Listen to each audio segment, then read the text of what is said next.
I've been there, honey. I had 4 kids under 6. Believe me, I understand. I understand that, baby. If I don't understand nothing else, I understand 6 kids. Good morning. So, I want to say this to y'all. Yesterday was a learning lesson for y'all teacher. This is why I tell y'all I'm learning with y'all. I ain't made it yet. Just because God blesses me to know certain things, I'm still walking my salvation out as well. And him, hi, good morning, Pumpkin. And him telling me that not to go nowhere, and then my car breaking down on the highway. But y'all know what I was thinking about this morning? No, I didn't get my car fixed, Terrence. You, okay, so let me say this. I'm not worrying about that car until tomorrow. I don't want no more car questions. I'm just telling y'all, you gotta listen. Just hear me out, okay? So, with that, um, disobedience cost, right? Disobedience cost, because God told me a week ago that I was going to have car trouble. He also told me there was going to be a bad car accident in my family or around me. My daughter was in a bad car accident going into Christmas morning, to the 24th, or Christmas Eve or whatever. And then but you know what, God, like I was on the toilet. Y'all know that's my thinking space. And I realized how many times I passed diesels and how many times diesels were close to me. Do y'all realize that could have happened when a diesel was behind me? Good morning, Auntie. That could have happened when a diesel was right behind me. My car could have just went out going 70, 75 miles an hour.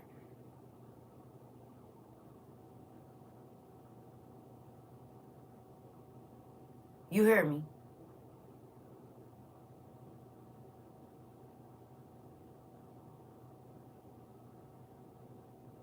So even when I got home, my emotions were so all over the place and way, way up that I didn't think about it. But that could have been tragic yesterday. So what I'm thinking is there has to be something that is getting ready to go on.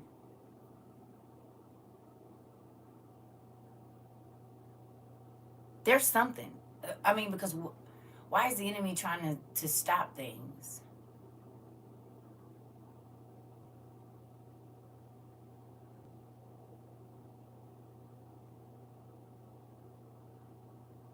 Yeah.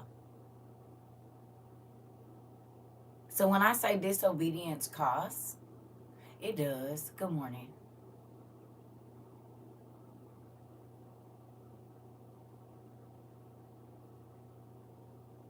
And this is why it pays to listen, family. It pays to listen.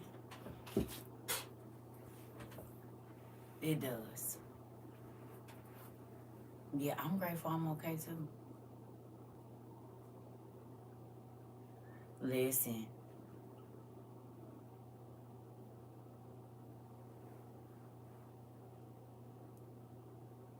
Oh yeah, I love that song. It's one of my favorite. That's one of my Jonathan McReynolds, girl. That's my song right there. That's probably the only song by him I even listen to. Make room. I will make room for you, honey. That kind of goes along with what I'm about to talk about. Did you see the name of the message over here? It's called Stripped. Stripped. And I want to talk to y'all about that because, you know, I'm not talking about stripped like stripped naked in the flesh. Oh, yeah, you're going to listen to that a lot when God starts asking you to make choices about the people that are around you. Oh, let me go get y'all want to hear my devotional this morning? Well, first I'm going to talk to y'all a little bit and then I'll do my devotional. So look at this. I kind of went on a rant yesterday, and I want to talk to y'all about something because I think it's important. Let me clean my glasses. So a lot of people don't know. Some of y'all do because y'all have heard me tell my testimony about this. But when I started my real transition walking with God, not that because I grew up in church. I grew up, my grandmother was a pastor, everybody around me ministers and councils and conventions and all of that. I know all about it, the dress and the whole nine, the Bible Bowl, standing in front of thousands of people. I get it. I get it. I get it. I understand, right? But guess what? When I started my real walk with God, when I said, God, I want to see you outside of the church. This is the prayer that I prayed at 22 years old. I said, I get that you're here, but if it only works here, good morning. If it only works here, then what good is it? If your Holy Ghost only act up in church and that's the only place you, but everywhere else, the people at your job and everywhere else, people got negative things to say about how you conduct yourself, then I don't want that.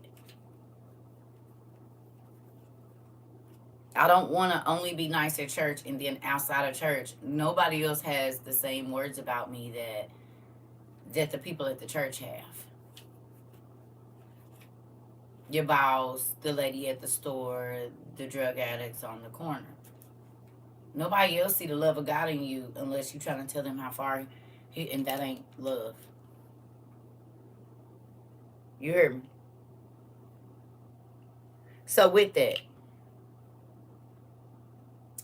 God started to strip me.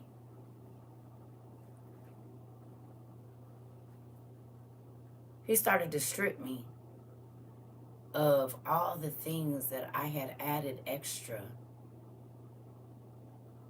that I thought the world needed to see me.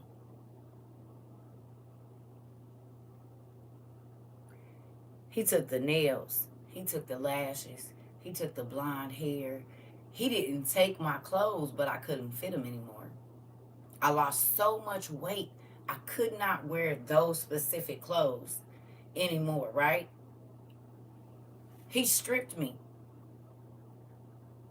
He stripped me of my friends. He stripped me of the fine furnishings. He stripped me of the mindset that I had that kept me miserable. I didn't like my own hair because it would never grow the way I wanted it to grow. He said, don't put no more relaxers in it. Go without my creamy crack and won't. Nigga, I'm not going without no relaxer. Have you seen my edges? And these sew-ins got to be slayed to the God. And back then, we didn't have wigs, honey. You had to make that hair match.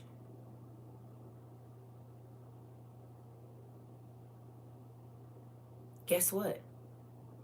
I never saw the length and fullness in my hair until I did what he said and let my hair grow the way it came out of my head. But he didn't just throw me right in the locks. He made me just wear wigs, but they couldn't be blonde and all that color. Oh, y'all, it was so hard for me to go back to dark hair. CERCA kept some blonde, honey. Chocolate at the roots and taking all that platinum and all of that through there, that 90s, baby. You wasn't going to see me without brown and blonde. And if you did, it was going to be red and blonde. Y'all know the Keisha Cole colors. Bust them too. You heard me? God said no more color, huh? And if it do, it better only be on the tips and it can't be blonde. Wait a minute. That's a part of my mojo. He said, right. When you wear that blonde hair and you got them 7-inch heels on and you strutting through the store, you a different person. You want people to see you. And I need people to see me in you. And all of that blonde hair and all of them long nails and all of that extra, whatever, it hides who I made you to be. It doesn't accentuate, it covers up. Because over time, you don't want to see your face without that. And you don't like yourself if you don't have all that on. When you strip all that off at night, you really don't like who you see. So you won't go anywhere without it. I wouldn't go nowhere. I didn't wear makeup. I never really wore makeup. The makeup y'all see me wear is the makeup I wore. Unless I was going to a shoot and they put all that mess on my face. Then, but my face will always break out right after that. I'm like, nah, y'all can do eyes and lips, and that's it. All this is not a part of y'all palette.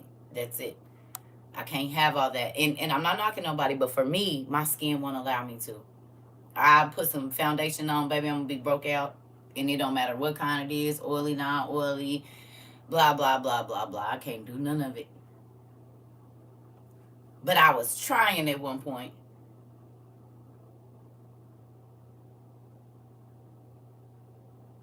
And God kept telling me, well, if it's supposed to be there, why I keep messing up your face? If you're supposed to wear it, why I keep messing up your face?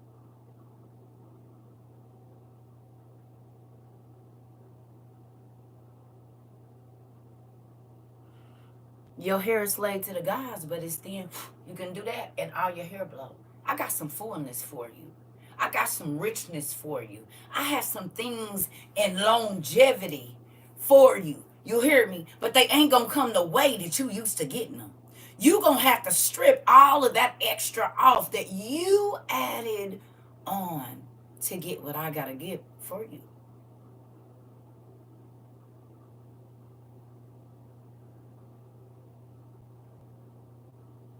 I wanted my shoes to sparkle, my wrist to sparkle, my nails to sparkle, my hair to sparkle. Everything needed to be sparkly on me. And you know what I realized? Who else has that same mentality?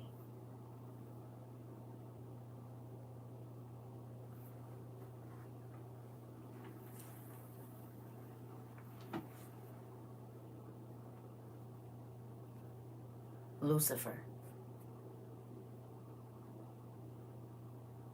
Lucifer. He comes as a being of light, sparkling, so shiny you can't see. And Lucifer always wants you to cover up who it is that God made you, because he doesn't get to see himself in all his old glory because God changed him.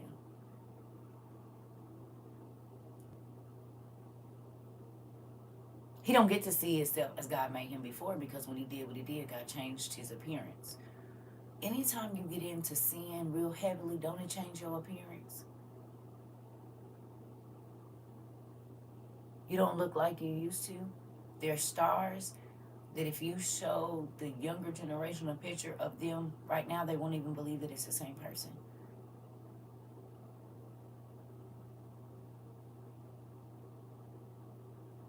Lil Kim. Some others. Good morning, Joy. Good morning, everybody. Am I lying or what? So once you get what he gives you, even beautiful Summer Walker, she's gorgeous now. But in order to get what the devil gives you, you have to change who God made you to be. Period. There's no getting around it. You have to start to change who God, even though who God made you good, who God made you alluring to the enemy. But as soon as you get into the enemy's grasp, now you have to change. You have to change the way you dress. You have to change the way you talk. You have to change the people you hang out with. Like, you can't just be who God made you to be.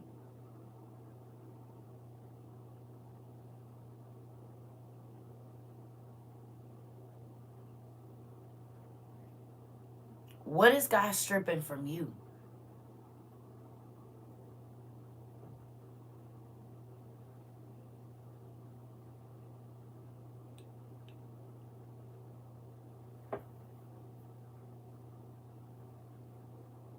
Let him take it. Because I tell you this, your life will be more full and things will stay longer. Y'all, my glasses. What the? Because CERCA just be laying them anywhere. And I know they off. And that's okay.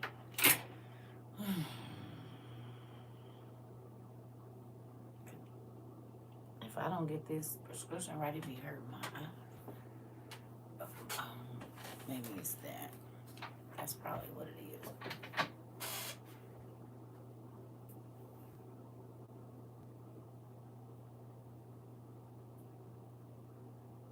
Good morning.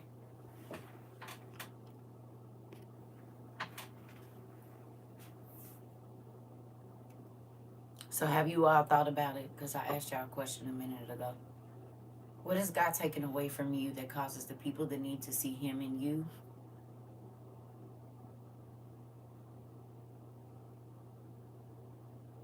There are things that you use to cover yourself up, whatever that is. But God needs people to see you, see him in you.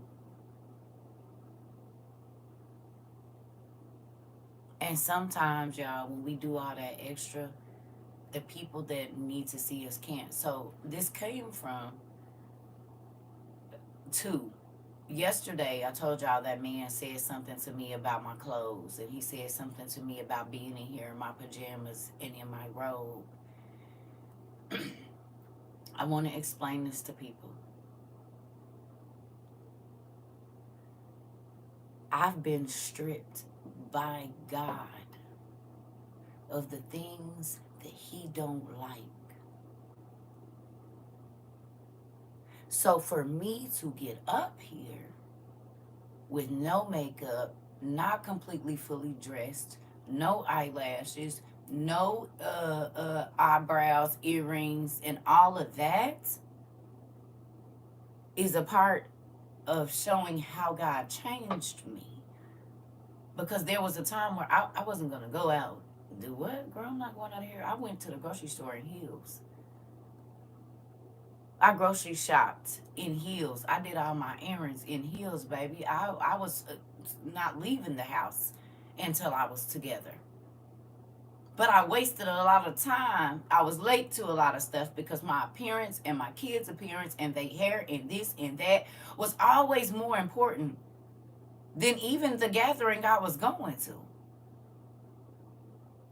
So when you see a person and you feel like your opinion matters about what it is that they're doing, you don't know what God stripped them of for them to even be able to get up in front of you and just be natural. Especially in this day and age.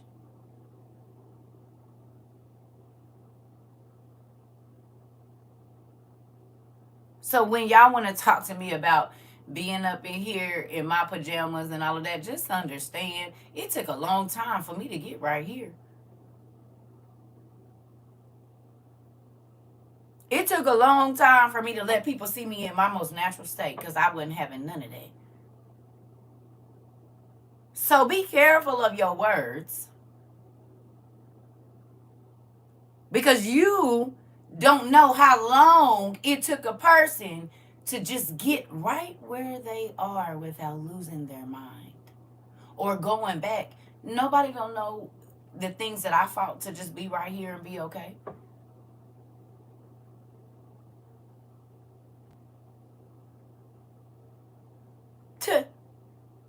Y'all don't know the things I've been offered in my life where I could have lived several different lives way better than this.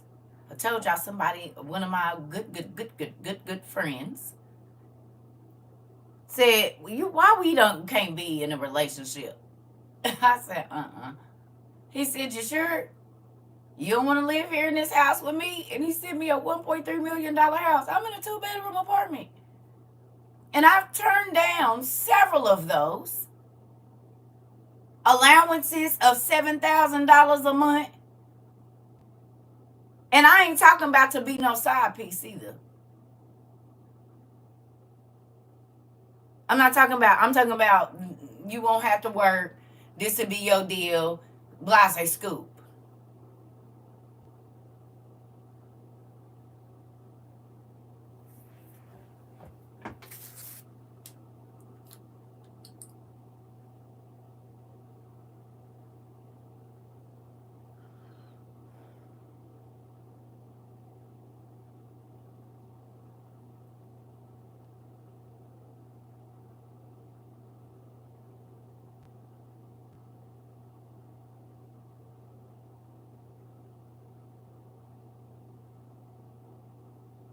Y'all look at this house.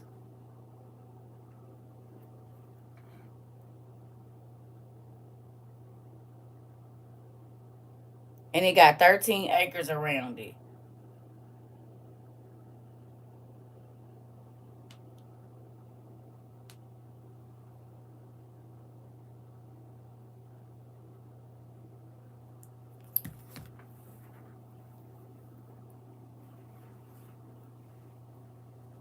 That was,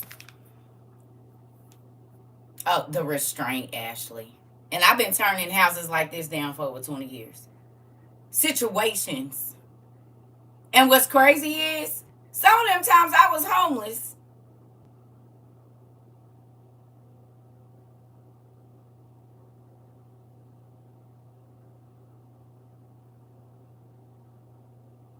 Or in a bad situation. And God said, do you believe me or are you going to take this?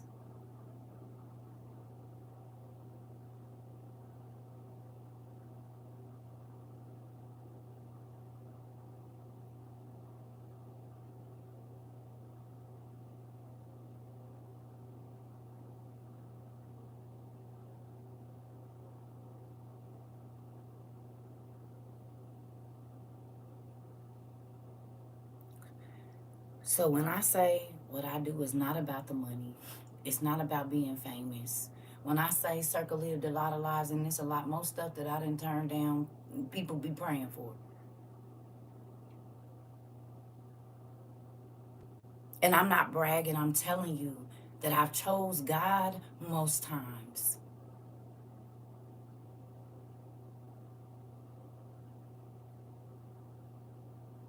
This a regular, he ain't know none of that. He a regular man. He just got real good credit and can get whatever he want to get. He ain't know none of that. That's why I said all of mine wasn't in that lifestyle. I'm trying to tell you, I done seen some money now. I done seen some money. Like you got. Wait a minute. Let me see that again. What the hell? Really?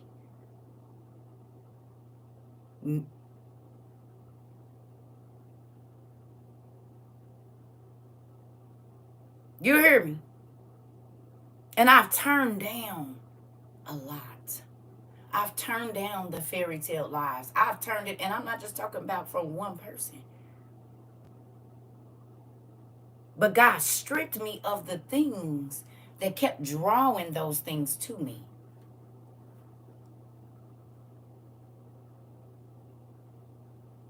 And I'm grateful for it.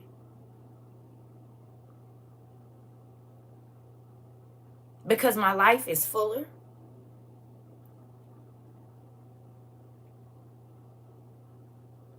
I love myself. I don't put myself in situations that I should not be in. And I'm not saying I'm perfect, y'all. But my focus has changed on what's important. My focus has changed on what I like and what I'm actually just doing to impress people.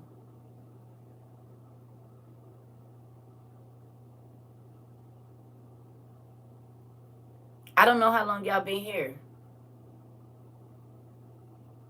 But do you find that you are not as amused, less stressed, and more blessings? Come on, Miss Mel. You just gonna take the words out of my mouth? Do you find that you're acquiring more things that you actually like and not just stuff so you can say, oh, I have this? Like you actually enjoy the stuff that you have now. You're not working probably as much because you feel like that is not. Oh, I'm not working that long to go get this, and I ain't even gonna use it. Good morning.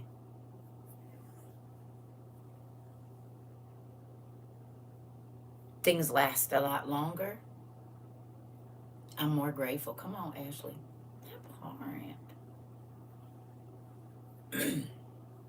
Some of y'all start doing your own nails. You see a lot more money. Some of y'all brothers went on and let your hair grow or started a lot, so you saving money there. There's a lot of things that when you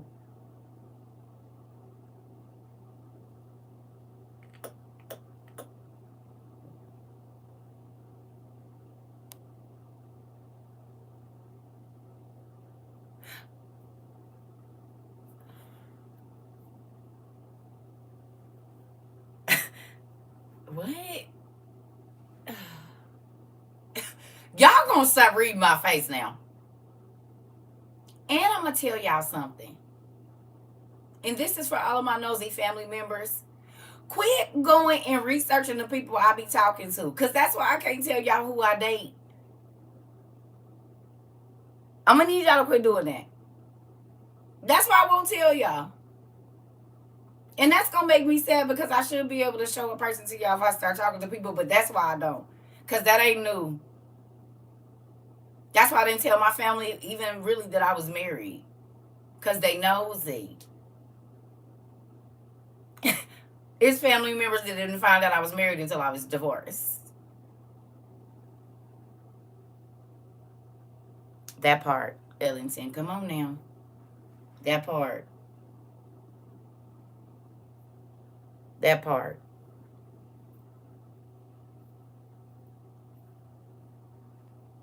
Yes. What you mean, wow, people really do that? They do it every day in here.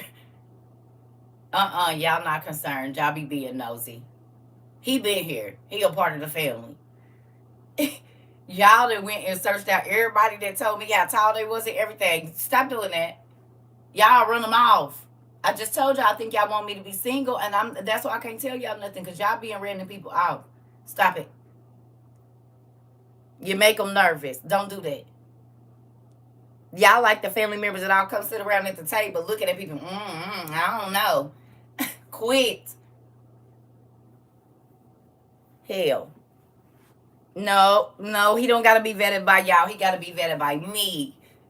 Y'all not going to be laying there next to him. There's no reason for y'all to vet him, huh? Because whatever his expertise is, y'all won't get to participate in it. So y'all vetting and my vetting don't have nothing to do with each other. It don't have nothing to do with each other. What I'm going to need y'all to not do is do that. Thank you. Thank you. As a whole listen here. No. Listen here.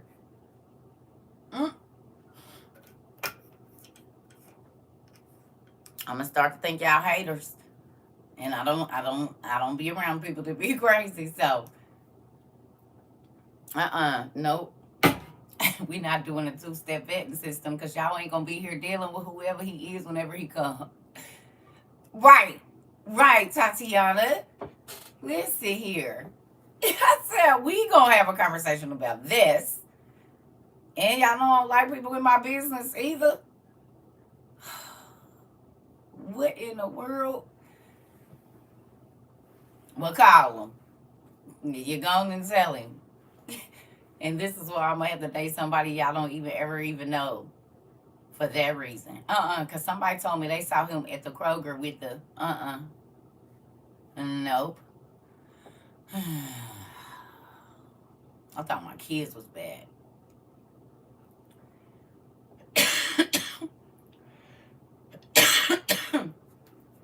You hear me? Y'all are funny. But oh, go get my devotional. That's what I was going to do. I wanted to tell y'all that because folks always want to give their opinion of what they feel like CERCA should be doing. And I did not know that they was my daddy. I didn't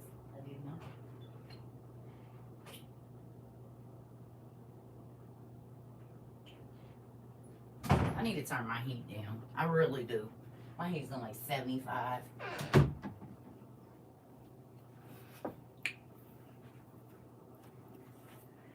So y'all know that people come in here talking crazy about me wearing my half tops. They don't know that I'm going. And I cut these shirts, some of them, because I'm not about to be hot for nobody. You see what I'm saying? I don't come on here dressed disrespectful. If you don't like my pajamas or whatever it is, then probably just go listen to one of the people that's wearing all the stuff that you like, but they lying to you. I mean, I don't know what to tell you. And it also amazes me that Christians, the first thing that they do is tell you about what they see, when that is the first thing that God tells you not to do. God says, don't judge a person by their outward appearance. You need to test the spirit.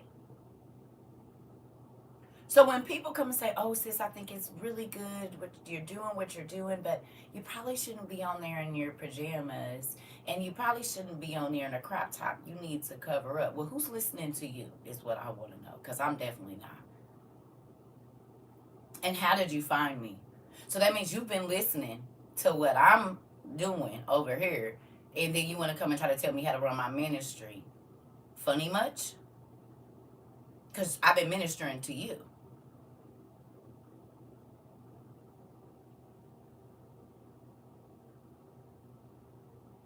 If you get busy doing your ministry, you wouldn't have to be worried about CERCA stomach being out. And then for you to say that people don't take me seriously, have you seen the internet lately in the last 2 years? Because it definitely changed from what it was doing in 2021 and 2020, uh, uh, early 2021 and then early 2022. All the internet has changed. There are people reading the Old Testament Supergrapha, Enoch, the Book of the Giants, the Maccabees, Jasher, all of this stuff that they weren't doing that at first. And whether they watched from a page that watched us and started putting it out, I can't go on no other social media and not see the imprint that God has allowed me to make on the internet. Because I've been on the internet a long time. I didn't see none of that stuff. I've been posting scriptures on other social medias for years. Honey, I get 3 likes.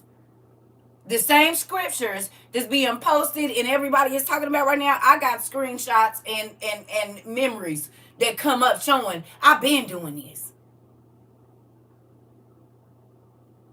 So whether you feel like what I do makes a difference or not, you better open your eyes up. Open your eyes. Please. Because what God called me to do and what people say about me, them is 2 different things. How you feel about what I do or what I say, granted, I love everybody, but for the naysayers, let me tell you what my daddy be doing for me. Every time I be like a little irritated about something, I'm opening this book and I never got this page before today. And this was my morning devotional. Thank you, Dad. It says, a clear conscience. Y'all ready? You got your listening ears on? A clear conscience. Y'all ready?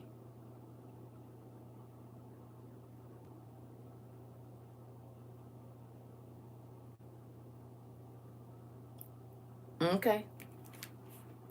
My beloved daughter, you can't stop what people will say about you, but I can help you with something so much more important than trying to control their wicked tongues. And that is a clear conscience that comes from character and integrity. Those are 2 things y'all hear me talk about pretty much every day.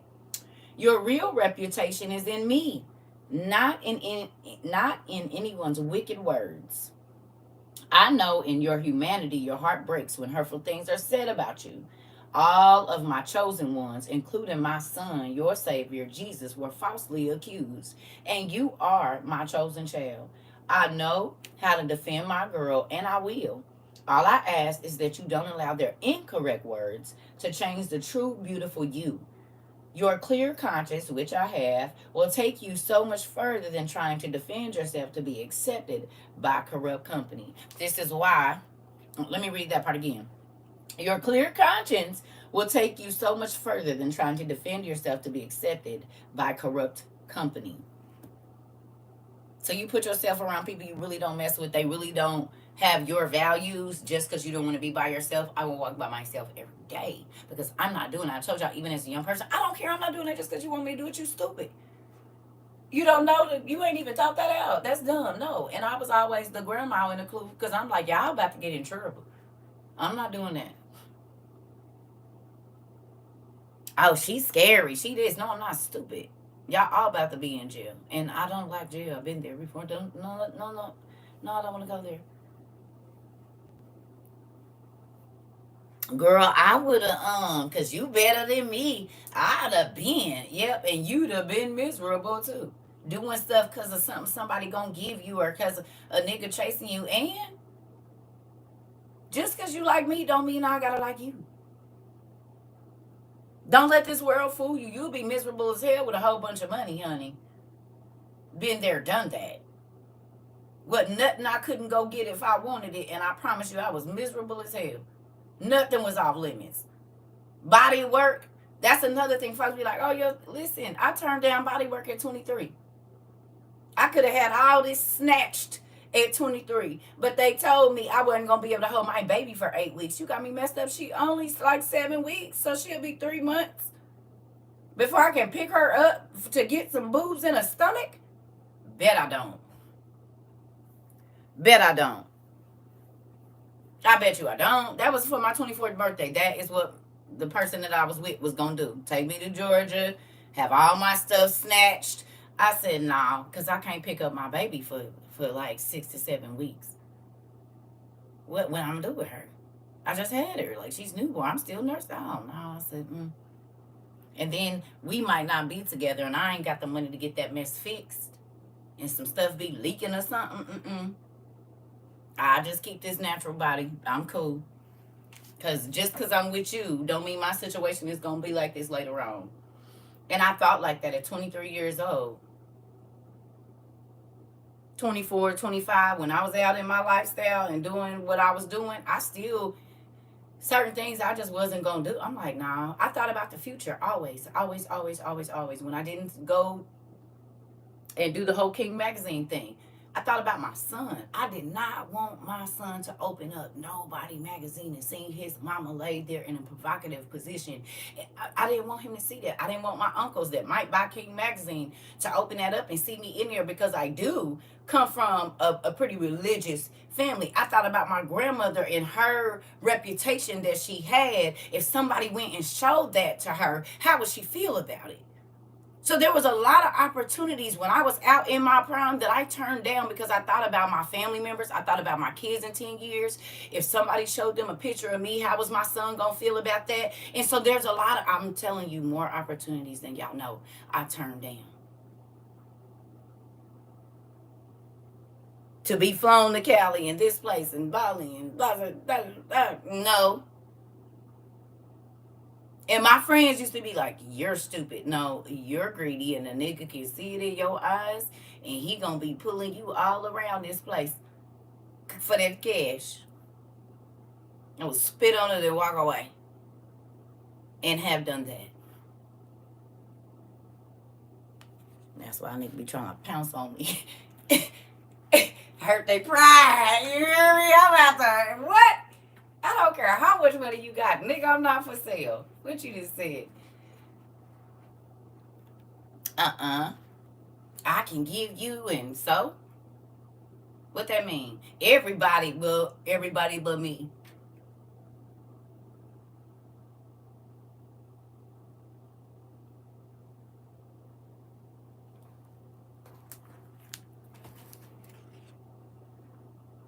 I've even had my friends try to go and get with the guys that I might have been dealing with or dating at the time, because they know that I turned down some stuff. And they have said to these people in my face, she ain't gonna do it, but I will.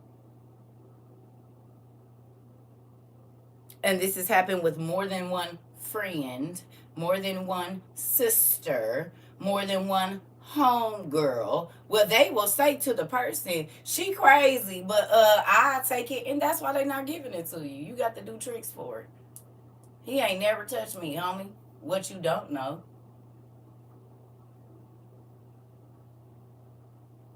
We've never been together. And he like, you want this, you want that, what you want? You want this, you want. And I'm like, no.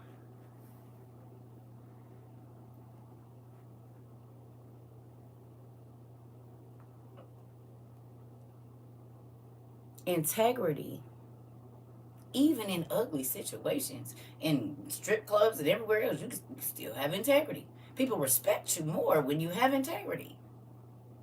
They know a thirsty dude or a thirsty chick. And I'm not saying you can't have your wild nights, honey, because we didn't all have one. Or two. Or three. But that ain't nothing you make no habit. Everybody did that. Well, everybody ain't had a wild night, but CERCA didn't have some. Like, yeah, buddy, that was one for the books. Hey, what you did say? You said what? You said what I do last night. Probably gonna be talking about that. And I don't even mean intimacy when it comes to that. You could just turn up and have a good time and be kicking it with strangers, don't know nobody, and have the best time you had. Or you can go out with the friends that you know is gonna get an attitude as soon as somebody try to talk to you, or they feel like you dress better, and so now they ready to go home and they don't feel good and they know they shouldn't have came and all of that. Mm.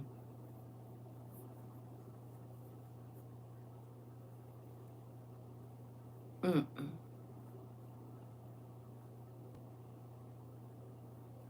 That's why and maybe because I always had brothers. I mean, I have sisters, a sister in real life, but she lived in another state, and we didn't see each other face to face. So we was about 22. So I was 22. She was like 20 something else, 27 or 25 or something. I don't know. You, you said I had enough of kicking it with strangers. Well, in our reality, can I be honest with you? When you hanging out with the people that are telling all your business and putting you in bad situations, aren't you hanging out with strangers? Because strangers don't care what happens to you. Strangers don't care about reporting your business because they don't care about your kids or your family or how it's going to affect. So in our reality, you hanging out with strangers when you hanging out with the people that you think is your friend and they keep doing stuff to you that don't rub you right. Because you don't know them well enough to know that they don't like you. For real. I go kick it with some new people. In our reality, Miss Cindy, because the old folks, they just showed me who they is. So I'm crazy and insane if I keep going back to hang out with them and I know they really don't mess with me like that. Oh, that's what you mean? Okay, yeah. You said same, that's how I found y'all. And now look how many cousins and stuff you got that'll talk to you folks, be meeting up and going to eat and drinking and stuff and everything. We got whole connections really going on. Folks sending gifts from cross country to here to there and getting with folks and going shopping and everything. Like, you would have never done that still hanging out with the scallywags. And the folks that's gonna be mad every day and they gonna find a reason to find some drama every single day. I'm good. I'm good. What did you learn today? That's a question I started asking everybody around me, and I'm gonna tell you something. Who wanna know how to shake some folks off?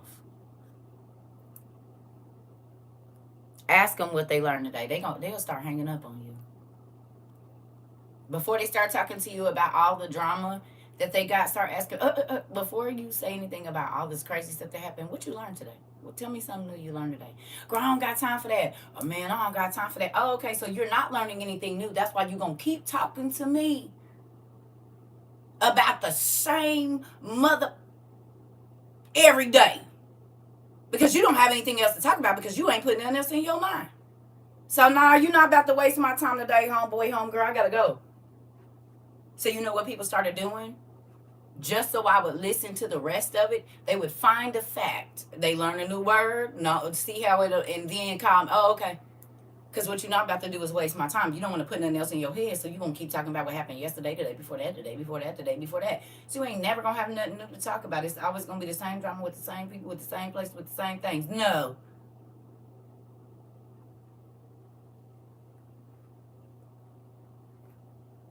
You want to know who want to waste your time? Start asking them in the beginning of the conversation, what you learned today? Good morning, what you learned today?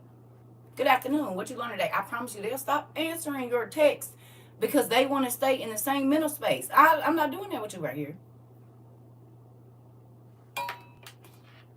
Why you always ask me that? Because why you ain't learning nothing new and think I'm about to sit here and talk about something we talked about 6 months ago, 5 months ago. You know what? You would not still be talking about that if you got a book or start trying to research something. You would have some new things to talk to me about every day.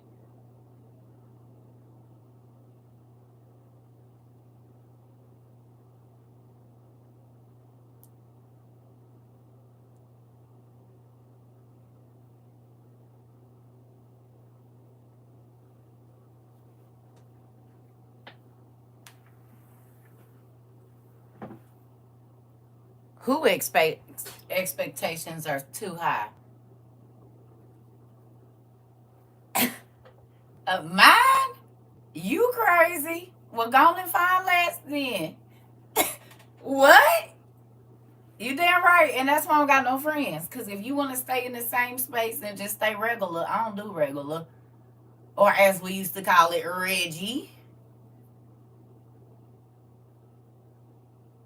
I don't want my friends to be Reggie. I want my friends to be exceptional, otherworldly in a good way.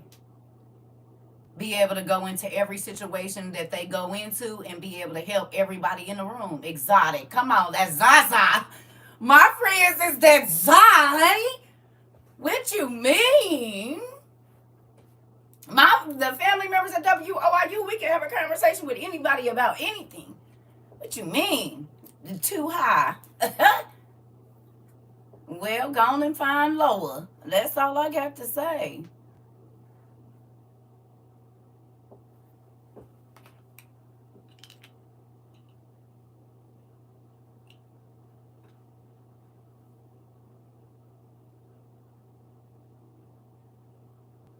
Go away.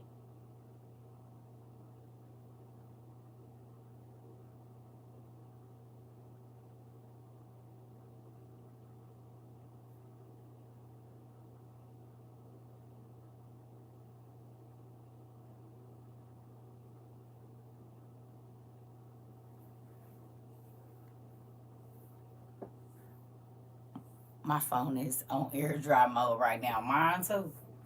In a lot of ways, because people don't want to. Okay, let me ask you a question. How many of you have tried to go to, not even just about the Apocrypha or any of that, but you all have seen different situations? We'll say,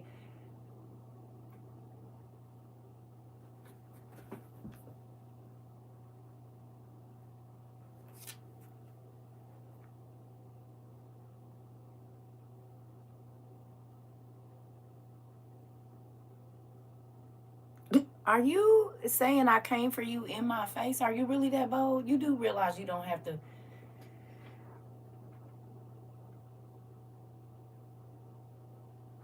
That way you ain't ever got to worry about me coming for you again. Not that you going to sub somebody in my thing and think you going to stay here. How about you don't got to ever worry about that going around? That part, Tia, you on it. Drop dead friends. Fred's friends is here. Go away. Because let me tell y'all something.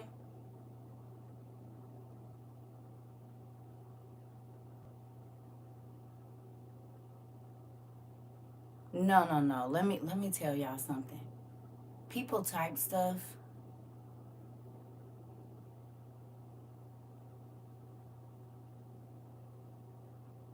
And they really mean what they say. And they think just because I'm on this other side that God don't let me understand their spirit in behind that. You saying my standards is too high or whatever. That's what you felt.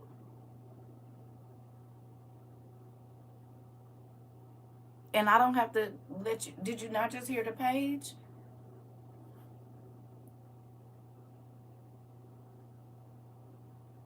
I just read the page about this.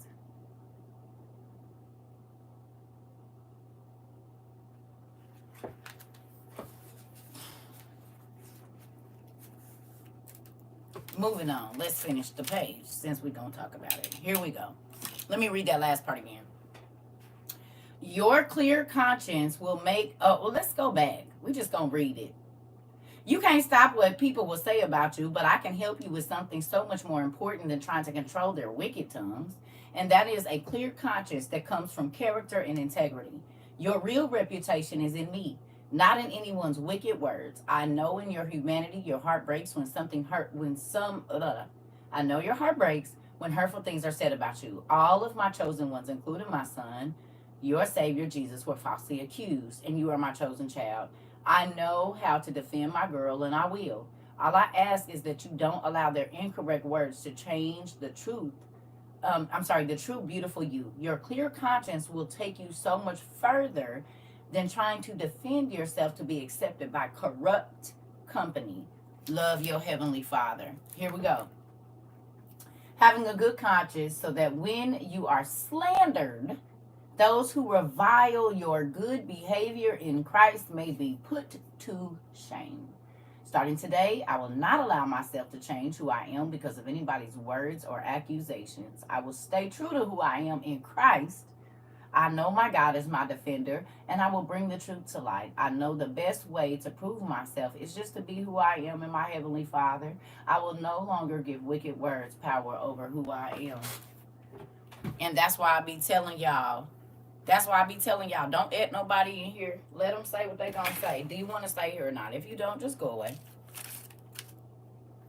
You don't have to type. You hear me? Just swipe. You pay your phone bill. You don't have to listen to nothing you don't want to. And I pay my phone bill, lights, water, gas, all that. I don't gotta listen to nobody either. I don't have to care about your opinion, and I don't. Because, like I be telling y'all, these people ain't putting y'all in heaven. All these people talking about you ain't saved. Show me where it say on your license that your name is God. Specifically, my God. Let me see your license. What it say on there? What it say your name is? Oh, okay, well then I don't know why you thought I should be worried about what you feel.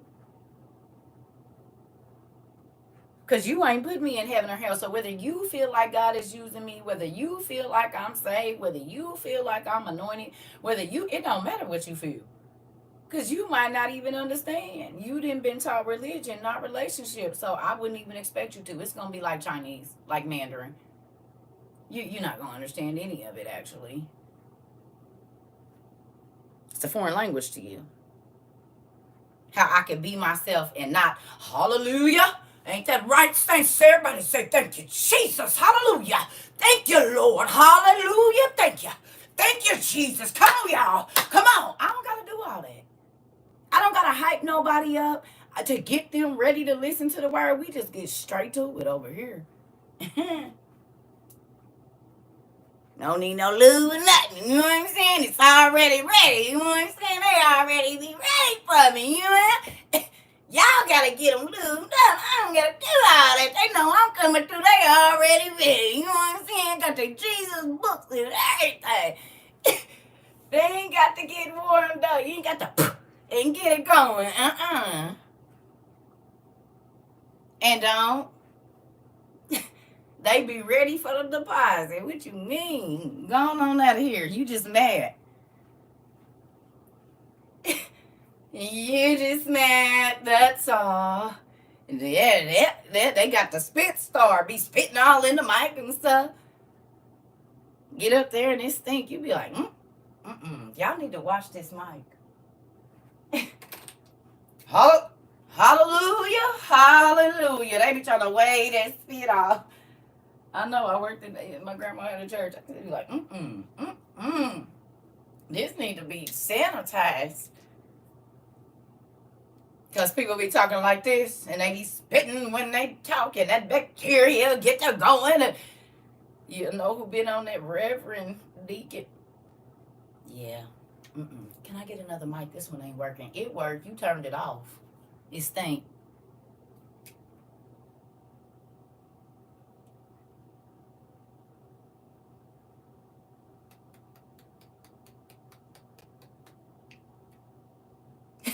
To those that have worked in church service, cleaning the church, you know I'm not lying. There you go. Well, hey there, lady. Let's put you here. Testing. 1, 2, 3. You said it. They start early, don't they? Yes, they do. Listen, you said the blinks give me every time. Listen. It's the truth.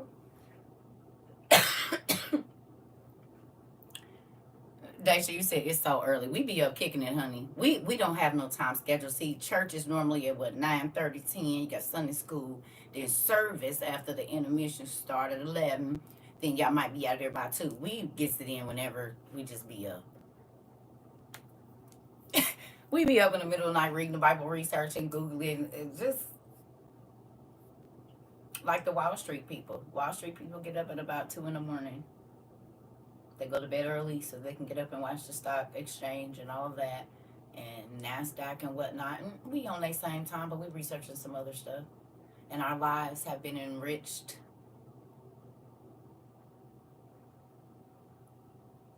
Mm-hmm. Our lives have been enriched. Our pockets didn't change. So there's a benefit in getting up early and getting to the word before you get in the world. Mm-hmm. Yes. Mm-hmm. Ancient Apocalypse is a good show, especially when you know what they talking about. You hear me? See, now when y'all watch Ancient Aliens, y'all, and all of that on History Channel, you know they telling the people the truth, but making it mystical. What do you think? Blah, blah, blah. No, I know that that's the truth, and y'all keep trying to tell us that it ain't. Now you can't watch the History Channel the same way you running to get your books and stuff. Then, baby, it is real. See, I got this right here. And it's, see it right here. The Mexican serpent guy. Uh-huh. Oh, yes. The tingling has begun. My dad, he'll make you, you know. Can't watch nothing the same way, and I love it, that part. And do. That's the thing. Why would I want to go back to boring religion that's just full of rules and blocks? And God said, I don't have no boundaries. There's nothing I can't do. So where do all of those boundaries come from?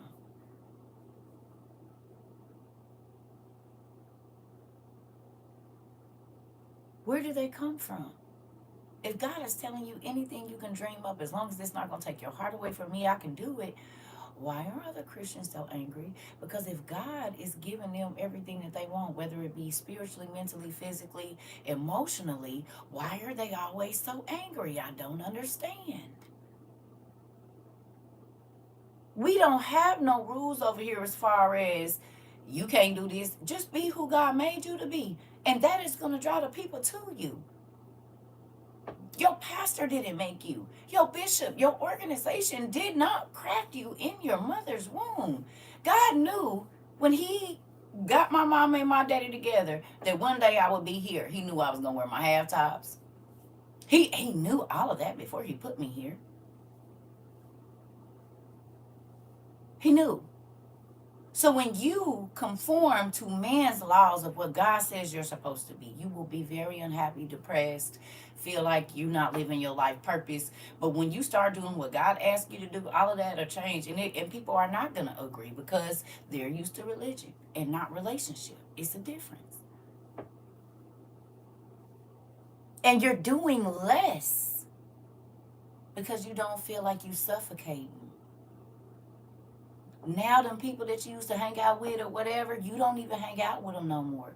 The blowing of your money that you was doing, you don't even do that no more. It's so many different things have changed since you started just being who God made you to be. Seeing yourself as beautiful, seeing yourself as handsome. Just you ain't gotta do all that extra. And girl, nah, if I ain't taking you, you don't want to go on a picnic.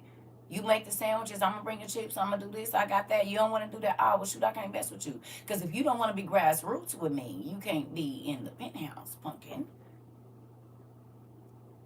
There's some young men that have stopped doing certain things and young women that have stopped doing certain things because they came over here. And God showed them, not CERCA, God showed them, y'all got your own books. Y'all study on your own. I didn't have to tell you, oh no, we don't do that over here. We don't do that over here. No. No, the only thing we don't do is be disrespectful.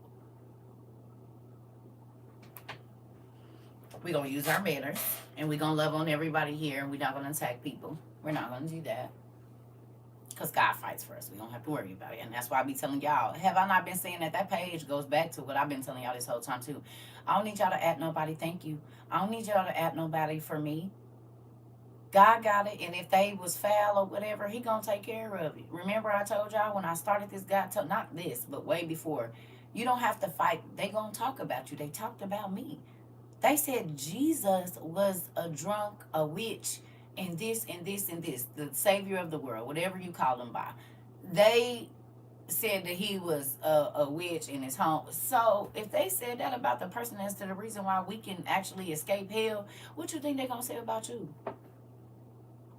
That don't mean that you're not changing lives. That don't mean that God ain't using you to bless and put his word out there and do. They mad because they not doing it. They do a lot of that religious crap, looking religious, but they life they don't, like it said, they did spur on to action. Good morning. They talk a good game, but when you see them out around people that have less or that don't agree with everything that they agree with and all of this, or maybe don't live the life that they live, or they a Satanist or a witch, they're not going to treat them kind. They are not going to be kind to them. Look at her. Look at him looking like a devil worshiper. Well, if you know they're a devil worshiper, why you didn't go up to them and offer them Christ? You just supposed if they lost, why you gave them that nasty attitude? Because they're not going to want Christ now.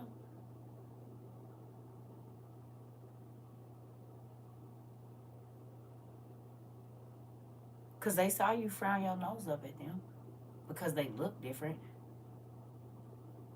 Isn't that crazy? I keep trying to tell y'all, every single time somebody say something to me, and they supposed to be a brother and sister in Christ, and they say something, all I hear is, don't judge the outward appearance, try the spirit. Y'all done heard me coming here talking about these, probably heard stuff you never even, good morning, Pumpkin. I've been listening and you have been hitting me and answering the prayer I just had. Oh, Pumpkin, your mama love you. Hi. That's my CERCA little. She's the CERCA 2.0. And is, I met her in person. She is CERCA 2.0. Honey, strutting down that Tennessee mountain in them hills, baby. I said, oh, if my knees was good, I'd have been in them. Ooh, girl, I had something in there, but I couldn't do it because his knees is bad. Yes, I got blind now. Oh. No, I told y'all, CERCA 2.0. She got my skin color and everything. It's crazy. Same shape. And she a Pisces, baby. I said, ooh, honey. I said, baby, come here. Listen, sit down by your mama CERCA. Let me talk to you. I know they be on you. You just stay away from them, Pumpkin. Sit down. Ugh. That's funny. She is gorgeous. She is absolutely gorgeous. And she has the sweetest spirit, too. Now, she can be a Hellcat. I know. She didn't let me see that, but I know she can. Because she ain't just like me in a lot of ways. So, I saw the sweet part of her, but I know that other side is in there, too, honey. Hell on wheels. Dangerous. Where's Sean at so she could come in here and tell the truth? Shantara, is you in here? Tell us. Shantara Cox, is you in here? That's her sister. She'll tell us the truth. If Antoinette would be hiding behind the door, I'm going to let her sleep. Yeah, I bet you is. Because you probably used to be hopping out the back door on her. You get to watch them. Watch us. Listen, watch us. You got to watch us.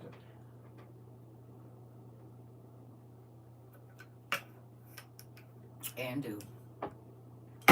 Listen here. You got to know the spirit by the spirit.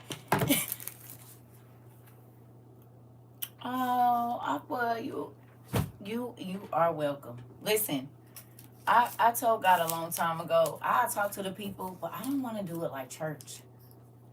I've been getting offers since I was in my teens, y'all, to speak. In big churches, too. Not no little bitty nothings. Big churches with thousands and thousands since I was at least 16 or 17 years old. And I turned it all down because I said, God, I just don't want to do it there. And I wasn't being obedient. I was still talking to everybody about God. I was still sitting on the bus stop. I told you I used to be in a trap house, honey, with my whoever. And listen, my homeboy, the guy I'm dating, whatever. My friend, I mean, family members, you know what I'm saying? And they get like, nah, do not smoke with her. Because she about to start talking about the rapture. And I'm telling y'all, if y'all could talk to my cousins, they will tell you at 12, 13, 14 years old, they'd be like, man, we all going to hell. They be like, don't start that. Y'all know, like it said at the end times, I have been the smoke session preacher since I was 12 years old. They say, don't give her nothing because she gonna start talking about the rapture and the tribulation. Since I was little, I'm trying to tell y'all, my cousins still laughing about it now. And I'm still doing the same thing. Ain't nothing changed. So y'all turned it. Ecclesiastes 4. Ain't nothing changed. You hear me? Listen here. So let's get this class going. Hey, what?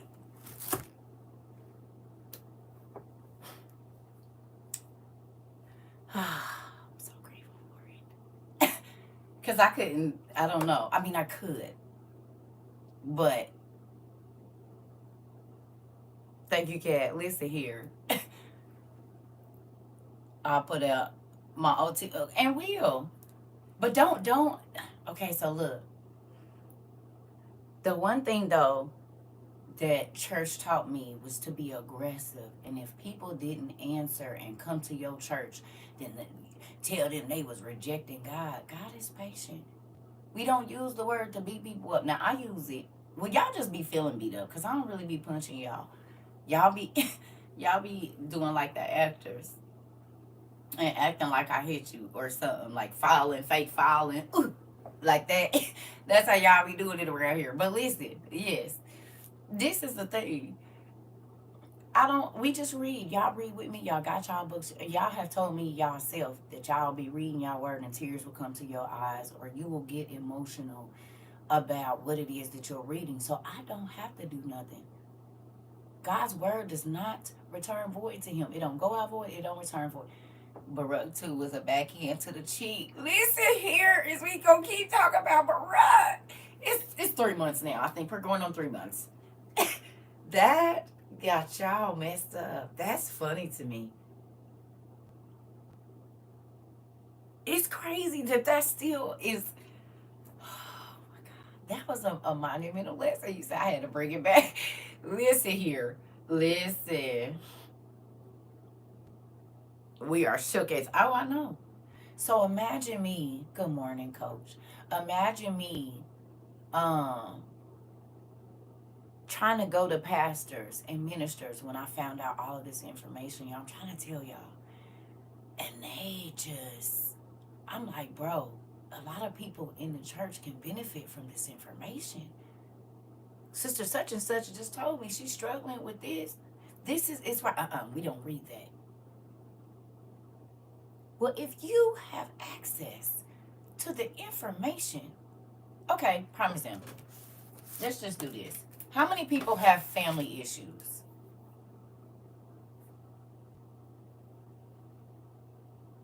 Relational issues, like anybody have problems with the people they're related to?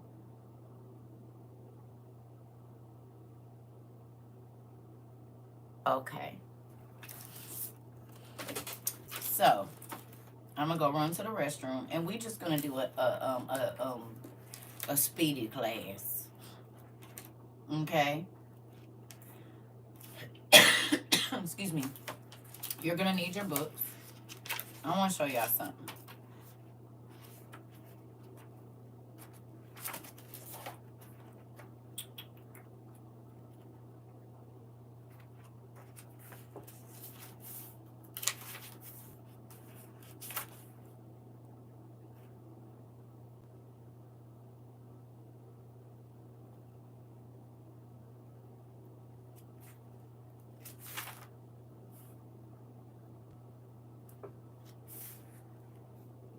Okay, let me run to the bathroom. You need book one.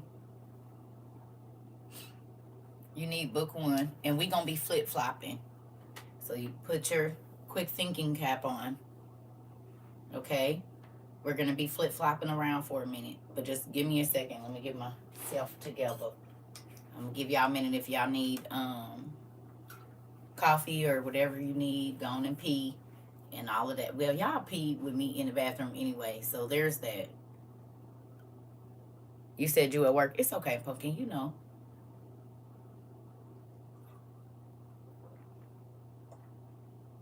Well, you'll be able to. I mean, if you got. You said you're in my business. You on the toilet? You on the toilet right now? It's okay. I know. You be looking down at your toes and then hear me say something and start laughing. Don't be picking your feet while you was in class on the toilet. Checking your teeth. You didn't move the dresser and move the door and look down there and see all the dust behind them. They're like, damn, I need to clean up in here. I need to get that dust out that corner. That dust been behind that door in the bathroom for too much. Our office, that part. He said she go walk the dog with me in the morning. My books finally came a few days ago. Come on now. Listen, if class is good, the book in there too. That part. I told y'all my books were everywhere with me. In the bathroom. They was everywhere. My first set, my ex-husband used to be so mad. Because when we was driving, if he wanted me to go somewhere with him, he know I'm not leaving without my Jesus book and my headphones. I kept that. Because if I go over here and folks start talking about stuff I don't want to listen to, I'm not going to be rude, but I'm about to put these headphones on and I'm about to get my book out. I'm about to get my book. I'm about to get my book out, and I'm gonna read while I'm here. Somebody want to come up and ask me what I'm reading? That's fine. But listening to all this stupid talk, I don't even want it in my spirit. It's irritating, and that's why I keep me a pair of headphones everywhere I go. For that reason, that's why I do it. That is why.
So sad my grandson didn't get to open his gift yesterday. Grandma got him a tablet and all his Paw Patrol drawers. He was gonna be so excited. I gotta show y'all his little bag. It's got all kinds of stuff in it. I hope his mama, if I send it, I hope she called me so I can watch him open it. So you can say, wow! Wow! Oh, he be so excited. Wow. Yes, I wanted to see him so happy. Man, it's all right though. Good morning.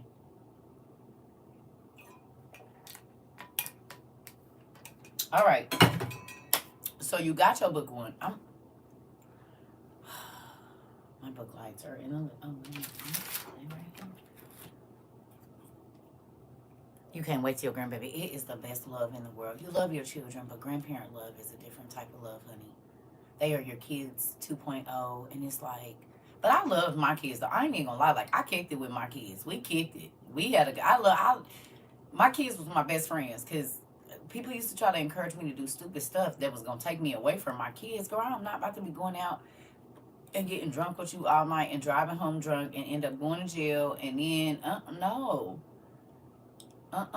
And that's why I normally went to the club. I drove by myself because when I was ready to leave or I was done drinking, I don't want to have to feel like I got to stay here with you. Yeah.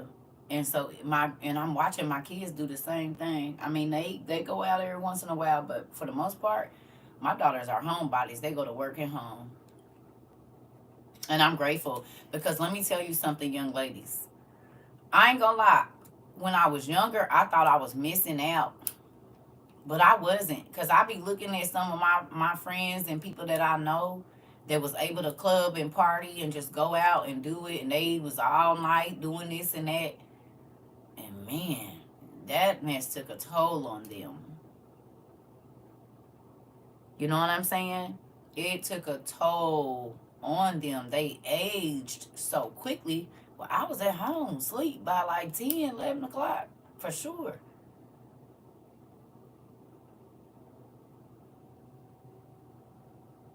You got 25-year-old little ladies and 25-year-old men that look like they 35 already. Them pills and all of that stuff. Antoinette, I know you see it because you about that age. You and my son about the same age. Y'all friends be looking, oh, if they take that makeup off, they be looking older than me.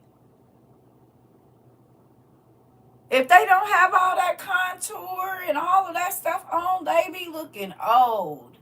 And I'm like, how old? 25.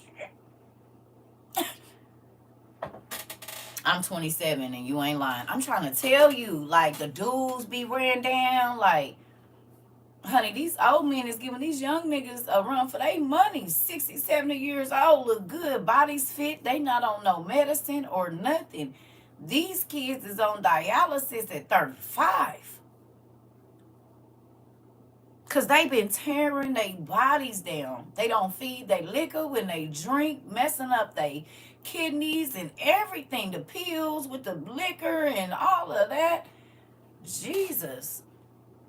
Some at 18 too. They be looking old at 18. Listen, I'm 46 still getting asked for ID. Girl, do you hear me? I be looking at them people like I know you see all this gray in my head. I'm going to need your ID. Oh, really? Oh my God. No, give me my stuff. I know you see all this gray in my head. I know you see it. Damn ID. Give me my stuff. Hell, that's it, but it's real. That part. I'm saying, like, young people, take care of your body. You only get one. Do not listen to this society talking about, because okay, you only get one in this physical sense, one. But two, you can suffer in your body for a long time if you don't take care of it. And I'm not saying I done did the best in all of this because I got my habits and whatnot. But I'm saying overall, don't run your body into the ground trying to turn up from morning to night, because you can live a miserable life for a long time. You could be sick and not able to do things. How old are you, Ashana? I get it, but they know I'm not no under 21. Girl, I got wrinkles and everything. You can see I'm aged. She 41. Well, I'm 43. So I get it. I got friends that grade at 35. I had friends that was grading at 27. Some of them 25. I ain't gonna lie, y'all. A lot of my white friends had grade early. Early, early, early, early. And I'm not trying to be funny or nothing. But a lot of my white friends, they grade very early. Like 27, 28, 29. Some of them already had full patches of grade. I had grades at 24 and you 36. Really?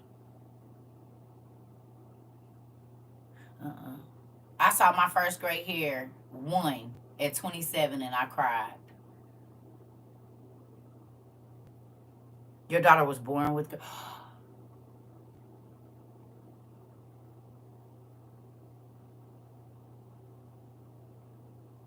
Are you serious? Do you know she's a part of the Bible? When you first came here, you thought I was 28. Girl, come on through. Pucker, you thought I was your sister. No, I'm your mama, and you better listen. She has the middle patch. She is in sibling oracles.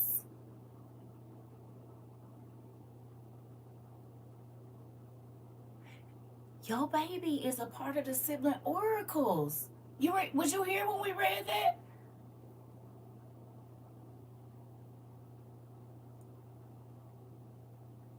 Your son was born with a patch of gray hair too. That's in sibling oracles. Remember when we talked about when babies, oh wow, speak with one, some babies was gonna be born. That's in the Bible. I mean, that's in our books that we read. Oh wow. It said at the end times the babies was gonna speak before 1 year. Babies of the mothers that were born, the mothers that were 12 to 16 weeks pregnant would give birth and the babies would live, and that didn't happen until the 70s that we know of medically. Babies born that was under 12 to 16 weeks, they couldn't survive. But now a mother can give birth at 3 to 4 months and those babies live. They can keep them alive in a NICU and those babies will live. Back in the day, that wasn't a thing. If a baby was born between 12 and 16 weeks, the baby just died.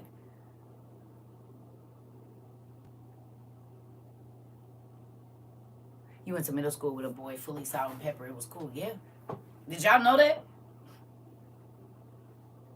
It was like the 70s, early 70s. The first time that happened. And then it just happened again in 2020. It was a mom. She was 15 or 16 weeks. And she gave birth to, it was a little black baby. And she walked by 9 months too. And she was dancing. And I had just read that in the sibling oracles too. And it blew my mind.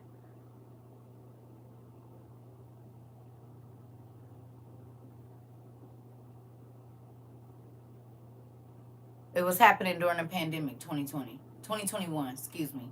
No, yeah, 2020. It was 2020 because May of 2021, I was not with my ex-husband. So yeah, 2020. Yep, they said if we'd have been closer to the hospital, she would have lived. Wow, my nephew was under a year and he is so advanced, crawling and sounding words. Yep. Did you buy him, go on and get him that little viral thing with all the words to it so he can start playing with that? Get it now. It's about $20. I think only if you ordering on Temu, it's like $7. Like, I'm scared of Temu, so I got to pay the Amazon prices. But I got both of my grandbabies one, and it come with a stay in the car. I should have brought it in here. Dang, they in the car. Cause it come with 500 cards, and their front and back. They Spanish, English. It got everything in there: numbers, colors, food, clothing, you name it. I was like, oh yeah, they vocabulary about to be stupid by the time they 4 or 5 years old, and fluent in Spanish because it has all the words in Spanish too. I'm gonna go. It's cold outside, but y'all want to see it? Y'all want to see how it work? Y'all gonna make me go to I gotta go all the way out to the car. It's okay because I think y'all should see it. I think y'all need to get all of my nieces and nephews and grandbabies that's under the age of 3. Even 3 is good. If your baby, for my nonverbal babies too. I gotta put my hat on. Hold on. Let me get my keys, y'all.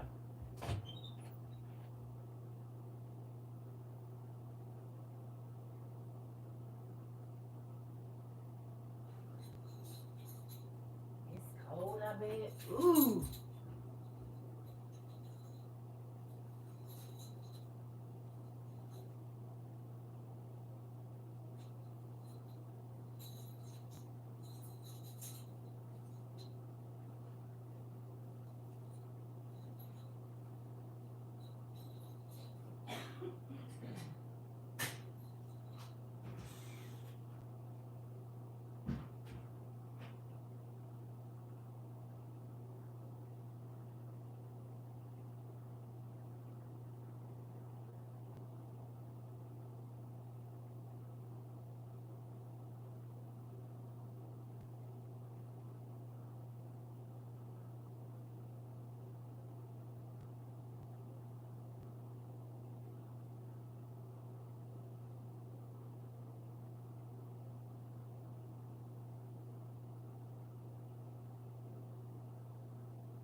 Oh, Lord.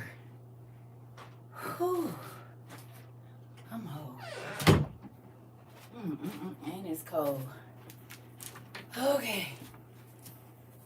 I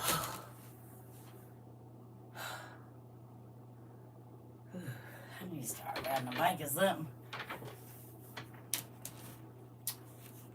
So, I'm going to show you my granddaughters. Yeah, my keys is in my... Okay. So this is the thing.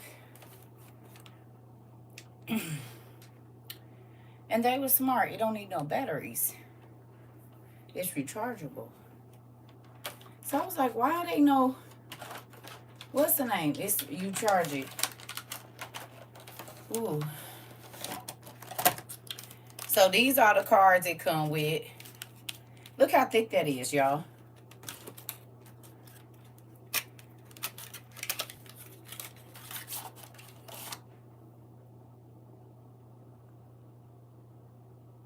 And each of the colors is a category.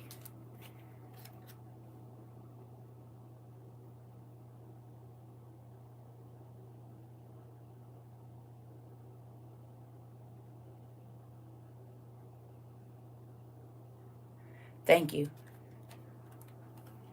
Right? And they're all in Spanish. And then look.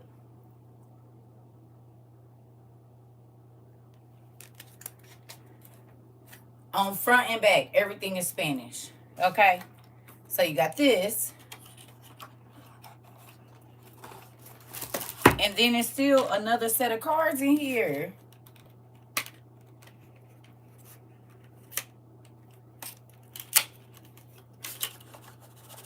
All the colors. Look. Mother, Madre. So, this the little thing. And it's rechargeable. So you ain't got to worry about no batteries or none of that.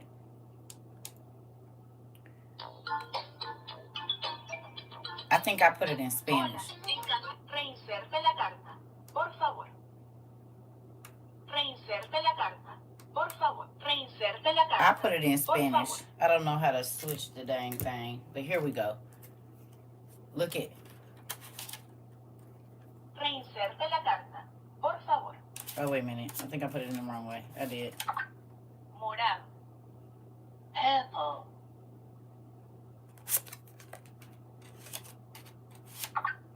Marrón. Brown.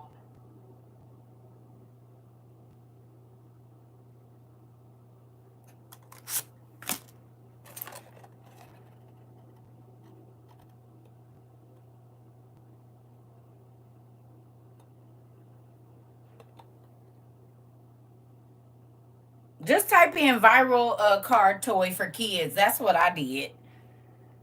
Look. This is abuelo. Abuelo. Grandfather. Hermana. Sister.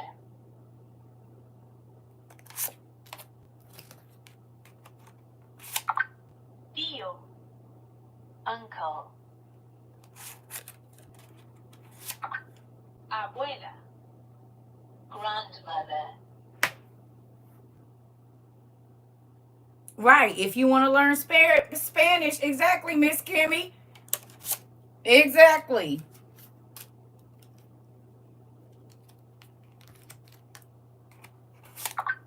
Rojo. Red. Blanco. White. You said I'm going to get that for myself too, that part, because they got all the, look, y'all, let me show you. Okay, look. Look at this. Palillos. Chopsticks. Palillos. It's chopsticks in Spanish. I didn't know till today. But my grandson and my granddaughter gonna know. Scissors.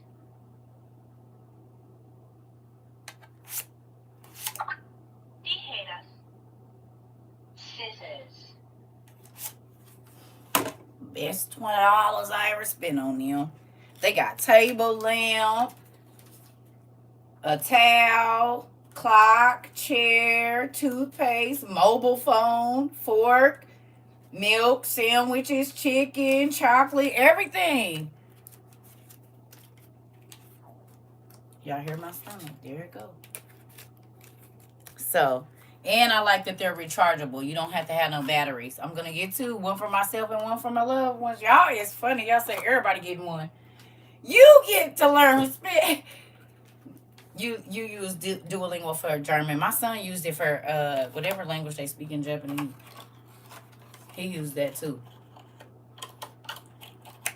Yep. Isn't that cool though? If you gonna spend some money, they didn't buy them all. They didn't already buy them all, ain't they? Damn it.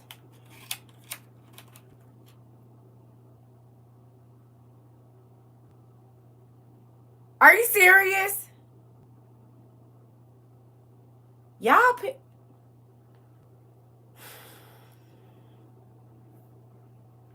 It ain't even that many of us on here, so how many did y'all buy? Oh, they still in stock? I was about, no, they didn't. No, they didn't. I was about to say, don't do that, but they probably added them to their carts. They added them to their carts. I know y'all.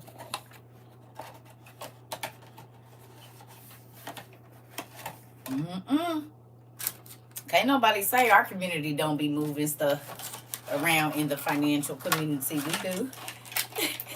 Right, coach? I told y'all I just needed one. Well, y'all can get them on Temu too. I got these on Amazon, but they got them on Temu. And they cheaper on Temu. If you shop on Temu, I think they like $4 or $7 or something. They not that much on Temu. I just don't shop on Temu. You ordered yours already? I'm going to make my money stretch for $5 and good use. Still the same words. Right. That's what I'm saying. Okay. So listen. If you shop on Temu, they have them on Temu for the low. If you don't trust Temu, They got them on Amazon for about 20. Is what I'm saying. So wherever you go, just they got them. I mean, if you can go to Temu and get 4 for 20, boom, do it. You know what I mean? Because they are the same thing. I'm just telling y'all where I got mine. But get yours wherever you get them. I just want y'all to see that. So I got my grandson and my granddaughter both one. She got the pink one. He got the blue one. Yep. See, here go his. So.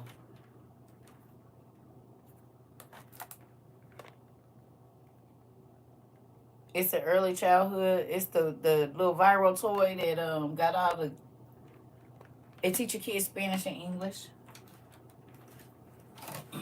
So if y'all got little bitty babies that's learning this to speak, and you know, kids is always taking something out and putting something in, so they gonna move it to take it out and put another one and move it. So it's really smart because it works with motor skills too, even for the little babies.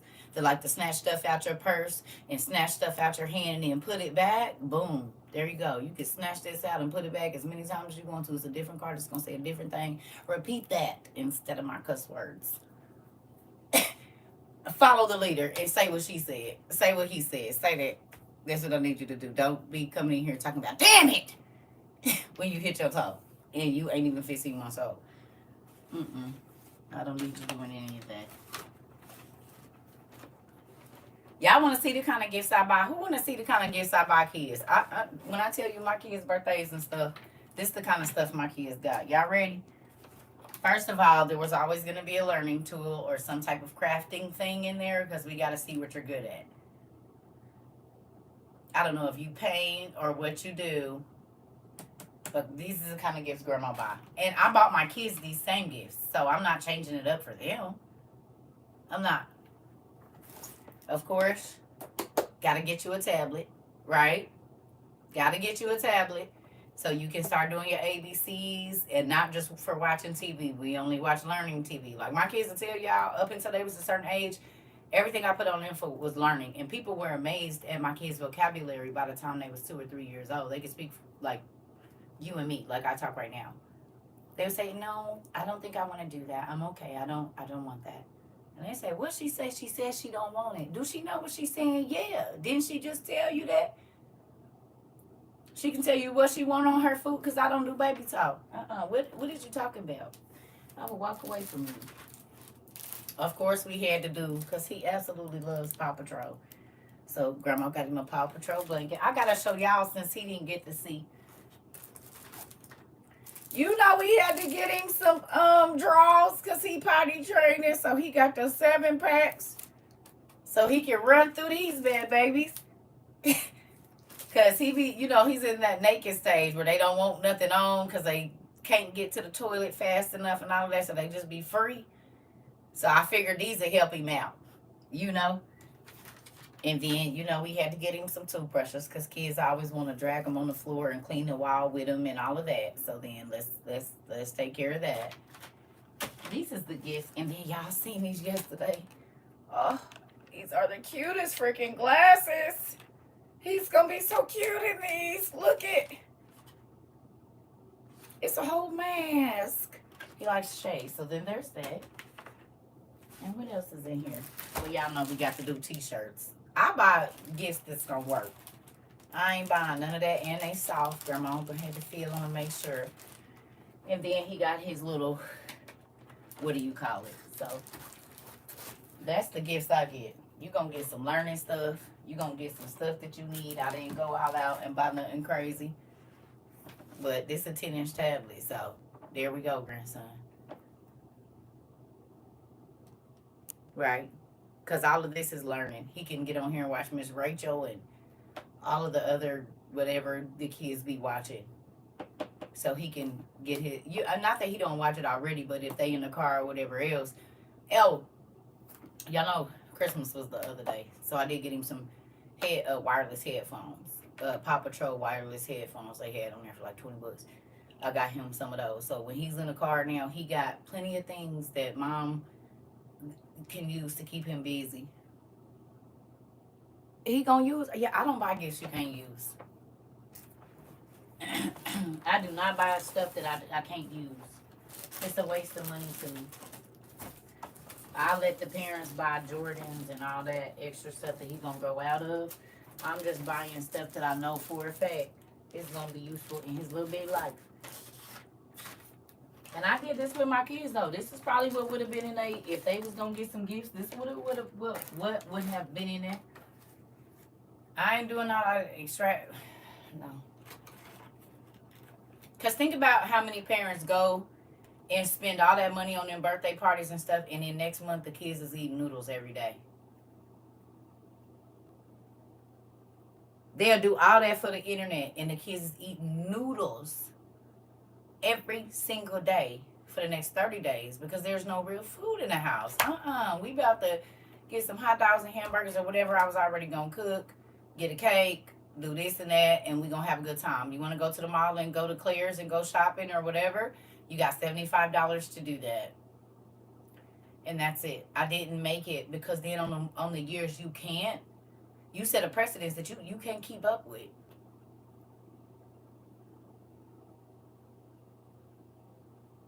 You know what I'm saying? You set a bar that you might not be able to keep up with, and every year ain't gonna be like that. So if you already know you're gonna get your basic necessities, you know, some new shoes, some new bras and panties, whatever, and then we'll do a little bit extra. Then whenever I do go overboard, you'll always be excited.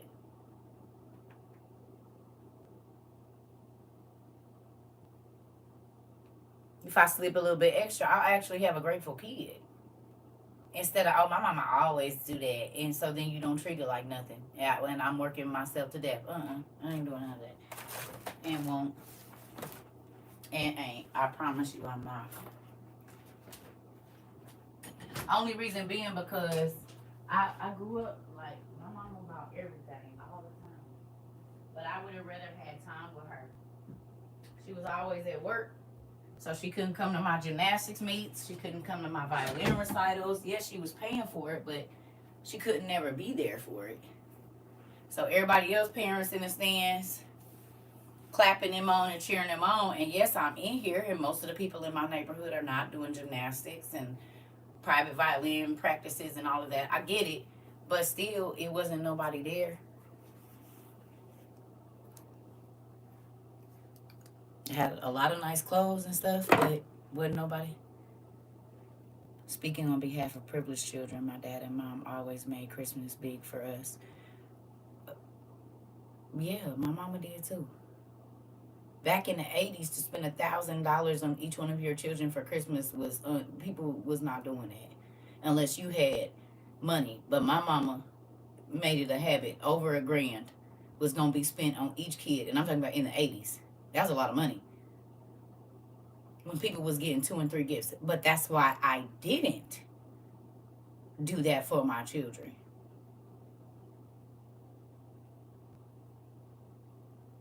That's why I didn't do it.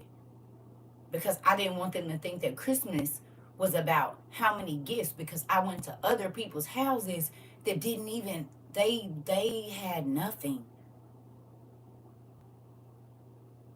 I went back to school and some of my friends came back to school with the same clothes. They didn't have no new clothes. So I would try to wait and wear my new clothes 2-3 weeks because I don't want my friends to feel bad.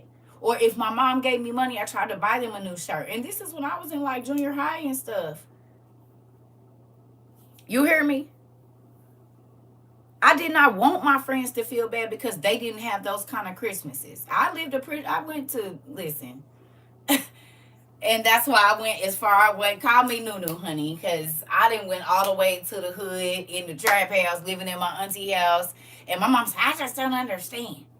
You would rather come over here and live and blah, blah, blah, blah, blah. Because guess what? There's not a lot of expectations over here. Yeah, because when people used to find out who I was, I keep telling y'all where I lived when I grew up. My daddy was, like, he came from an influential family there. Everybody know those people. They have all the businesses, churches, you know, funeral homes, this, that, the car places, all of this stuff. So my family was well known in the city where I lived. You mention that name and everybody know them. They know one of them somewhere. And then my mama family was known for putting them hands on people, and didn't nobody mess with her family. So in both sides, I had you see what I'm saying? But I didn't want to be known by none of that.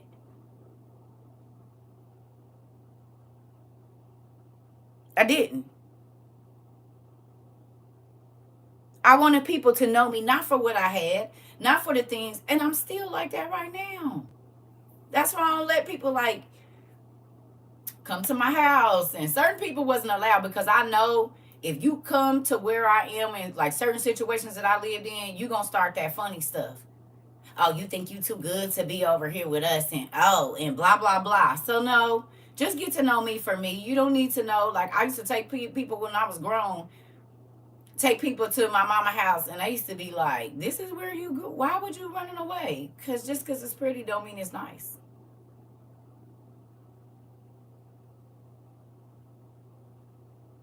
Just because I got clothes hanging there with tags on them don't mean I'm not scared for my life in this mother every day. Because she spaz, nigga, and them clothes ain't worth me trying to gasp for air because she's choking the hell out of me. Because she's stressed out because we got to be the perfect family. And everything has to be perfect, and everything has to be in place, and everybody has to think this and that about us. I don't give a damn. I went to the best schools, had all of the fine arts, all of that, and all of that, and all of that, and I wanted to be in the hood with my aunties running without no shoes on.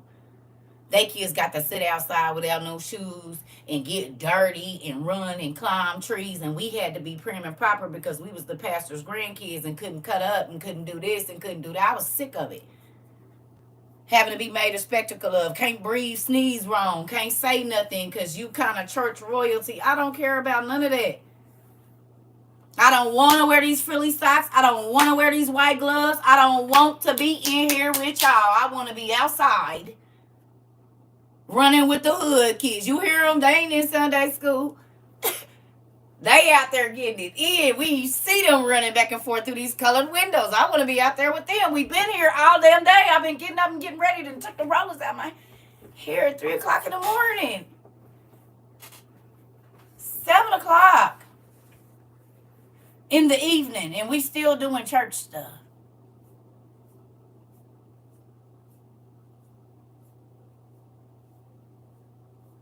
And then if your grandma's the pastor, she has to lock up, so you have to wait. It'd be a couple ministers there to help her lock up, but she's the last person to leave.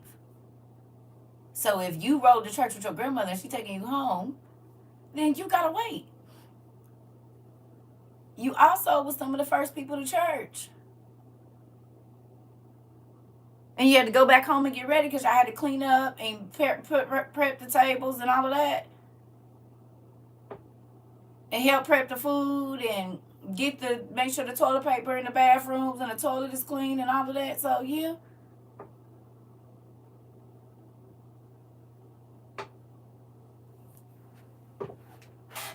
Shoot.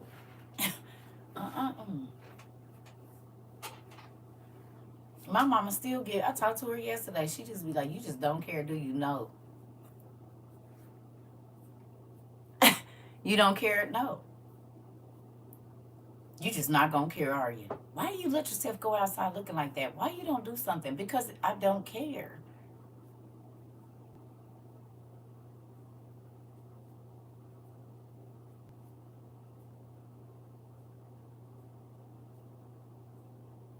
Who went on a date yesterday? What are you talking about, Tony? Are you delusional? I didn't go on no date yesterday. A date with my pillow? What are you talking about?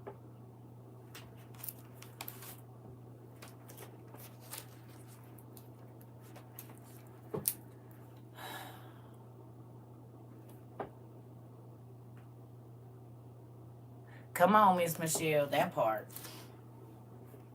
All of the above.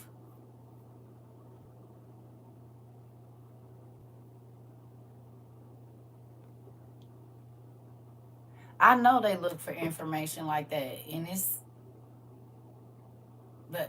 even he could have already been in the bed.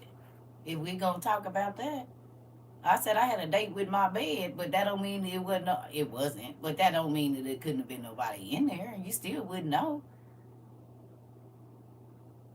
It wasn't, but if it was, I mean,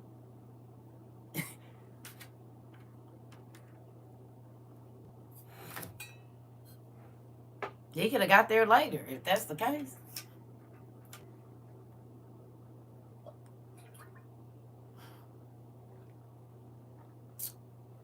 I'm just saying.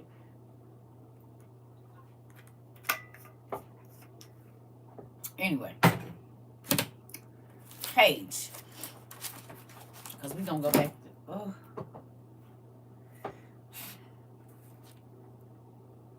Mm-mm-mm.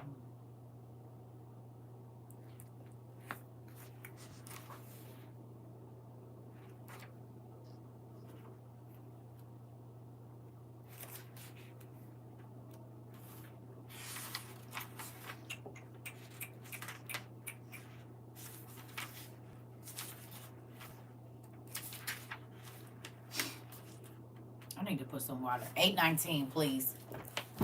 819. I asked y'all a question before we start talking about all of that, and I said, do you have issues with the people that you are related to? Page 819, book 1, please. I need to put some water in this. And get me some water. And blow my nose. Has anybody else been stuffy because you got the dang heat on? And the freaking, it's dry. I be waking up like choking. Anybody else be doing? I be having to keep a lot of stuff by my bed because my nasal passages and my throat be dry as hell in the morning. And in the middle of the night. I'm gonna give me some Kleenexes. That's what I'm gonna do.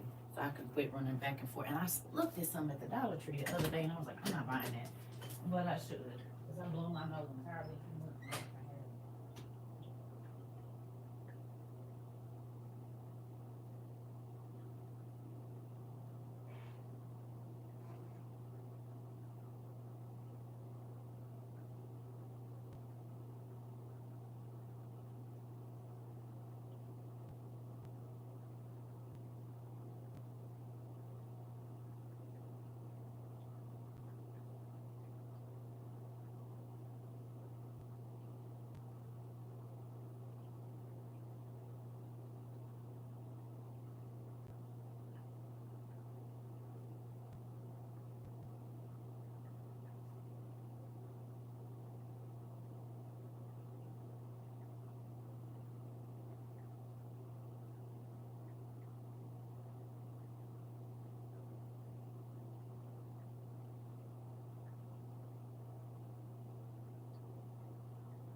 Ooh.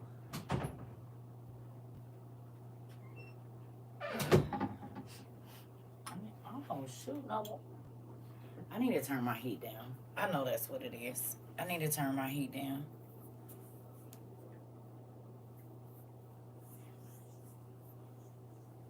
Yes, dry night. I use castor oil now, relief.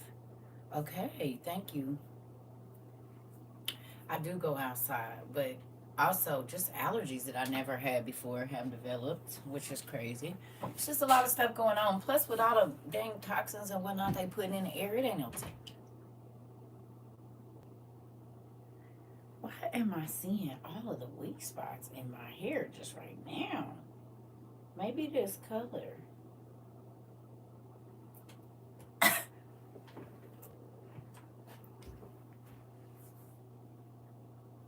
Yeah. Oh, yours stay at 70? Oh, no, I can't. I be about 70, between 70 and 75. Between 70 and 75.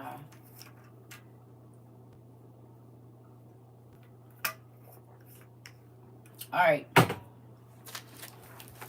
Here we go. Y'all ready? They said, are you ready, CERCA? I done got these books and all this stuff already.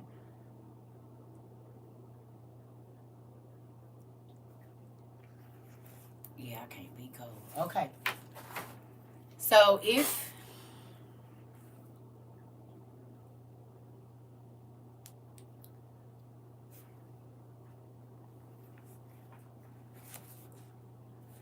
So if you have family problems and you are tired, who's tired of going through issues with your relatives? No matter if you try to be nice, stay away, whatever. Have you had those issues? Just raise your hand if you've already had those issues before.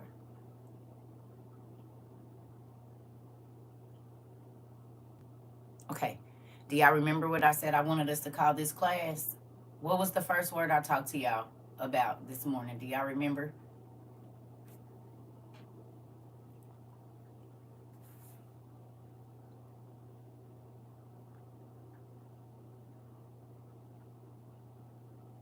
Stripped. What is the definition of stripped? Let's do that. We didn't even do that. What's the definition of stripped?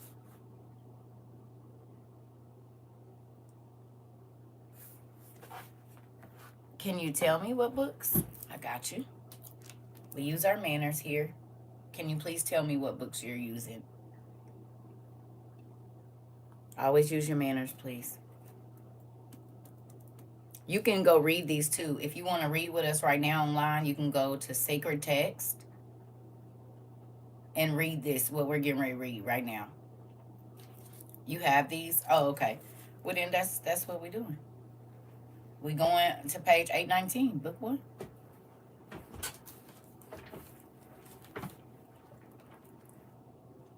What's going on, Mr. Anthony? What happened?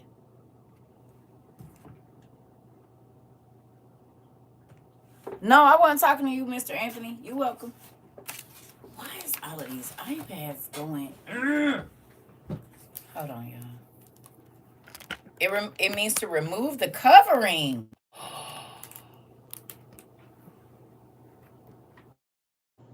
Oh, what I tell y'all.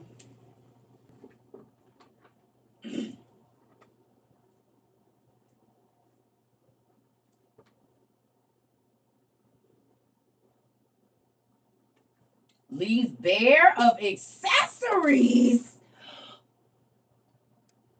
I didn't go nowhere without my bling, y'all. Whether it was real or fake, baby, it looked good. I told you my shoes were sparkly, my belt was sparkly, the back of my jeans was sparkly, it was sparkly in my ears, it was sparkly everywhere. Sparkly, sparkly, sparkly. And God said, take it all off. To deprive of possessions, the blonde hair. He took all my marble tables and my fine shoes, and I was stripped to my most vulnerable self.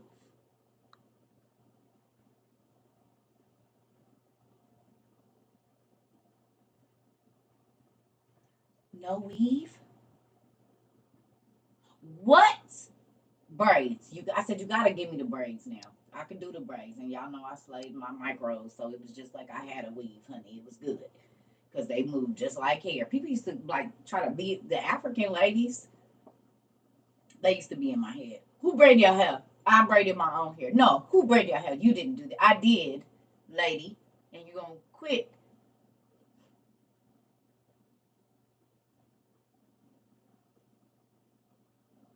Well, this is the thing.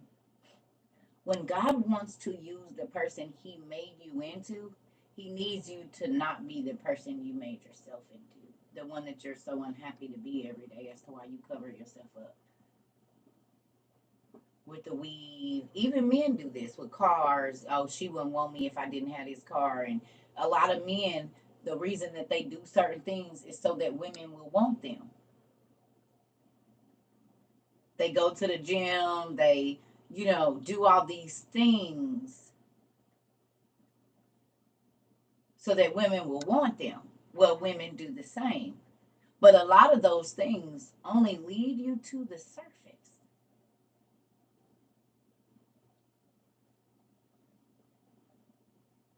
Everything that makes you attracted to them is surface. I braided my hair on my niece's hair. Wasn't paying $200 for something. Come on, Auntie. And I used to be a hairstylist, but I still didn't just try to tax people because I could.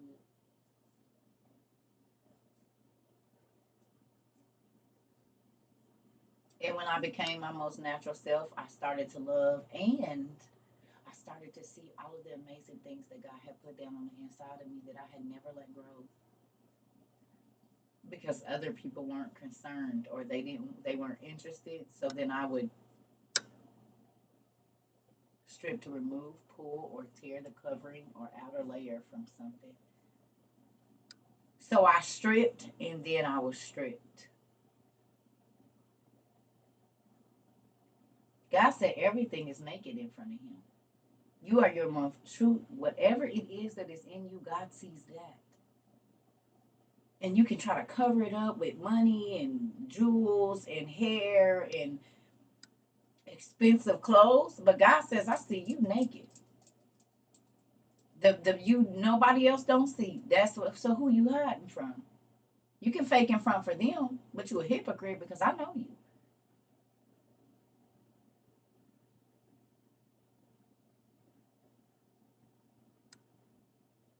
And until you become that person, you always gonna be unhappy.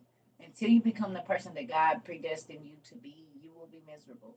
You'll always feel like you're not doing enough. You'll always be looking at other people, but that's because you haven't taken time to focus on the gifts that God put down in you. You worried about everybody else's gifts. When you start to hone in on your own talents and just ask God to show you who He made you, you will not care what nobody else is doing. I'm trying to tell you. I couldn't tell you what nobody else is doing because I just be trying to find me something new to do.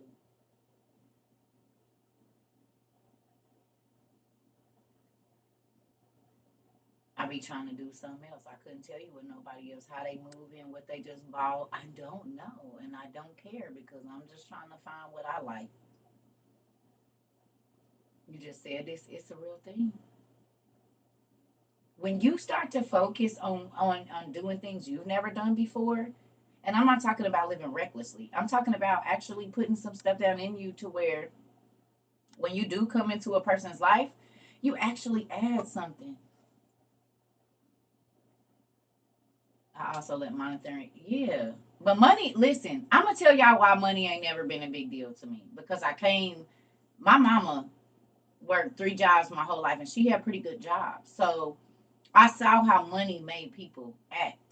I came even on my dad's side, on my real dad's side, they're doctors, lawyers, podiatrists, they're prominent people.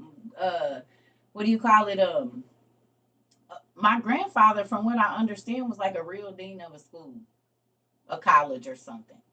At some point in time in Texas, somewhere, my real grandfather, he was an actual teacher, like a professor. You hear me?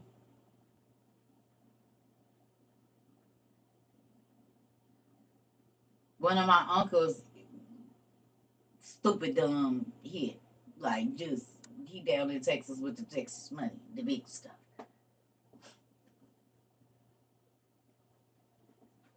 But I don't care. Money does not make you. Money really exposes who you are. You know that?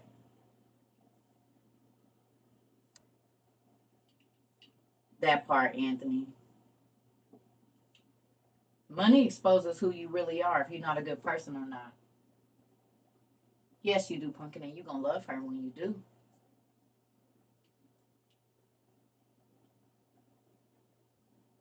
I told y'all the story about when I was in beauty school and the guy that I was dating at the time, or whatever you want to call it. We was hanging out. I don't know. There were some ladies there, and they were saying some stuff and blah blah blah. And then when he pulled up and was bringing all that stuff in, and it's 5 niggas running. I'm talking about taller than them. Everything I needed into the beauty school. Like, nah, she don't need nothing. Why you didn't tell us? And everybody know who he is. I said, well, you didn't need to know. That ain't none of your business.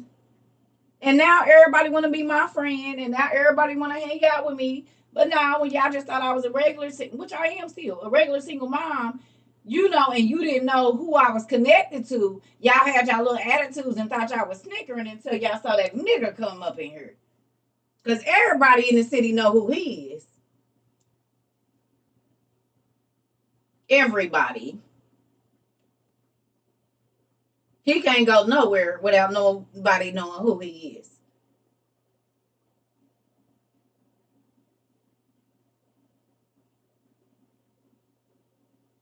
But I want you to want me for me.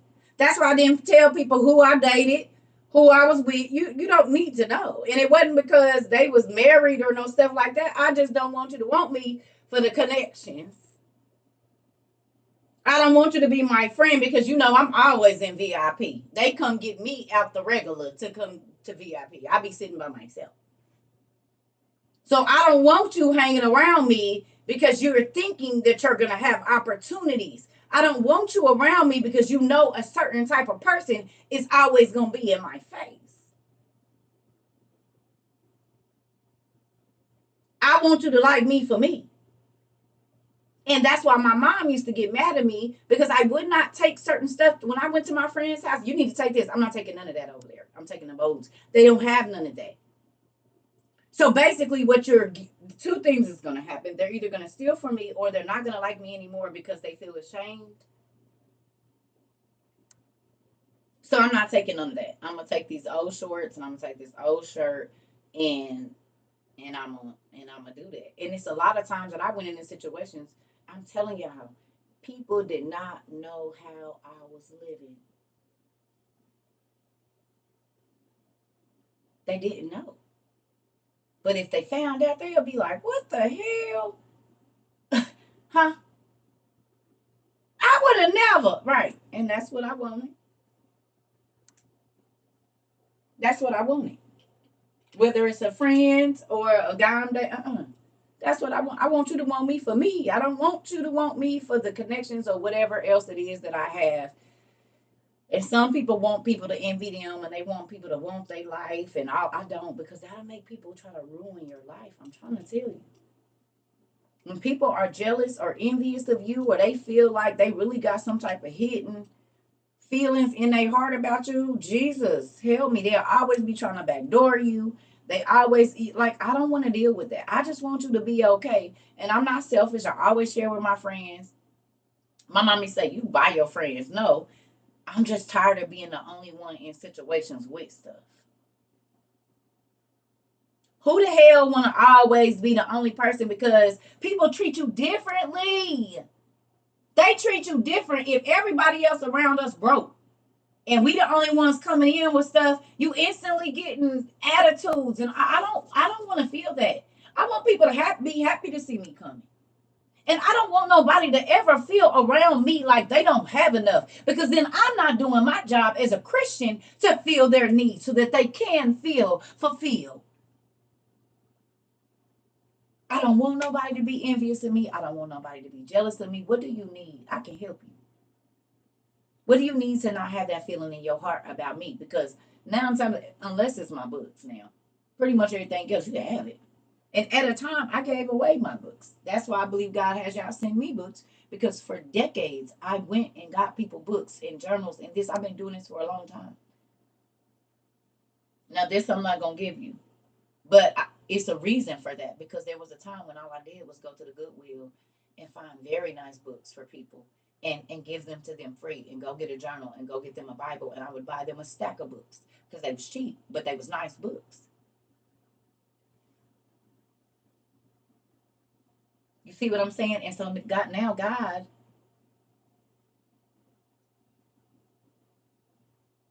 I beat the hell out of my kids. And they are some of the most well behaved children in my whole family. They not disrespectful. Other kids in my family will cuss out the elders and everything else. I beat the hell out of my kids. I did. But not abuse. I disciplined my children when they needed discipline. Y'all heard them? Y'all talk to them?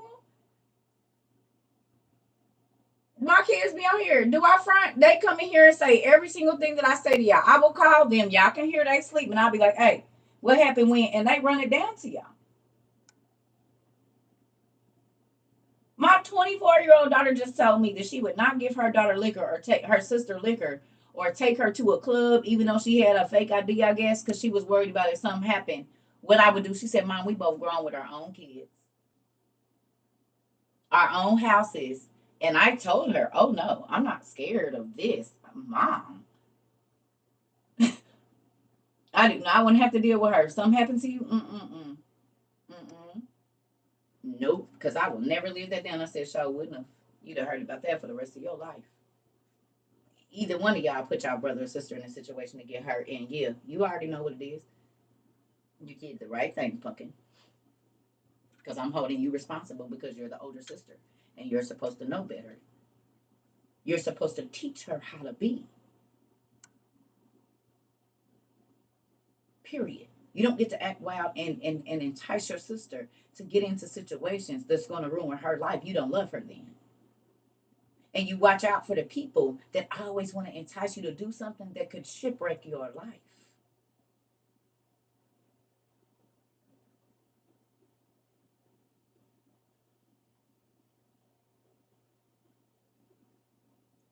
It's people that's jealous because they don't have the discipline or whatever it is, and they will make you feel bad about you saying, I wouldn't be doing that. And that's why you always calling me for something. Because you won't discipline yourself. You don't want to hear what nobody got to say. You won't do what you're supposed to do to get your life together, whatever that is. Or you let your, I ain't about to work for no $10 an hour. Well, right now, 10 beats zero any day. 12 beats zero any day. I don't care if I was just making $2,000, $3,000 a night in a strip club. I will go work a job for $12 an hour because money is money. Oh, I don't have no problem when it comes to taking care of my kids. I'm gonna do what I have to do. And when you feel like you too good to be doing stuff, that's exactly when God will make you go do it.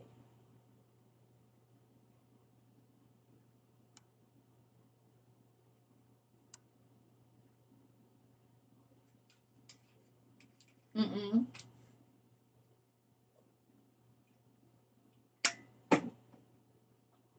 Say what you ain't gonna do and watch you be doing it. I used to tell my friends, girl, I couldn't be with no man to put his hands on me. Sheesh. I wish a nigga would and did. Now, did I fight his big old self back and did gave him a run for his money? But that don't mean I didn't stay with him.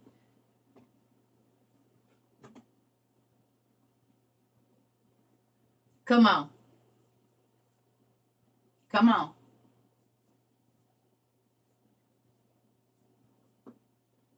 He's humbling all my kids because they refuse to listen and will. Because he love them enough to discipline them so that they don't lose their soul and their life. And some people, can I tell you something too? You said, facts, I hated gas and loved my teeth a little too much, and he gave me, come on now, and will. And will. I tell you this. This right here, what we about to read, and I know y'all read Joseph's story already, but let's go through. Because you can have people. Can we look up the word again for me? So strict and then relentless. Those are two words. Can we look those two words up again? What does strict mean? And then what does relentless mean?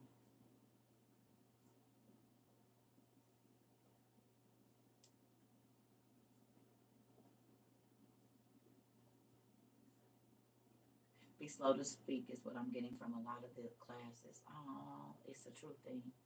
You gotta be careful.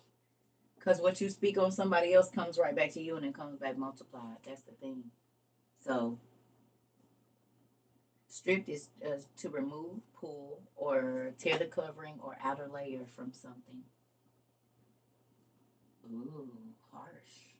Harsh. So who feels like you've been stripped? Maybe since you came over here, maybe the stripping process started before you got over here.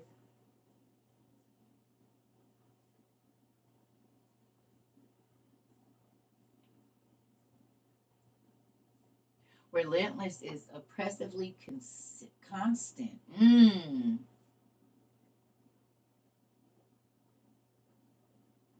Oppressively constant. So constantly oppressing something or oppressing the person. To leave bare and constantly oppressed.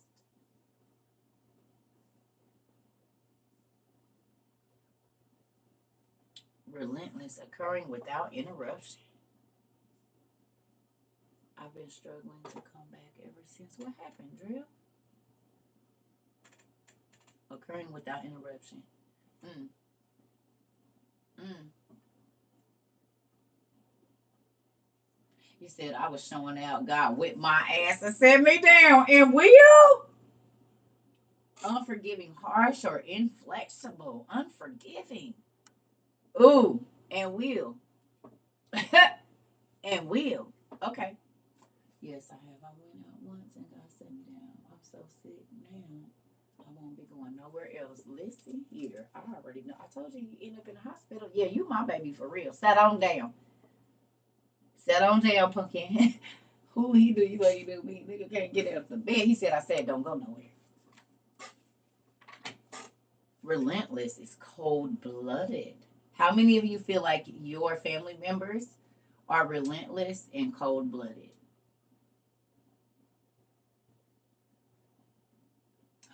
Oh, it says inflexible is unwilling to change or compromise. Thank you for going deeper, Pumpkin. I appreciate you. Friends, relentless and ruining your life, just people in general. Your boss might be relentless and trying to make you got co-workers that are relentless. Like, when will you stop? I said it's fine. Just leave it. We don't gotta keep doing this. I don't want to. I don't want to keep talking about this. I don't want to keep doing this with you. I don't want to. Some of your spouses are relentless. They gonna went through my divorce. My name was drugged through the mud. I said something to my pastor and mentor. They but listen. I already know about that, and that goes along with the paid. Oh, okay. Okay. Wait a minute. What happened? I missed something. Let me see. Went through my divorce. Name was drugged through the mud. My pastor and mentor, they both did some things to me in the name of the Lord. When the truth came out, only one of them apologized. Ain't that crazy how they do that drill? I'm trying to tell you, that's wrong. Okay. So let's look at how Joseph went through with his loved ones and the people that were supposed to care about him. And that's not all of it, Dwayne. Thank you. It's books and books and books, and they just sent me some more books. I think it's some more books in the living room.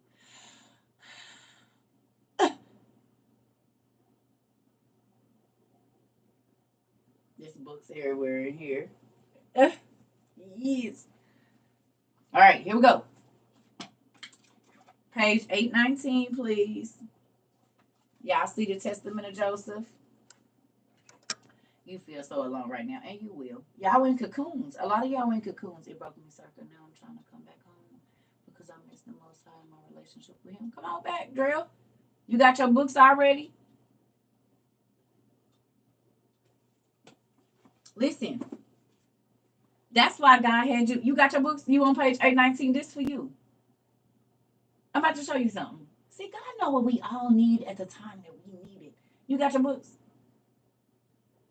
And if you don't, you know you can go to Sacred Text.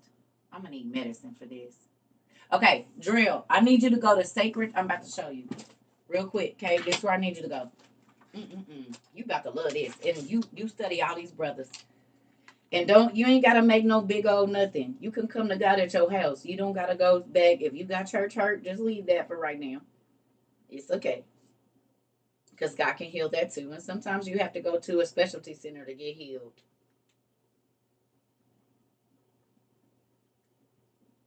Hello, I'm CERCA TROVA, your specialist.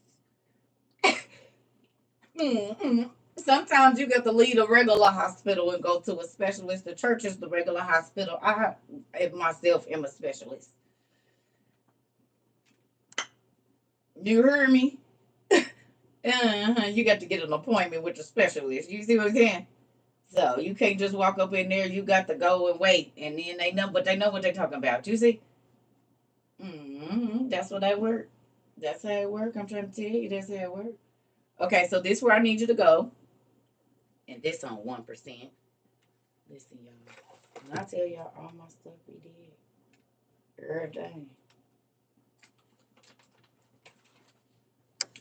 I'm a specialist now. You got your general doctor, and then you got your specialist. I happen to be one of those. So I need you to go here to sacred text, and you see where it says the book of Jasher, and then the lost books of the Bible. But underneath there, it says the Apocrypha.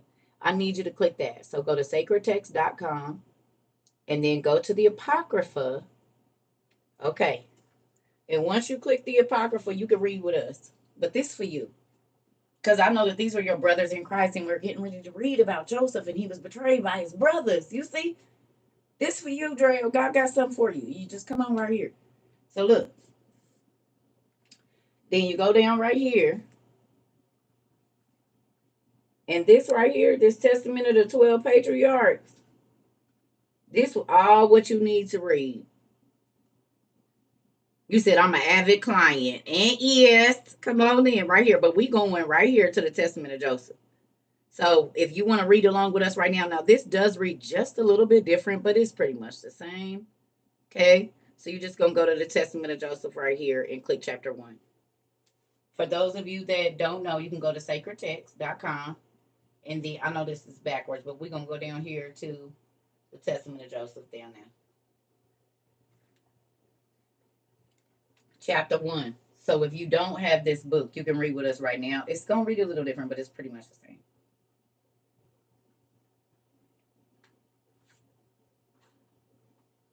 Or at least you know where to look for it. You're welcome. I'm sorry, y'all. So newbies, I go to the bathroom a lot because I always got 2 big drinks around me, and I'm sorry. I'm either going to be blowing my nose or I got to pee. So you just bear with me. We've been on here 141 minutes, so 2 hours going on 3. So just give me a minute, okay? I do go take frequent bathroom breaks, but I drink a lot of liquid all day. These people will tell you I'm constantly filling these up to the brim. This be my coffee, that be my water, and I normally have a juice or something sitting over here. So bear with me, please.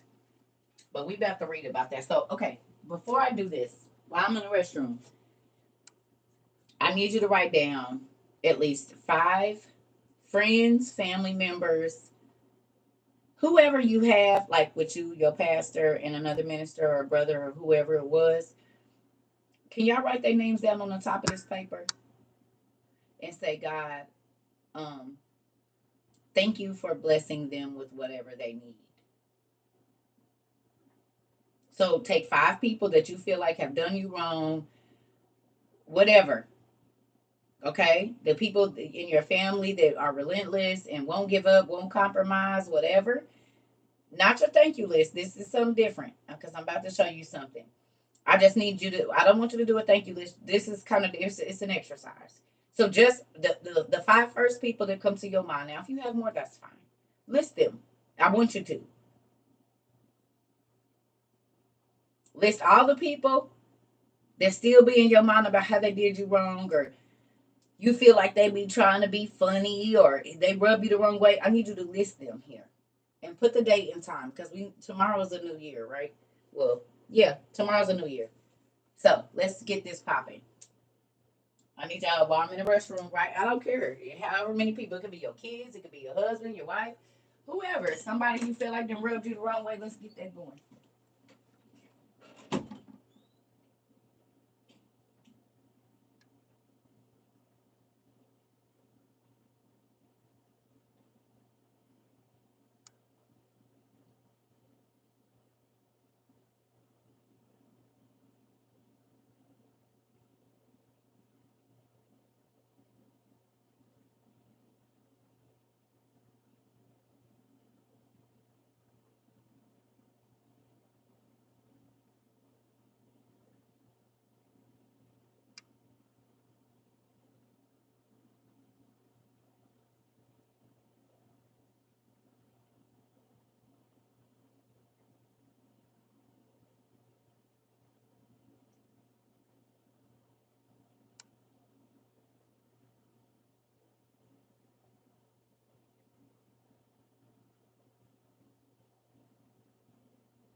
All right, your list is past 5. I have to put this on surround sound. Oh Lord, don't wake nobody up now, Michelle,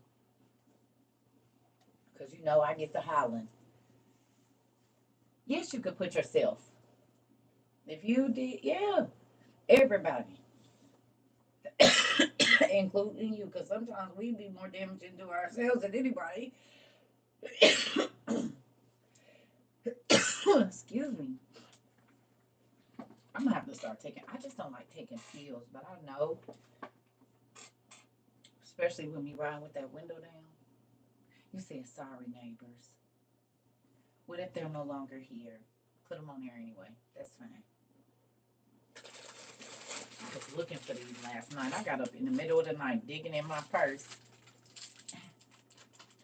Oh, they smell so good. It's grape, lemon, fruit punch, and raspberry.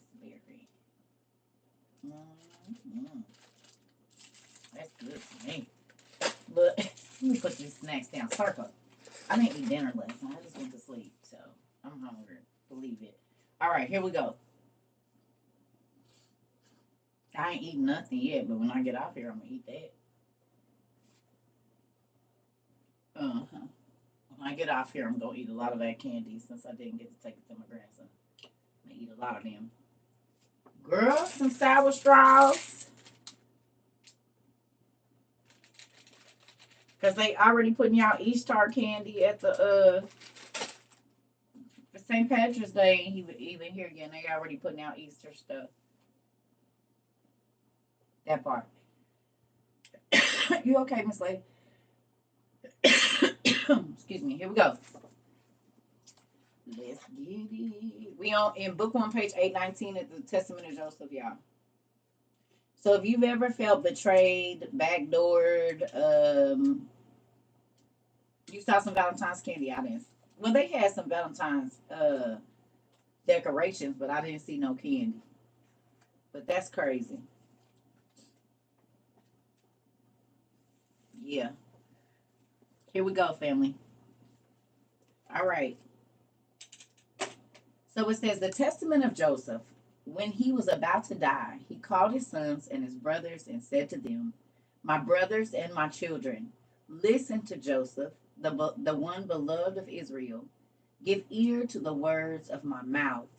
In my life, I have seen envy and death, but I have not gone astray. I continued in the truth of the Lord. These, my brothers, hated me, but the Lord loved me." Write that down. People hated me, but God loves me. Or people hate me, but God loves me. Because that's important. Because you can't be a friend to the world and a friend to God, too. And what that means is, even though you in the world, you ain't always going to be on the stuff that the world be on.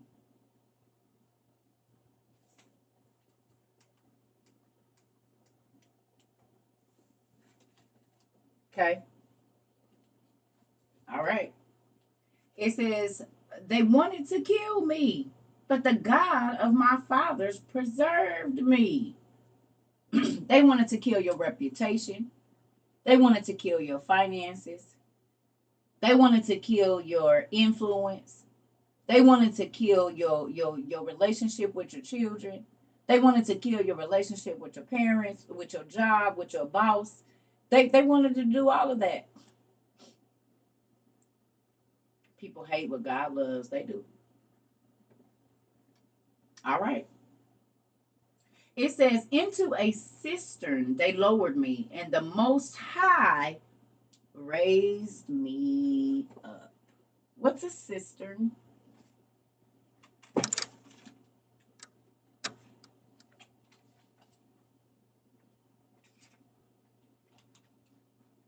What's a cistern? A well.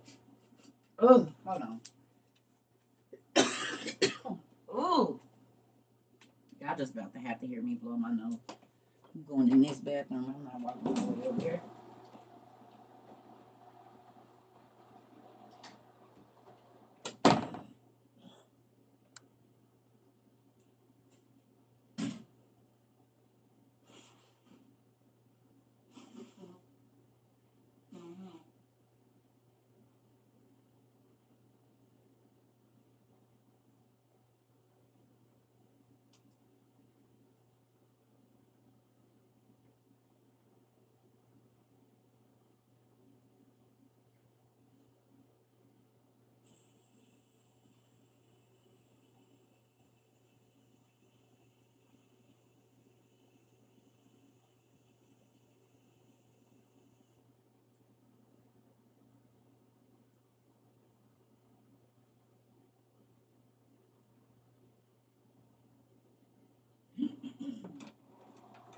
Okay. And yes, I blow my nose loud. It's okay. But that's why I be going in my room, in my bathroom in here instead of going in the one behind me here. Ugh. A tank for storing water, especially one for supplying taps as a part of flushing the toilet. So in ancient Mesopotamia, they made these big vases, like that you could put people in. They was big. And they would um put them basically down like clay pots or whatever it is. But they was, I mean, they was big. They was big. Because different places had different ones, and this is where they would get their water from. Kind of like the, what is it, boba trees? Or whatever, that big old tree, they hollow it out and it holds the water in there. Of course, this was in the desert, but I'm just saying. Imagine you got, is that what they're called, the boba trees? What are they called? He wasn't in the tree, but think about if they lowered you down. Those trees are massive, and there's no way to get out. And they lowered you down in there, and the sun. It's in the dry season, and the sun is beaming down top of you in this big old. As a matter of fact, what movie is that? That's not. Is that Django where the girl was in that box?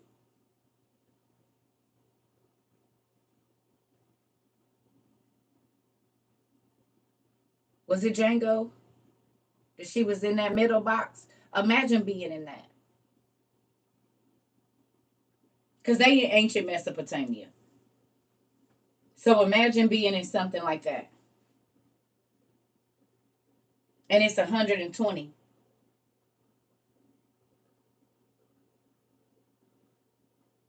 That's basically what they put him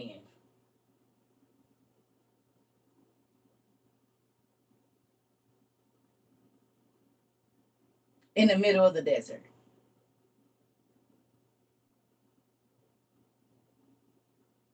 His own brothers.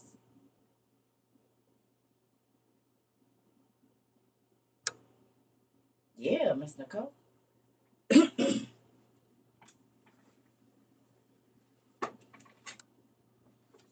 Boabab trees, right. I don't never say that right. Thank you, CJ.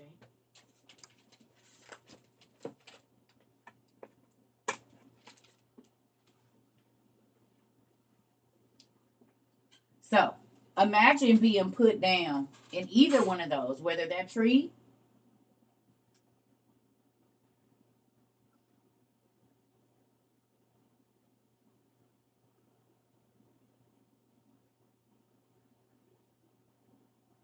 No, no, I don't mean a well. I don't mean a well.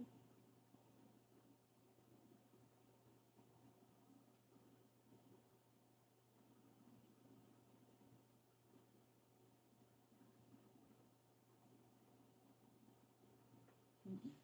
I didn't mean a well.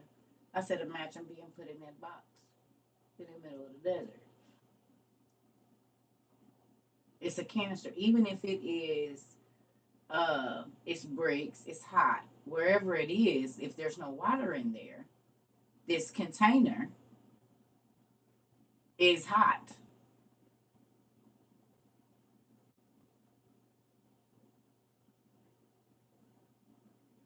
It's hot because it's in the middle of the desert.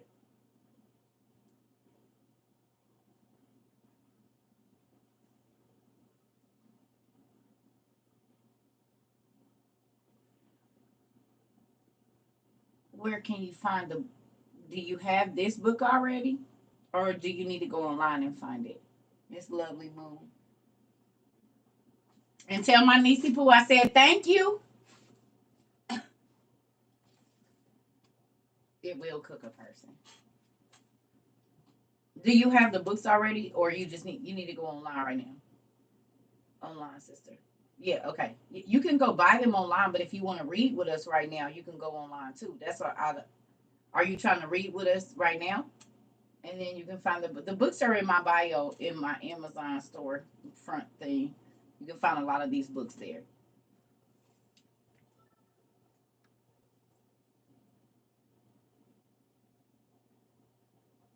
Sorry, y'all.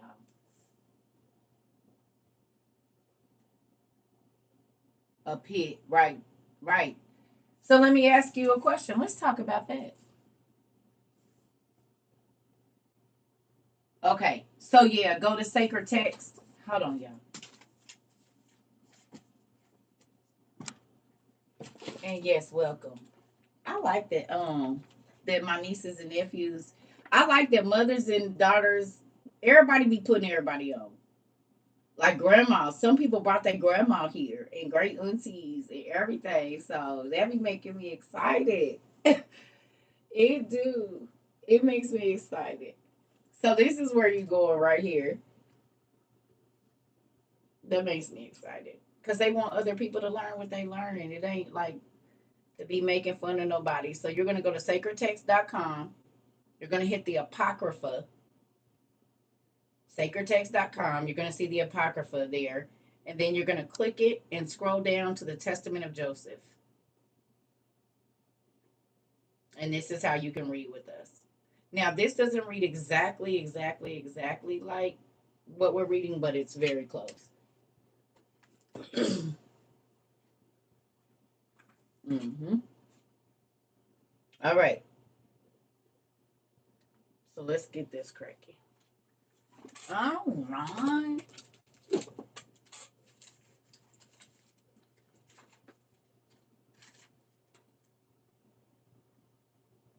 Thank you. My daughter did her thing with you. Oh, that makes me excited. I'm so happy. It does. It makes me excited. So can we talk about that? And this is not to point you out, young lady, but this happens a lot. Who remembers me telling you that when you change, the people around you, or if you get uh when you start talking about things that they haven't heard you talk about, at first it's going to be foreign to them, but over time they will see the change in you, and they gonna want to know why. They gonna want to know why you not do because they know you.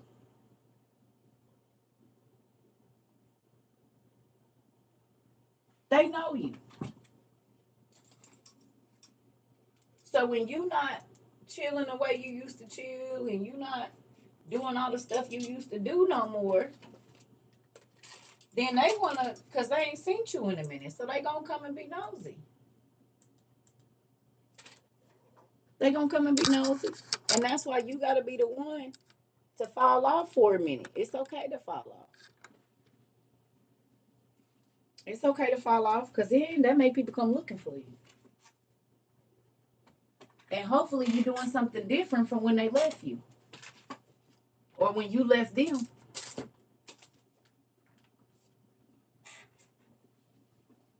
Right? You should be doing still do it. People should not be able to see. I mean, unless it's good stuff. Yes, because I'm the life of the party, and they missed that. My children obviously got very confused and concerned about my transformation. Yeah, they be trying. Did they say you was in a cult? Who keep getting that still? You in a cult? Anybody? Y'all still get that? This is a cult, even though I can't force nobody to do nothing because y'all ain't where I am. You still get it? Do y'all be cracking up at them?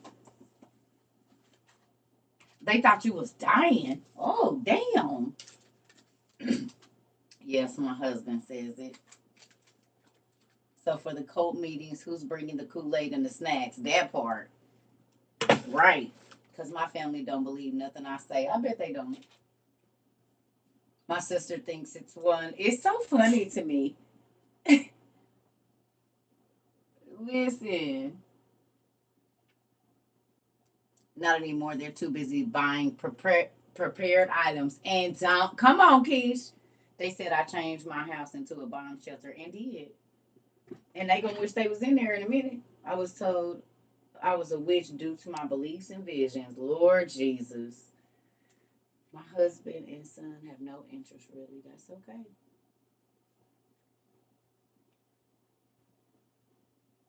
That part across the floor. And this is the thing. The sad part about it is, sister said I need a bunker, and do, excuse me, y'all, I gotta grab that. This my thing. I love y'all too. Breed, listen here. The Christmas dinner, they talked about getting food stamps. I almost passed out. Oh, oh, you was like, I don't want no parts of that. Nope, nope, nope, nope, nope, nope, nope, nope. I told y'all was gonna start easing out of rules very like slinking on out. Like, yep, nope, I don't want no parts of that. I told y'all. Mm-mm. Oh, I know. You left the room. I bet you did. Y'all find yourself exiting out of more rooms and stuff lately? Can't even tell these people the truth about the backlash. Well, that might mean that you're really a follower of the Most High.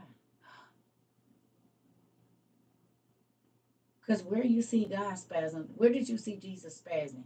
The only place that Jesus spazzed in the Bible that I can see, and I done read stuff in the Bible and outside of the Bible, the only place he spazzed that was in the tabernacle. That's the only place he went over kicking over tables and hitting people and stuff. He didn't do that at the parties where he was at. He didn't do that at the whole house. He didn't do that nowhere. The only place he went acting crazy was the church. Absolutely, I love my peace, so it's not often I go around folks that part. Love you too. I left my relationship because he said, "Who you gonna listen to, CERCA or me?" No, don't do that. I told y'all don't get rid of y'all. No, wait a minute, Michelle. Hold on, girl. Don't get. Now you should have called me. Wait, don't do that. Why'd you get rid of me, girl? Don't get rid. Lord. Oh, he wasn't right. Oh, okay. I was about to say, girl. Now look, if it was spoiled, why you throwing it away? But if it was spoiled, gonna get rid of it then. Yeah. If it's spoiled meat, then you don't need it. If the meat's spoiled, just gonna get rid of it. But if it ain't spoiled, don't do no mess like that. Now, if the meat's spoiled, then you just gonna move that on with this. Girl, you almost gave me a heart attack. Don't be trying. Don't do that. I'm not one of them kind of. I'm just the dean.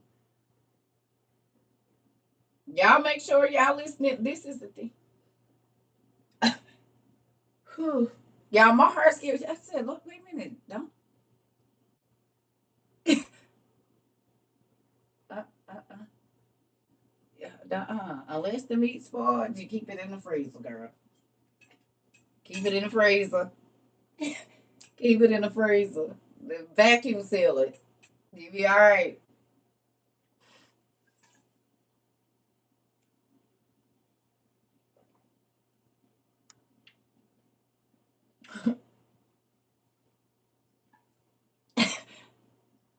I need coffee. That's what's going on. No, I don't. Yeah, put it in the freezer. Vacuum seal that bad, baby. Put it in the freezer. You said I just peed a little. Ooh, Jesus. But if it was rancid, yeah, you can't help that. It's gonna come through the freezer and everything. You got to go to get rid of that. But don't be doing that. Don't be listen.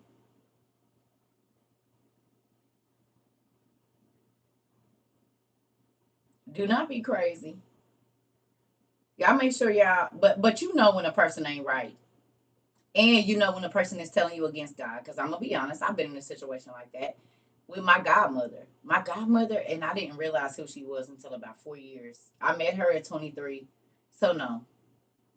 About 3 years into me knowing her, I didn't realize who God had given me. He had given me a person that he had given spiritual insight into my life. So she would call me. This was when I was like 29. I'd known her about 6 years, 5 or 6 years at this time. But I didn't really, this is when our relationship really started to grow. From 26 to 29, I was like on the phone with her a lot and just asking questions. So this lady would call me. Let me say this. She would call me and she would say, read this.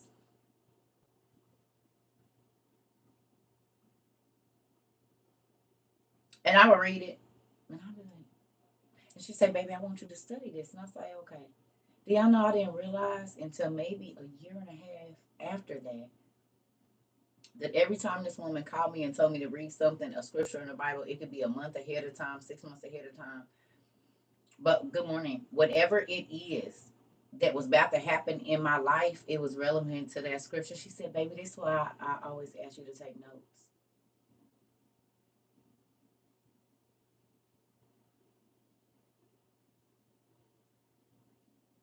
Do you hear me?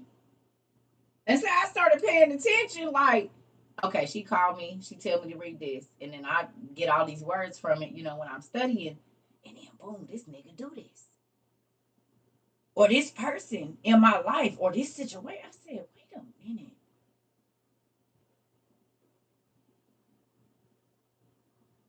So I started paying attention, and every time I said, this is, Mama, you just had me. But she said, baby, well, God knows. She didn't try to shove it down my throat. And a lot of times in the beginning, I'm not going to lie, I read it. I was not studying. I was reading. And then when I started to study,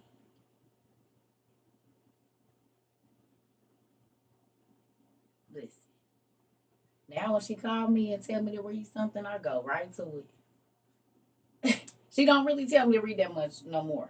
But back in the day, listen, God will give people spiritual insight inside your life, but you have got to be open to listen. That's the part I read, but now I study. Come on, Rika, and that's what I'm talking about, and that's what we on. So let's go. But please don't ever leave your spouse. You always pray and ask God, y'all. I'm not that. I know church be trying to control people relationships. I don't. I believe in love. And excuse my language, but if you marry that freaky dicky love, cause guess what? Y'all are becoming one. And then you gotta do a lot of things to do that in more than one place. And churches to me, they say they encourage marriage, but a lot of the things that they do actually break marriages up. You all in these people's bedrooms and all of this old crazy stuff, and not to foster love and the closeness, but to be because y'all be wanting to mess with their spouses and stuff on the low. So then y'all want to get to telling them this and that and this and that and this and that because really you a predator. And the church be your personal dating pool or fun pool or whatever else it is.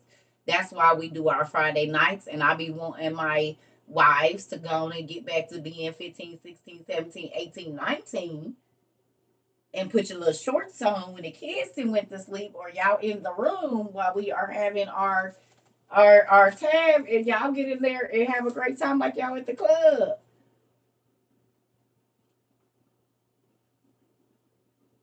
You believe your wife is possessed? Damn, I believe it. So pussy, you need to anoint your house. And you'll know if she is or not, because them demons gonna cut up. But don't let her see you do it. Which chapter of the Bible was Jesus turned up?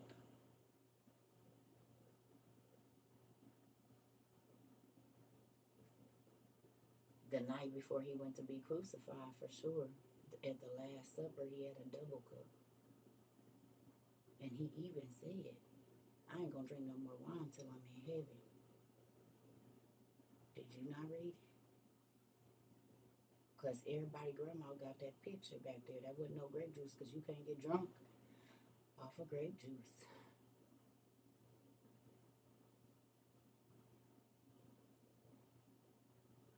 That's the verse where he was turned up. Double cups, all 12 of them. You're welcome.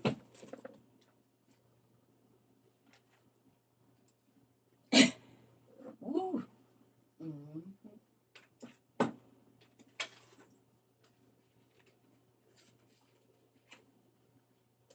Yeah. It's wine in heaven.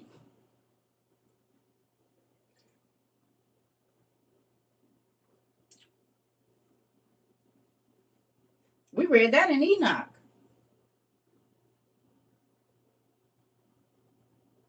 Where did you begin when you started to study the verse reading? If you listen, if you go to Genesis, let me show you something real quick before we get on this. Deshaun, you got a regular Bible? If you got a regular Bible, everybody go to their regular Bible real quick.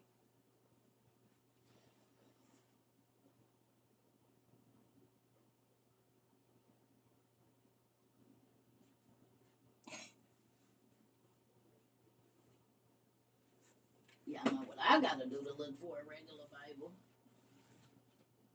That ain't gonna fall apart or break apart. Where is my Bible at? I'm gonna just do it online. I'm gonna show you something, right? So if you go to Genesis real quick. No.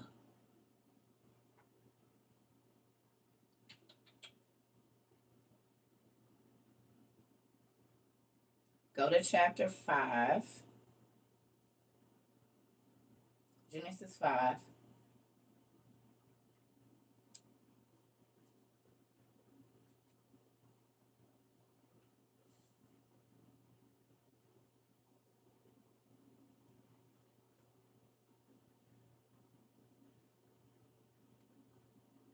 All these books and you can't find a regular. Yeah, I got a regular Bible. I mean, these are regular Bibles. Like this is a regular Bible, but that's King James 1611, so we don't talk like we talk. And then these Bibles, they're all in a different language. So just a regular King James, I got it around here. I just don't quite know where it is. There's two of them in here somewhere, but I used to know where they was. My family just sends me a lot of stuff, so it's just real crazy in here right now. And they don't care that I have to build more parts to this shelf, and this will be heavy. So they just keep, because you can't have no cheap shelves. I had to build these myself. So with that,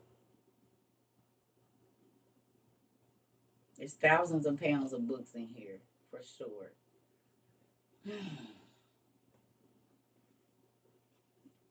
And they don't care, because if I had cheap shelves, this would not be possible. Y'all know that, right? That's why I had to build it. It was cheap to build. It was only $70, less than $70 for materials, but the wood is heavy and thick. It's 2-inch thick wood almost, right? And it's 12 inches wide. Because these big old books, should they be sending, no shelf at IKEA was going to hold all this. I'm trying to tell you. $70 will get you the best shelf you ever had in your life from Home Depot. If you go on and put in a little 4 hours worth of work, honey, you can build it big and long as you want to. Tell them, Auntie. Auntie been building stuff for a long time. For $70, instead of giving $7,652 to the furniture people, you can go buy you 2 tools and some sandpaper and make the dream shelf of your life for under $100, probably. Sturdy, you'll have it forever, and you can take it apart and put it back together. Things was made there. I just made this last year. I just made this last November, not the November that passed. This I just built this. It's 8 feet.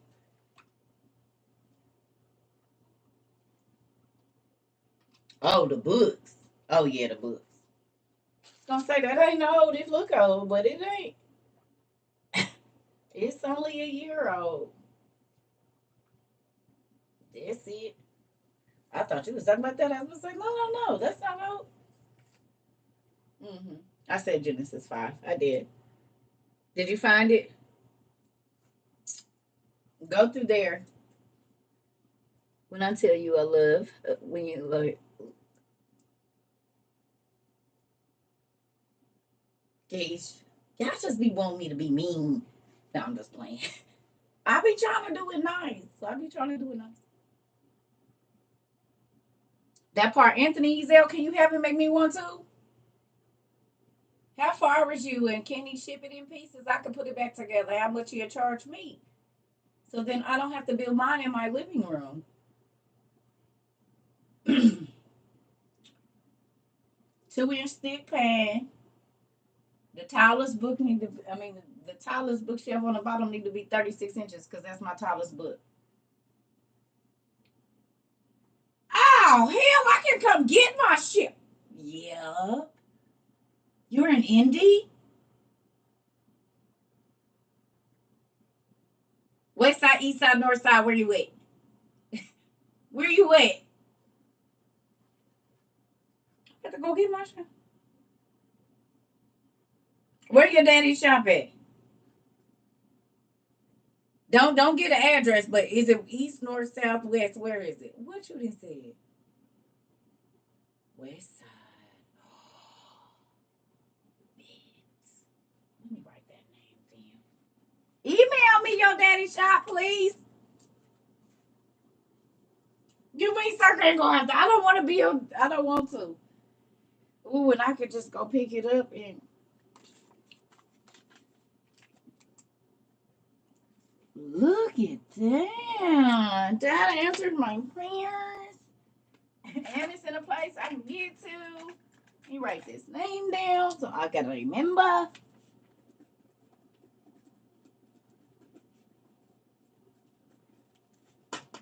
What's crazy is one of my best friends has that same last name, which is from like high school.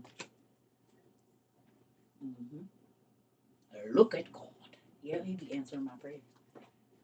And I like wood shavings. I'm a, yeah, that's cool.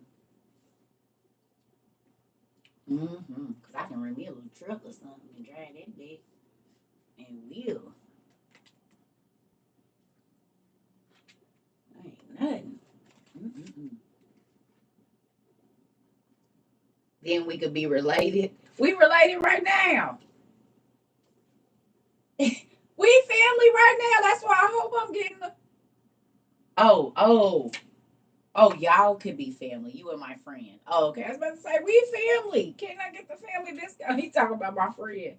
He can be related. He said, then we can be family. I said, yeah, we gonna be family. I need the family discount. Hell. He's talking about my friend, y'all.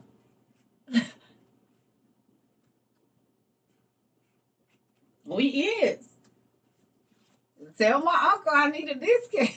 I thought he talking about my friend. I need me a discount on this shelf. Now, damn, now. Listen here. I thought he was talking. Cable. I thought he was talking about me. Like, yeah, we family already. Cousin? What? We was already there. Shoot. The friends and family rate, right? Okay, so look. Back to Genesis real quick. So, with that, I'm saying, okay, you fried. And is. With that, um,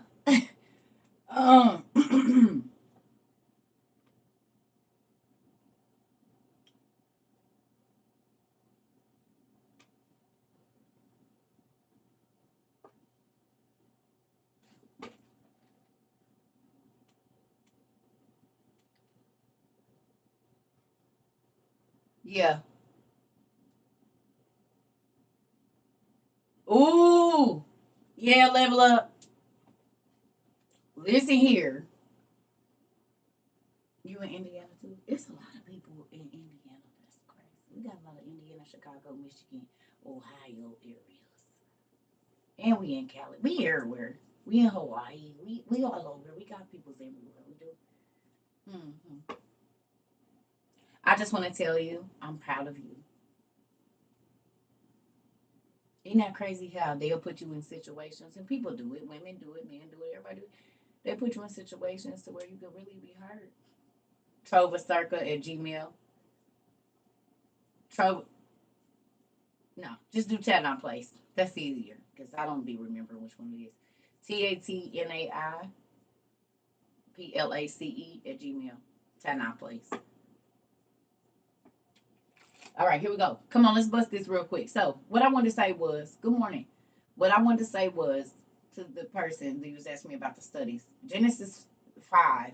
It does not tell you any of the names of Adam and Eve's daughters. Now, it tells you that they had sons and daughters, but they only tell you specific names. So even in Genesis, if the people say, oh, I read the Bible 13, 14, 15, 16 times. Well, you read it all those times and you didn't realize that not one of Adam and Eve's daughters was listed there. That wasn't a question you should ask yourself. Where are the daughters at? What are their names? Because how did all these people come from? Adam begat, Seth begat. Men don't have kids with each other.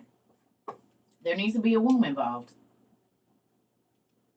You can spew all the baby batter you want into whatever space, but in order for there to be a product of a bud in the oven, it got to be a uterus.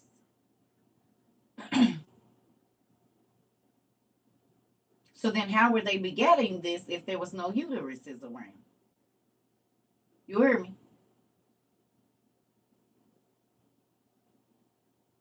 All this baby batter, but no uterus, no oven to bake it in. Make that make sense?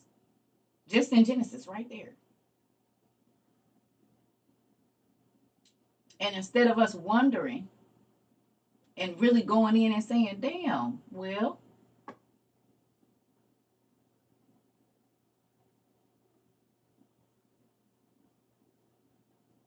some of them were twins. And then I think, too, it's also the way that it was written. You know how we have like the, what do they call them? Irish twins?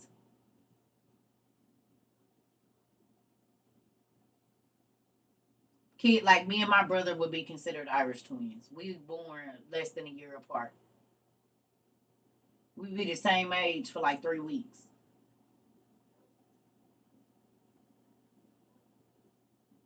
You see what I'm saying?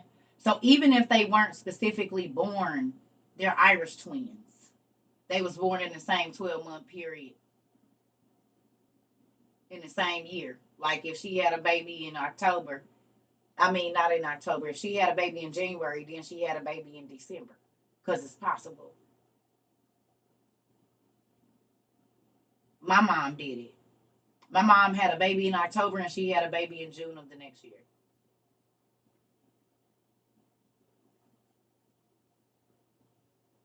October, she dropped my brother, and by June, she was having another baby. And that's how me and my brother was. I was born in March, and the next February, she had another baby. So we the same age for 3 weeks. And then he'll turn 43, and then I'll turn 44.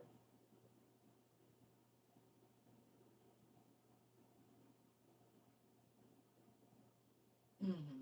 So I think some of the twins is that Irish twin thing as well. His sister born with him. Yeah, yeah. My mom did March and then January the next year. Yep. I see now they don't mention that in the Bible. No, they don't. But if you read the book of the Jubilees and the book of Jasher, it talks about that. So the book of Jubilees is called Little Genesis, right?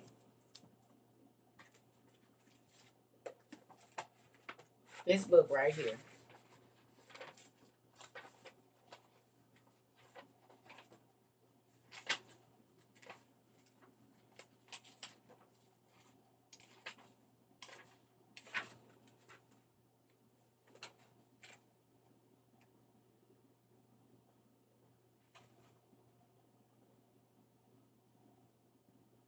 See? The book of the Jubilees, right, is the division of times. A Jubilee is a 50-year period, right? So look, even in Genesis, it doesn't tell you this. Description of the days of creation. It does, but it doesn't. It says the angels of presence were created, the angels of sanctification, the angels of the spirit of fire, and the angels of the spirit of the winds, and the angels of the spirit of the clouds, and darkness of snow, and hail, and frost. and the angels of the resoundings and thunder and lightning, and the angels of the spirits of the cold and heat and winter and springtime and harvest and summer, and all the spirits of his creatures which are in heaven and on earth. For on the first day he created the heavens which are above and the earth. Okay? So all of our souls and the souls for your little scruffy and the spirits of the animals and the spirits of the bugs and whatever else that keeps you alive, all of those spirits were created on the first day. Not the physical body, but the spirits for those things. The angels were also created for the first day. What happened?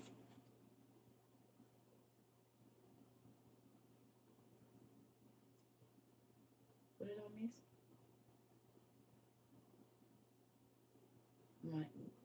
Me and my sister, our estranged, passed away last night. I'm so sorry to hear that, Pumpkin. I am sorry to hear that. Yeah. So this is why Lucifer did not want to bow to Adam. When God showed them Adam, this is why Lucifer did not want to bow to Adam, because he was created first.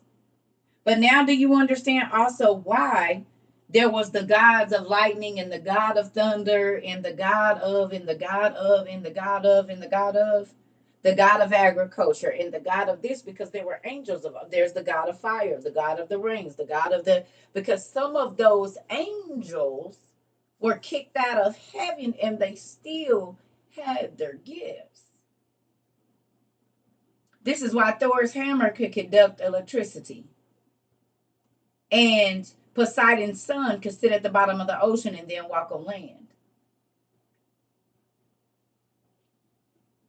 Because a third of all the angels, see, they just tell us is cherubims and all of this. But do you see how many angels it is? It's angels of the presence, angels of sanctification, angels of fire, angels of the winds, the clouds. And these are all gods that people pray to. The God of the wind, the God of the this, the God of the that, because they were the fallen angels. Elsa and her brothers and sisters and all of them that can control ice and freeze stuff, that can control the wind storm, that can melt the elements, they can cause fire. These books were taken out to pull people away from our real freedom and understanding. Yes, they were.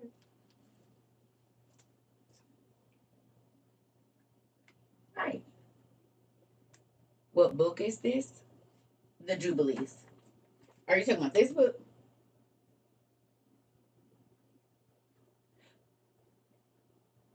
Heat Miser. Come on, girl. You already know where I was going with it. And Mr. Slow. That's my mama's favorite Christmas. We had to watch that every year. And the old one, where it was the wax figures and he used the wazoo there. Every year we had to watch that at least 10 times during Christmas. Mm-hmm. It's a 2-book set. It's a 2-book set. Don't buy them separate. You're gonna spend more. You can go up in my Amazon store and they in there, in the storefront. Yep, they in the storefront. But let me show you all the books that are in here. I do think you need it. I think everybody that say they believe in Christ and all of that stuff need it. All these books: the Apocalypse of Adam, the Apocalypse of Abraham, Life of Adam and Eve, Janus and Jambres. These are the magicians that went against Moses. Their story, the Jubilees. All these books is in there. And they gonna make the rest of your look. Enoch 1, 2, and 3. This Ezra's honey tell you about hell, honey. Ooh, Jesus. It'll have you slunking down somewhere like, oh God, I'm never gonna make it. I don't know. But they make you get your life right. You can't be just a free Christian reading these, doing whatever you want to do. Oh no. Mm-mm. You won't be sad. You said that Baruch have your whole life together, don't it? Ezra too.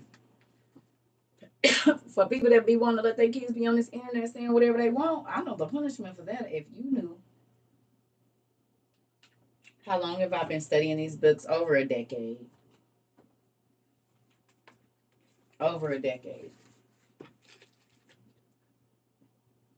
But studying in, you saw this in the Ethiopian Bible. Yep. Yep. So that book, The Jubilees, will help you understand Genesis. If you always skip it when you're reading the Bible and you just skip to the next books, actually that book will help you understand the first 5 to 10 books of the Bible for real. Thank you so much. I appreciate you. Yeah. And you can explain to your children, like Enoch, the book of Adam and Eve. No, I would say read them both together. You can't read them separately. You have to read the Bible and the Apocrypha together because it's the rest of, okay, like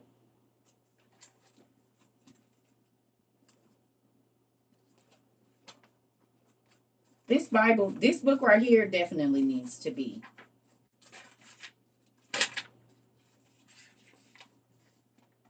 This book right here need to be in the Bible so bad it's ridiculous. We would not have as many people unaliving themselves if they had this book.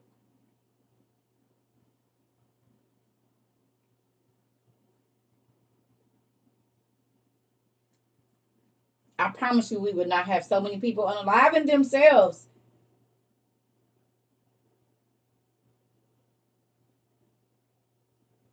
Yeah, but King James didn't remove these. It was a lot of people prior to King James that removed these. You're welcome. But this book right here, this Life of Adam and Eve, it'll change your whole understanding about everything. You will go back and read Genesis and be like, how could I possibly have thought that this was all that there was and Adam lived for 930 years? It tells me how he messed up, how he was created, how he messed up. Tell me about 3 of his sons, and that's it. But clearly right there, if you go to Genesis chapter 5, verse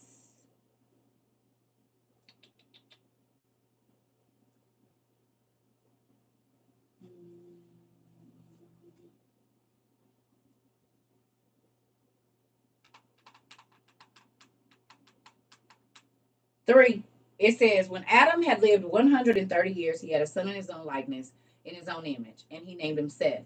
And after Seth was born, Adam lived for 800 years, so that's 930 years, and had other sons and daughters. Stop. What was their names? This is just in Genesis, the 5th chapter.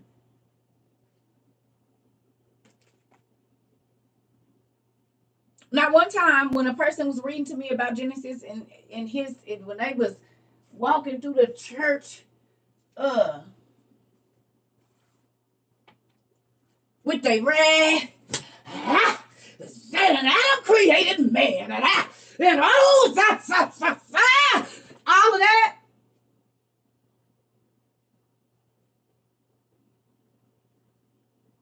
You never once told me what Adam and Eve's names, their daughters' names were. Matter of fact, you never even taught us to question why they weren't there. But and the Lord said, and He is going to do, and all.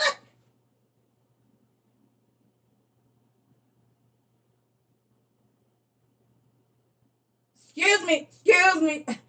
I feel like I'll be the kid that'll get on there and be like, hello, excuse me, Pastor, hold on. What's the Adam and Eve daughters' names?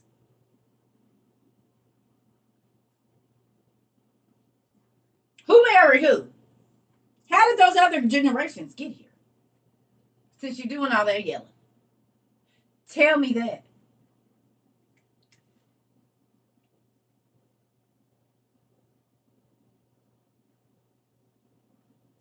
If somebody can find in this 5th chapter where it says that Eve died, I will send you $50 cash app.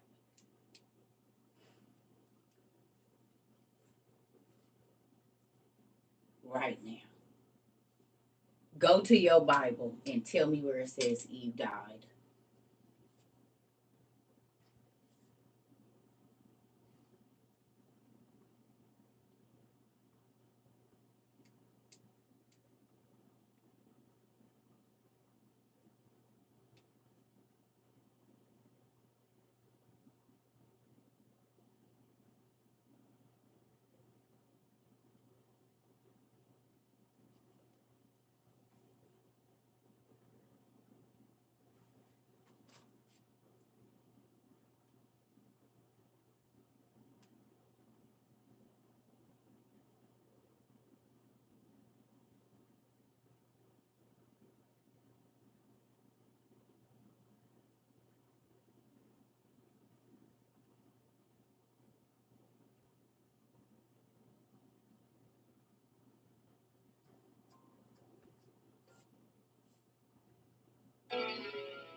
You said Betty LaBelle. I'm waiting for the answer.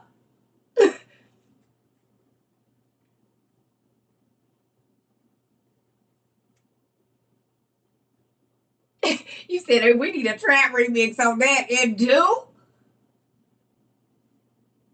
You said the fact that I was able to pull it up that fast and do. Yeah, I hear this in my head. If y'all can be in my head, it is a full production in there. I keep trying to tell y'all. When I see the Bible, I see T.I., Chris Tucker, Ice Cube, the bald dude from Jason Lyrics that's always messing up. Like when I read the Bible, this is how I see it. I see Lynn Whitfield, Tyler Perry. I see a whole bunch of people in my mind playing these characters from this Bible. Kim Kardashian is definitely the chick that got John the Baptist beheaded. She's the chick that came in working their hips, and then that nigga didn't have his head, literally. So, like, yeah, her mama put her up to it. And he said, I'll give you half of my kingdom. I don't care. Like, ain't you married to her mama? She put on Beyonce song, I just wanna dance with you. And then she turned around and put on some Anita Howard and worked them hips a little bit. Baby, she was clicking them bells and I honey, he didn't say, baby girl, yeah, whatever you like, I want you in your mama too. You see, the one night with the king, you hear me? She said, I just want John the Baptist head on the platter. He said, dude, go get that nigga. We'll be back. The soldiers like, man, if this nigga sent us on one more dummy mission, nigga, get the dagger, nigga. Let's go.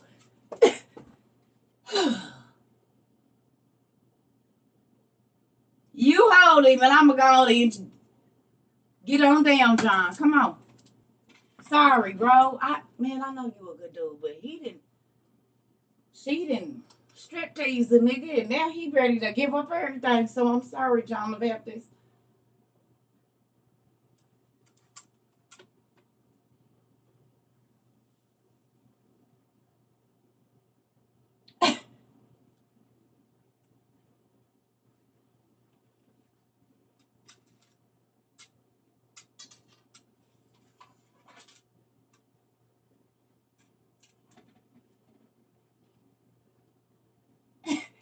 I'm for real.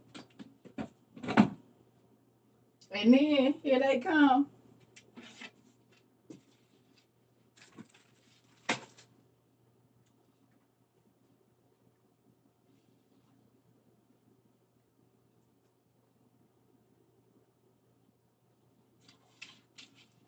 My king.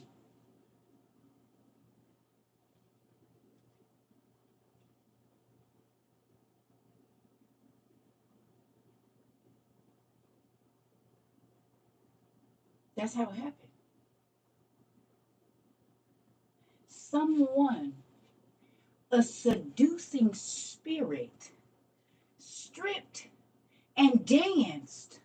If dancing can move God, of course it moves men. You don't remember David dancing and moved God's heart. You're made in the image of Christ.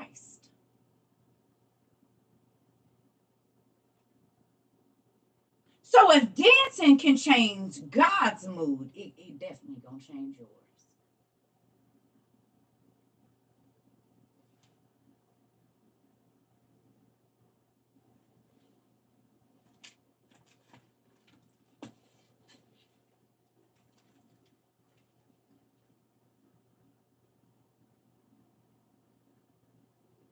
It costs people their life.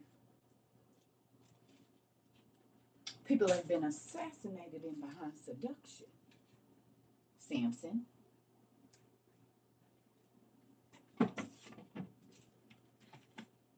Assassination attempts have happened because a man or a woman has been tempted by lust.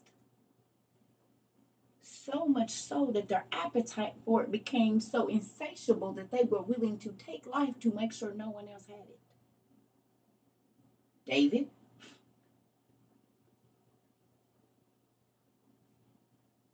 Get your homeboy Uriah for his wife because you want to beat her cakes up. Dang, David, you already had like 7 wives.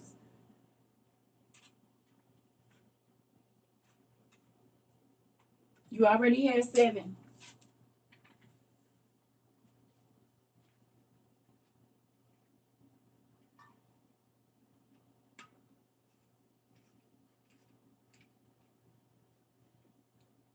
You know what?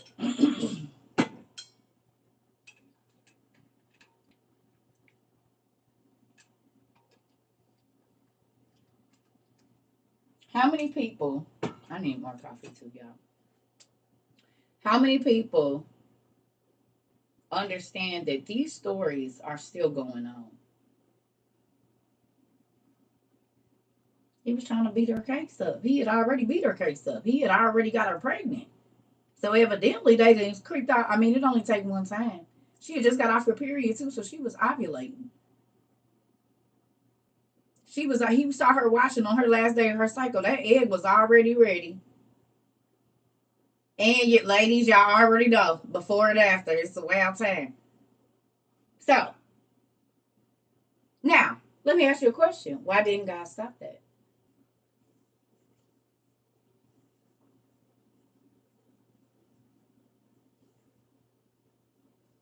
Why didn't he stop it? God could have stopped David. He could have stopped. He could have put Uriah somewhere else. He could have stopped Reuben too. He said, I spit my coffee out. Too funny. Okay, why else he had a nigga killed? He wanted to beat her teeth, but he'd already beat her teeth up. She was pregnant. Because remember, that baby died. The first baby that Bathsheba got pregnant with, because he took Uriah's life, that baby died. And the baby didn't just die right away. The baby lived to be like 8 or 9 months.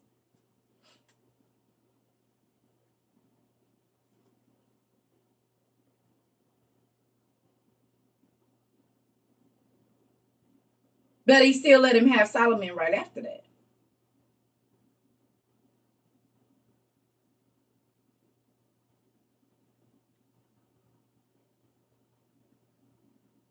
Yep, God waited till it was gonna hurt his heart, and he went on and took him. And David fasted and prayed when the baby got sick. He fasted and prayed, and God said, "Nah, you didn't think about that when you was taking Uriah's life. So now the apple of your eye is gonna be taken from you too. Yeah, I'm gonna take your son." God's plan will be done. That's the truth.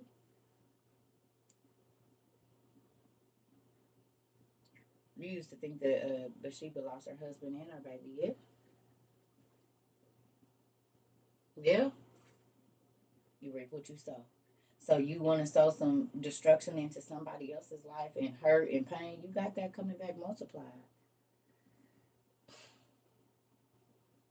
Page 295 for what?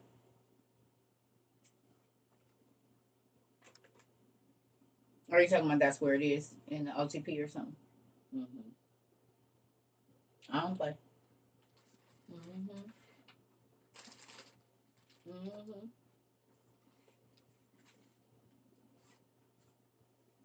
Yeah.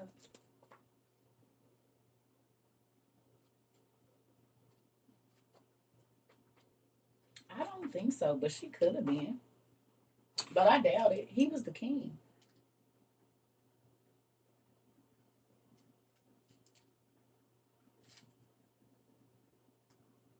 By reading the Bible. Money Kelly, that's how I learned about these books. I was studying the word. But I think you know that already. We talked about it. I think one of the last times she was here. I'm about to go make me some coffee, y'all. Give me a second, and I need some water.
All right, y'all. Sorry about that. I went to the bathroom, filled my water jug up, and made my coffee. And my mouth was tasting weird. I don't know what I ate last night, but I didn't have my tongue free. All right. We are in book one at page 819. You good. Okay. Page 819. Sorry, y'all. This is a long class. We've been on here 212 minutes. Okay, come on. Y'all ready?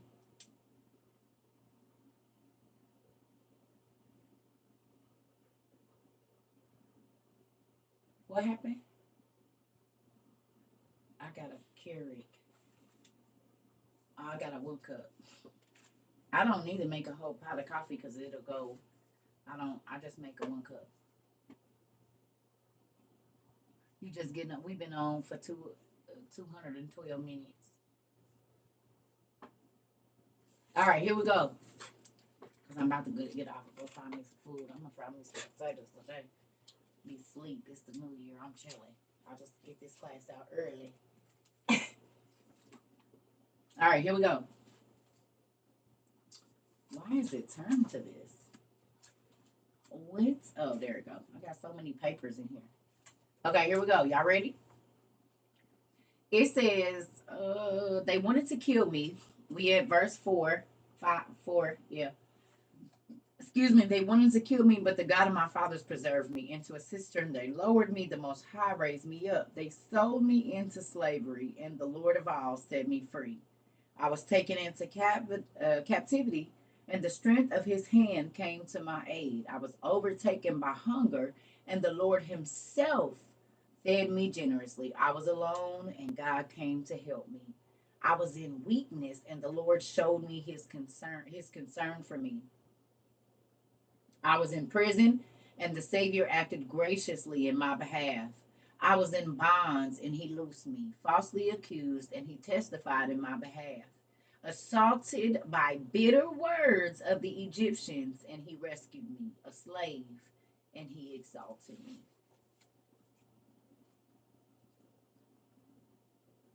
Hmm.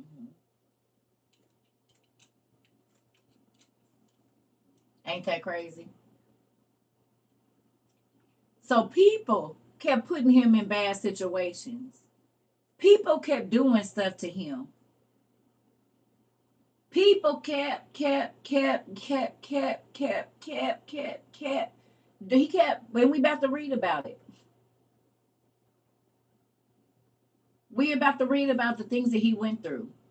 Because the Bible tells us a little bit, but it don't go into detail about all that he went through. But we gonna read it. Y'all ready?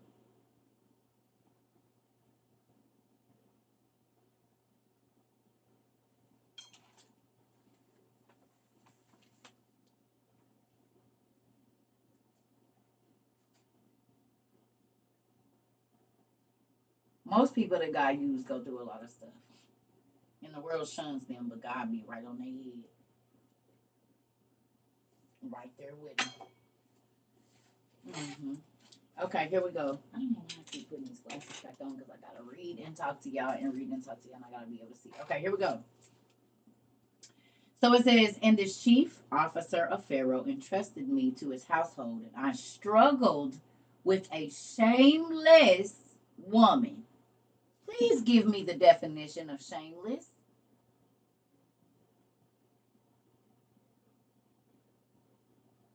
What's the definition of shameless?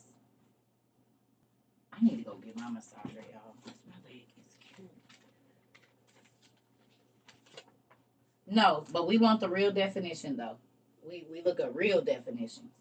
Like go to Webster's or Google or whatever. What's the definition of shameless? There's shameless men too. Not just women. They're shameless people. They don't have no shame. They gonna do whatever, no matter how it affects anybody else. They do not care.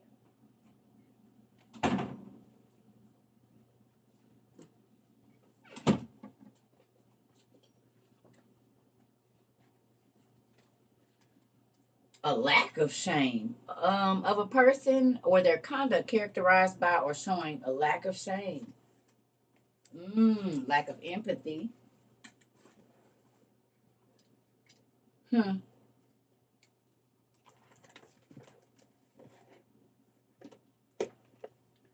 Blatant. So what is shame? What's the definition of shame? What's the definition of shame? No fear of consequences. That's true too. What's the definition of shame? Shame, a painful feeling of humiliation or distress caused by the consciousness of wrong or foolish behavior.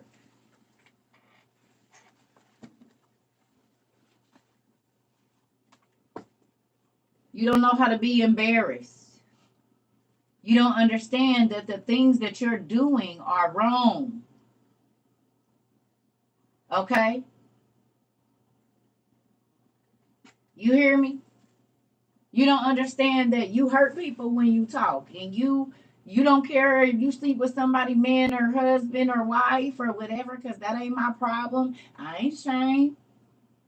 You don't care about stealing from the store. You ain't ashamed about that. You don't care about stealing hours from your job. You're not ashamed for that. It should be. You should have a painful emotion when you hurt people or do something that is not. It's not right. You ain't got no guilt. I don't care. I don't care how I hurt people. I don't care as long as I got what I want. I don't care.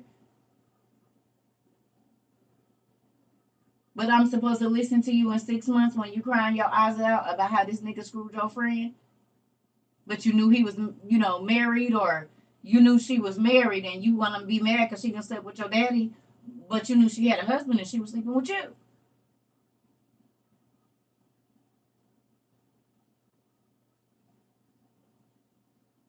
So why is you mad? They didn't have no shame when they was hurting their wife or husband, so why would they have any shame when they hurting you?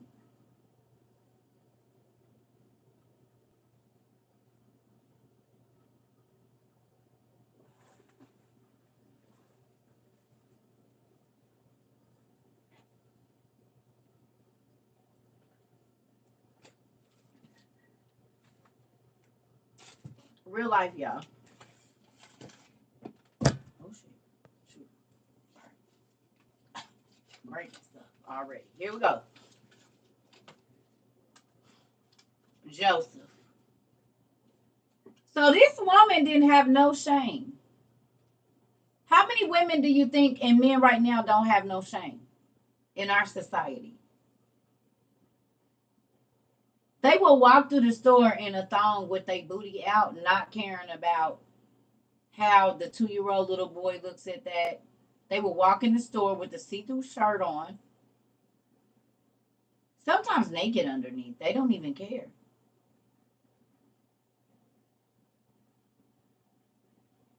They don't have what used to be for your bedroom or for the shake 'em up. Even the shake 'em up got the windows closed up. That should tell you ladies something. If you can't walk past the strip club and just look in there, why are you wearing the stuff on the outside of the strip club that you can't just walk by and see in the grocery store? I can see the bumps on your booty, like almost in your crack when you bend over to get corn. You didn't shave, girl. You didn't nair. If you're going to be wearing that, you might want to get that back area. Since you want to be bending over and showing everybody, excuse my language, your whole ass.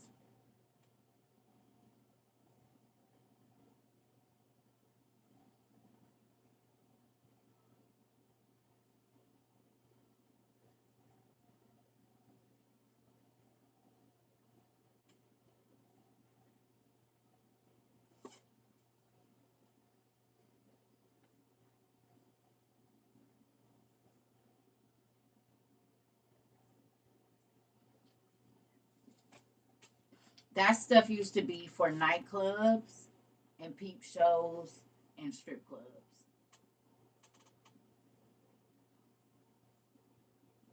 And now you can go to the grocery store at 10 o'clock in the morning and see a woman walking in a completely see-through dress with just a thong and a bra on. That was beach attire.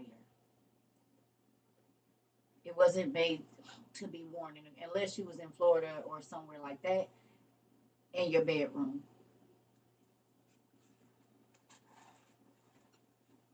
Right. Right.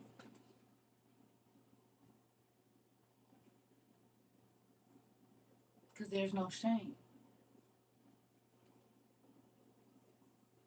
You said carpool be a trip in the morning. Lord Jesus. I bet. Okay, here we go.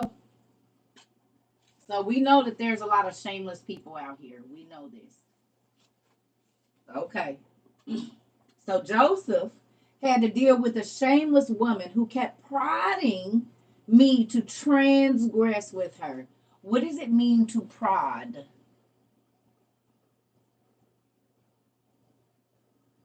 Prada. Ooh, even though it's spelled different, but I wonder if that come to poke. To harass, to tempt, to ask and try over and over and over. Keep poking or mess to incite, an incitement to act. Good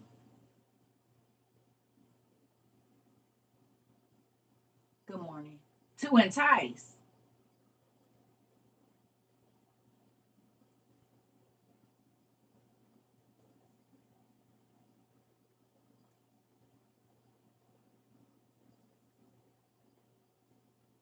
To relentlessly pursue something. And we looked at the word relentless earlier, right? To continually pester. Mm.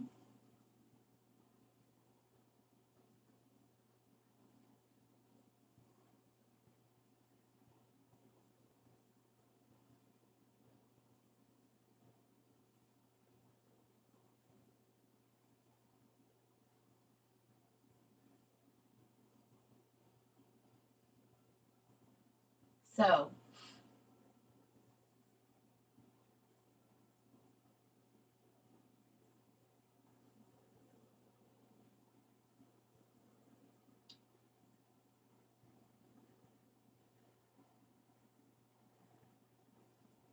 if the devil is always prodding you to go against or transgress, because to transgress means to go against.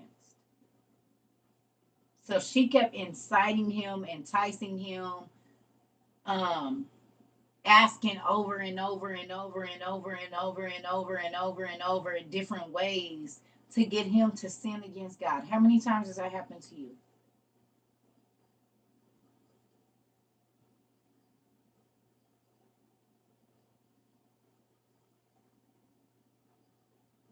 Your ex keep coming back. Somebody that know you used to do drugs keep bringing them around you. Somebody that know that you used to steal keep telling you about licks you can hit. Somebody that know you used to turn tricks come and tell you about a nigga they know that did showed up.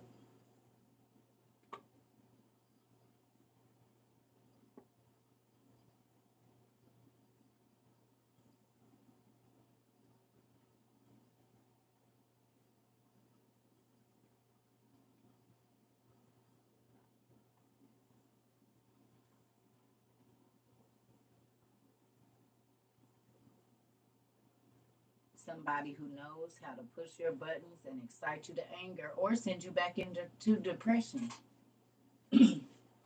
or a confused mind state. Because some people don't make you angry, they make you feel horrible about yourself. They make you feel insecure. They make you irresponsible with your money when they come around because they're doing things and you don't want to feel like you don't got it or you don't want to feel like you not whatever. So you go and you put yourself in situations that really make it bad for you.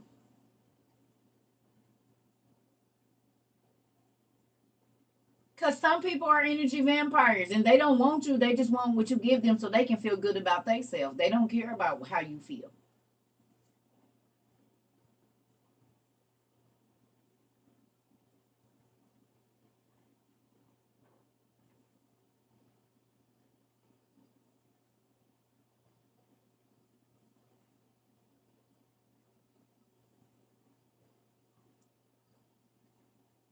Some men and women only come back to you because you give them what they need. They don't care about your needs. They don't care about how the interaction that you all have makes them feel. They just need what they need from you. And that don't always got to be intimacy. It could just be you the listening ear, but when you call them, they never answer. But you always got an answer for them or a solution for their problem, but they never can help you with any. Codependent relationships are toxic. Yes, they are.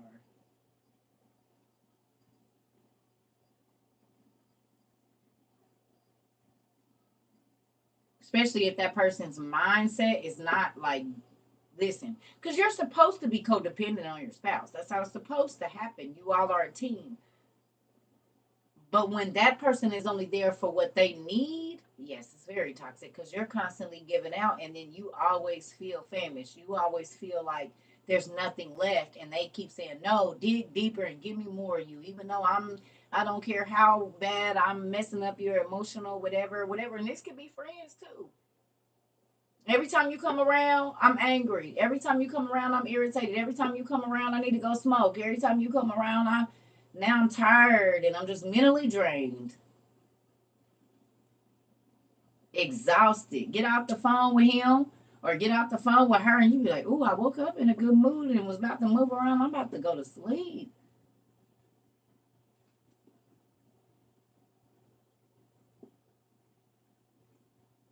Yeah. Okay, here we go. It says, I struggled with the shameless woman who kept prodding me to transgress with her because Joseph was a virgin. But the God of my father rescued me from the burning flame. I was jailed. I was whipped. I was sneered at. But the Lord granted me mercy in the sight of the prison keeper. God will give you mercy in some dark places, I'm trying to tell you. Because he didn't always put somebody that I didn't even know was paying attention to me. And they like, man, I've been peeping. You need to watch this one. You need to watch that one. Like, you don't even know I really got your back because I mess with you. I see you won't be in here on what everybody else be on. Like, God, I don't care what situations I've been in. God always had somebody that I didn't even know was looking out for me and would put me in places of favor. But I had to be in that dark, ugly space first to find it. For real. And found the best things that could have had. But like I said, roots, seeds don't grow in the daylight, in the sun. They grow in the dark, where you can't see nothing. But the roots are moving, and everything is coming out that's good in that seed in the dark. Don't be scared to be in the dark. It's okay. Everybody don't have to know every move you make. Everybody don't have to know every single thing you about to do or what's going on in your relationship with your family. You don't know. Let some things happen in the dark where everybody can't see. That way your roots get strong. Because sometimes when you tell people you're growing stuff, they wait till you go to sleep and they go and dig your garden up and put the cover back up like it's a seed in there, but they can took your seed out and put it in their garden. Or just discarded it all together because they don't ain't nothing growing in their garden. So they don't want nothing growing in your garden.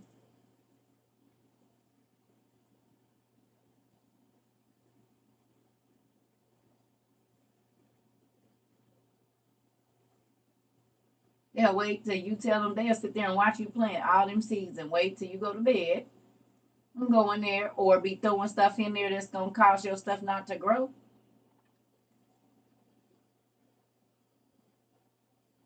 Sowing seeds of doubt and unbelief and just all these different things. Oh, well, that ain't going to happen. And this ain't going to happen. And that ain't going to happen. Why would you? No, we don't Zoom anymore. Mm-mm. Come on. Yep. All right. So it says, for the Lord does not abandon those who fear him, neither in darkness or chains or tribulation or direst need. For the Lord does not disappoint as does man, nor is he timorous like a son of man, nor like an earthborn. He is weak and a frightened away. In all these matters he takes a stand, and in various ways he offers assistance, even though for a brief time he may stand aside in order to test the disposition of the soul. Did y'all get that? Did y'all get that? It ain't that he ain't there, but he's trying to see what you're gonna do. Is you always gonna run and get your own plan and not let him do what he gonna do in your life? Is you always gonna have a plan A, B, C, D, E, F, G? If he don't give it to you right now, is you gonna go get it yourself? You not gonna wait on my daddy? He be trying to see what you gonna do. Are you worth what it is that you're asking him for?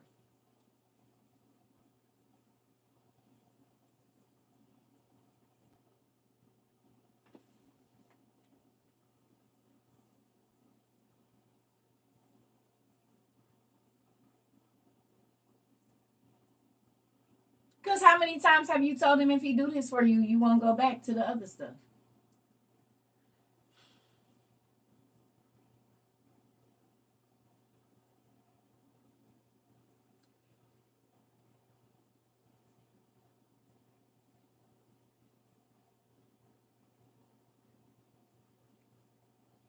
Hmm?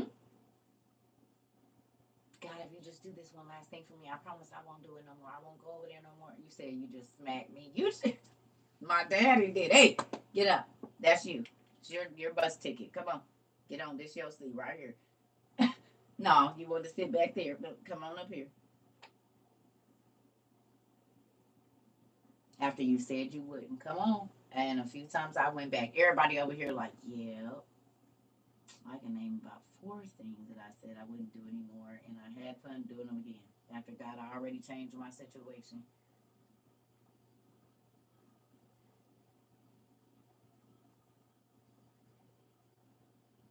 You said you in my business? You in my business? Yes. Mmm.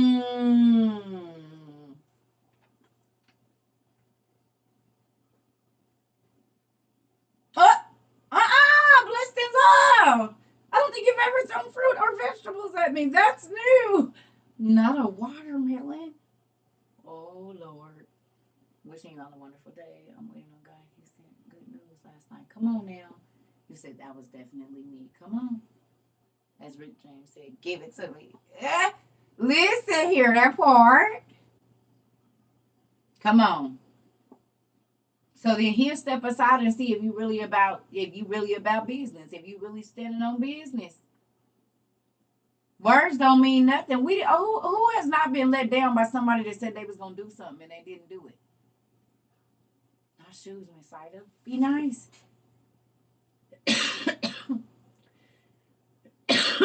Excuse me. We all have been let down by somebody that said they was gonna do something and then they didn't. Talk about bringing up the happenings of the dark into the light. Uh-oh. I'm just gonna read on. Here we go. All right, Joseph is for everybody this morning. Here we go. Okay. So it says, in 10 testings, he showed that I was approved. And in all of them, I persevered. So there was 10 tests or 10 experiences that God went through. I mean, not God, I'm sorry, Joseph.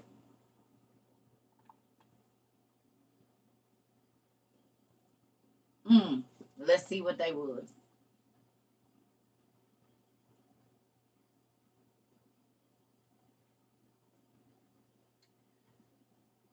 And it says, because perseverance is a powerful medicine and endurance provides many good things. It sure do. It says, how often the Egyptian woman threatened me with death. How often after turning me over to the tormentors, she would call me back and threaten me.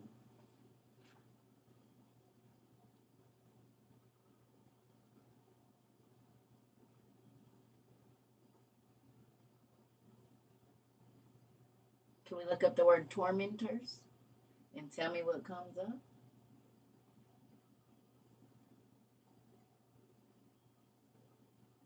Anybody ever watched any of the movies from the old days where the spirits used to come and be driving? They would throw them down in that hole, but the hole got a whole bunch of evil spirits in it, and they start seeing faces and whispering in their ears and saying stuff. The tormentors were in Harry Potter too, and they were also in Saul and David's story.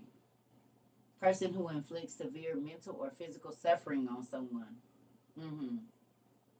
But we already know that the magicians at this time were running rampant. Spirits were genies. They manifest.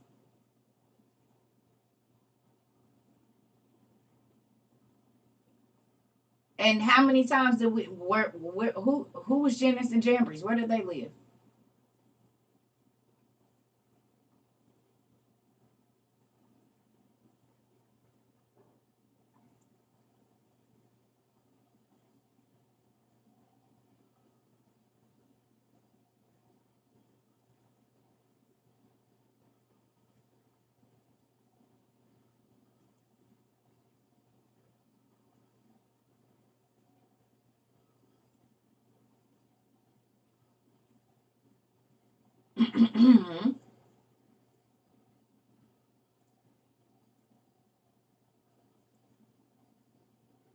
Yeah.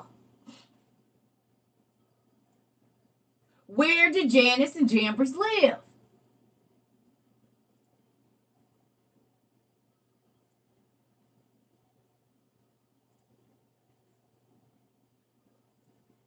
Egypt.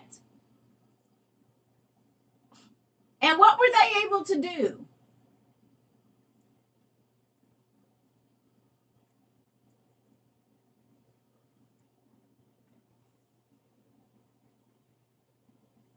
Magic.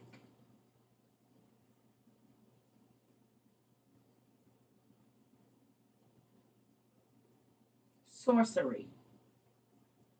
Can't sorcerers make you see things that you don't normally see?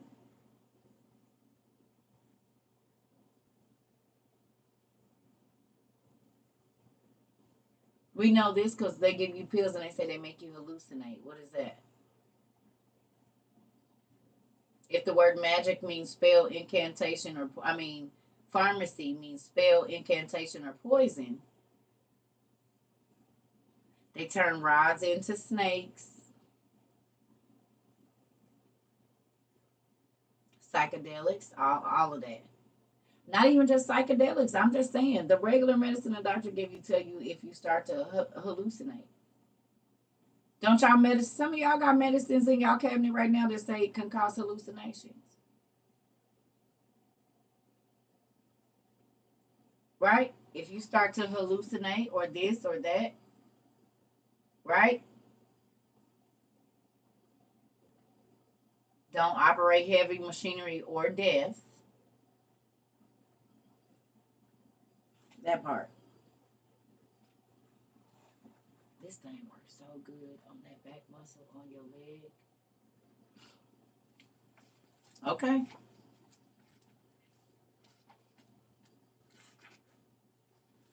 Here we go. Is this going down? Yep, it is. I need to charge it. Fine.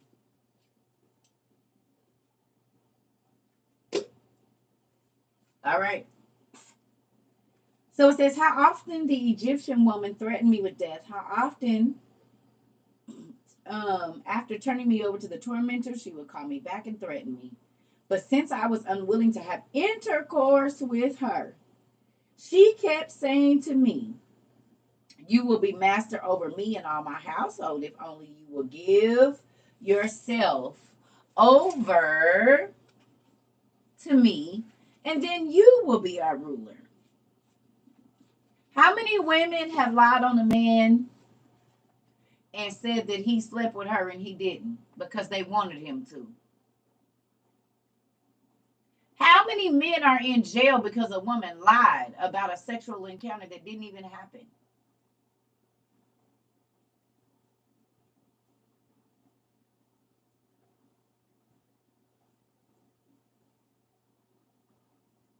A relentless woman.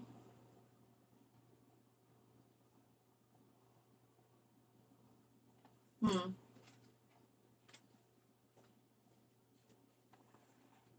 So then these women been around. All because he don't want to have sex with you?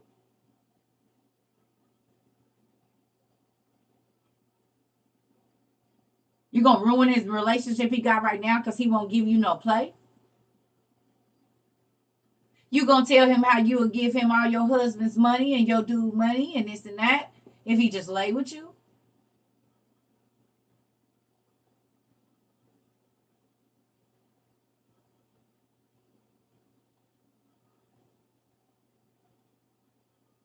Okay. It says, but I recalled my father's words and went weeping into my quarters and prayed to the Lord. For those 7 years I fasted, and yet seemed to the Egyptians like someone who was living luxuriously. It always looked different from the outside. He said I was in there fasting, but it looked like to the Egyptians I was living this grand life.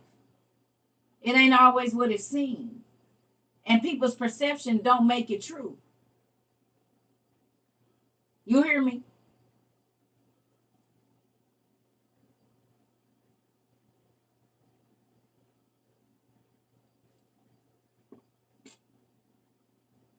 It says, for those who fast for the sake of God receive graciousness of countenance. If my master was absent, I drank no wine. If my master was absent, I drank no wine. For 3-day periods, I would take no food, but give it to the poor and the ill. I would awaken early and pray to the Lord, weeping over the Egyptian woman of Memphis, because she annoyed me exceedingly and relentlessly. Oh my God, I know a woman like this. In the night, she would come in to me, pretending a mere visit. This how Diddy be acting.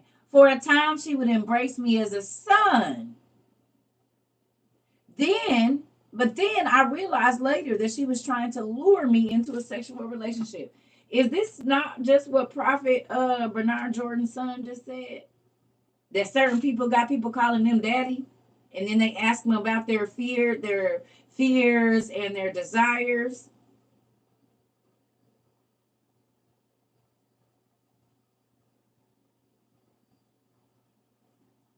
Prophet Manasseh Jordan just said this word for word in his video.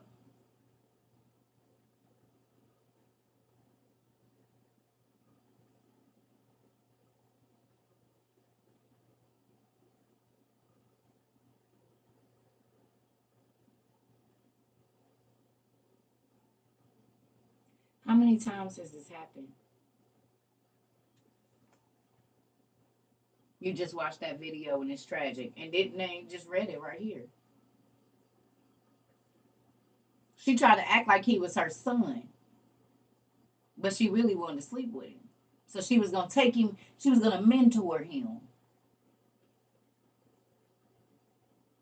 How many mentors have taken advantage of their mentees?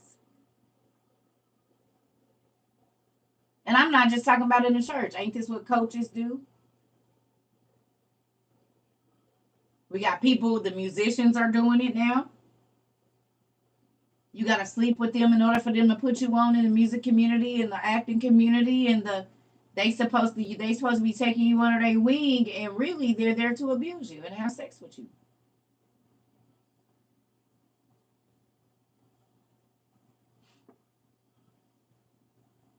Teachers, corporate America. A Japanese music exec just got exposed for this. It's not a game.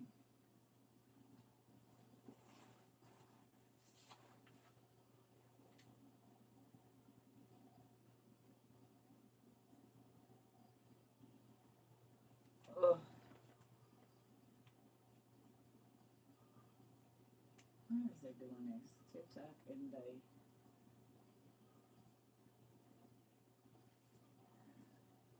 What the heck? Ugh. Yep, they make you call them mommy or daddy or some kind of. Yep. Yep. Yeah. So how do we see this coming to pass even now? Oh, y'all, my side, like the muscles back in the back of your thigh. Goodness gracious. Spiritual parents, right? Spiritual parents, right? Spiritual parents, right? That part.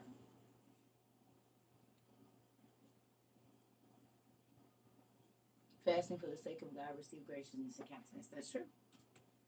So look, it says, when I became aware of this, I lamented to the point of death. After she had gone out, I came to myself and mourned in her behalf for many days, because I had recognized her deceit and her deviousness. I spoke to her the words of the Most High, hoping he might divert her from evil desire. How often then does she flatter me with words as a holy man, deceitfully praising my self control through her words in the presence of her husband? But when we were alone, she sought to seduce me.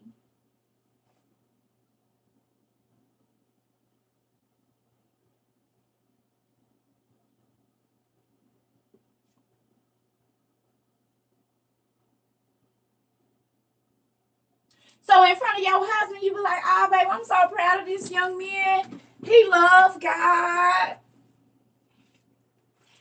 He loves God and do what he's supposed to do. God, but babe, you should take him under your wing and let him come over to the house and hang out with the boys and stuff."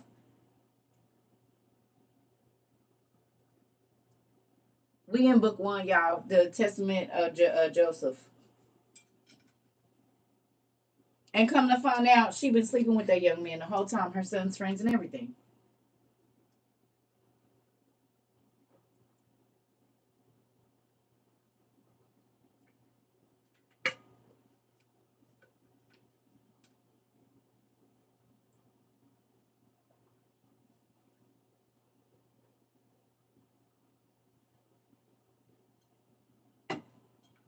You said this is juicy.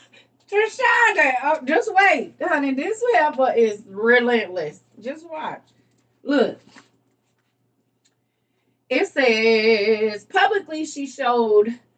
Publicly she honored me for myself. I'm sorry. Publicly she honored me for my self-control, while privately she said to me, "Have no fear of my husband, for he would not believe it." I'm sorry. "Have no fear for my husband, for he is convinced of your chastity, so that even if someone were to tell him about you, he would not believe it." She said, "Don't worry about it. I already convinced my husband that you ain't touching no woman. That's why you can touch me. So even if somebody did say something to him about it, he ain't gonna believe it because I done already convinced him." She is scandalous. We ain't even got all the way through, Miss Nicole. We ain't even got all the way through. Oh yes. Oh yes. Will and Jada. Petty, but amen. Poor Augie. Poor little Augie. Come on, Auntie. This part. This part. And we talking about what God stripped him. Well, originally we was talking about what God stripped him from and what all he had to go through when God was taking him wherever he's supposed to be going. No name Oz. That part. Some of y'all got friends like this lady, the Memphis woman, a shameless woman.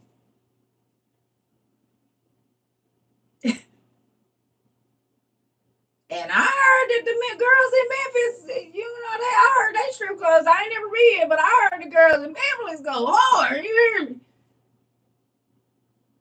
I heard the girls in Memphis get it in. You know what I'm saying? Now, I don't know, but chicks used to be going to Memphis all the time.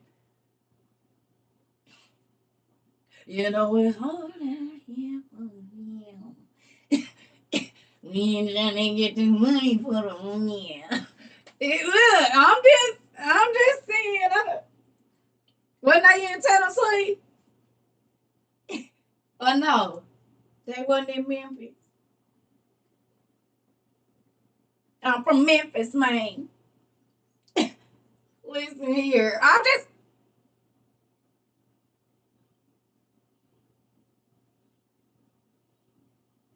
Okay. So I guess ain't nothing changed. The women in Memphis go hard then, huh? Y'all want to talk about it or no? Y'all want it to be another session? Because the Memphis women, they had a reputation all the way back to Joseph days.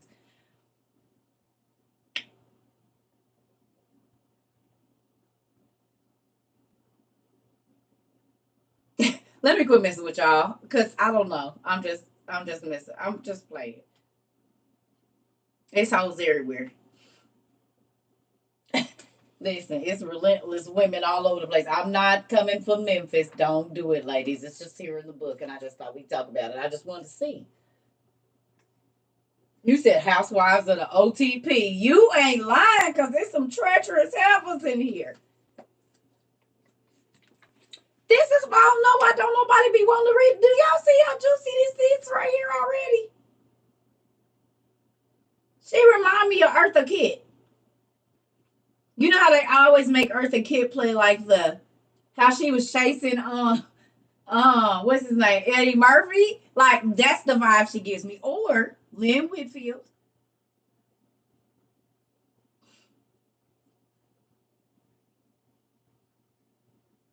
Because she had the power and the money to manipulate and control everything. So a mix of what's the name of what book? Can y'all please use y'all manners? I love y'all. Can you please tell me the name of the book? Can you please tell me? Can you please? Can you please? I need y'all to use y'all manners. Love y'all. Because you could be talking about this book or the actual book we're in. So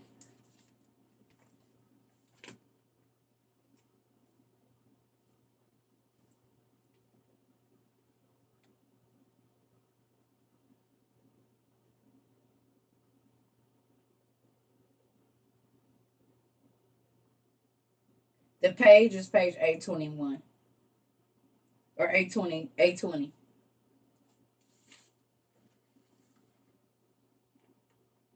Okay. All right, here we go. So it says, in the night, she would come in to me pretending a mere visit, because she had no male child. She pretended to consider me as a son, and for a time she would embrace me as a son. Oh, wait a minute, I already did this. I'm sorry, I already read that. Sorry, y'all.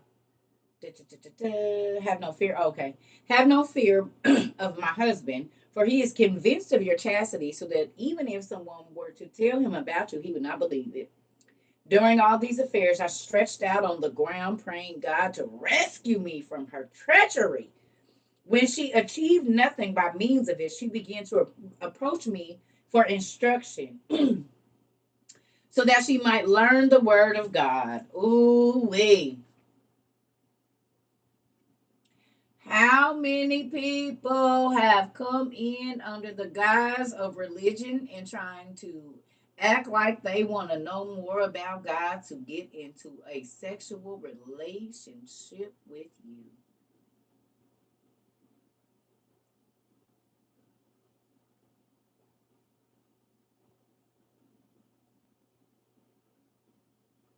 Oh, I believe in God too. I read my Bible too. We should study sometimes together.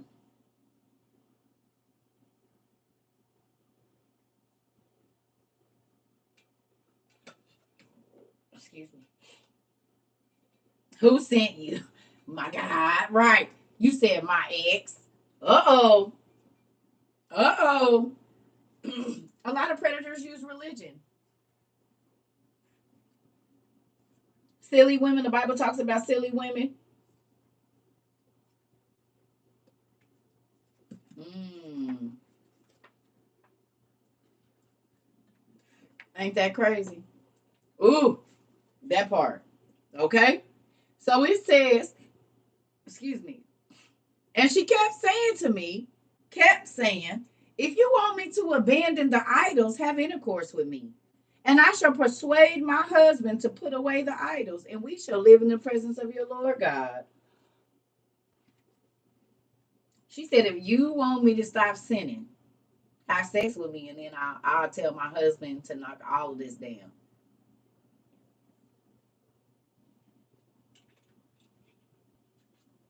So you want me to sin against God to bring you to God?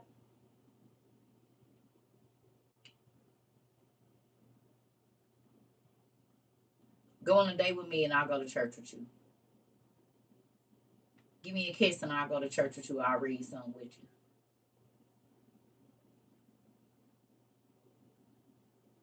You go on a date with me, I'll go to church with you. But you got to go on a date first. Or they will go to church, but they really only want what they want.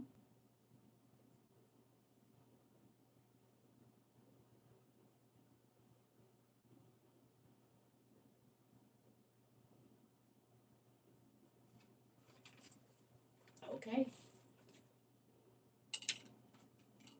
Okay.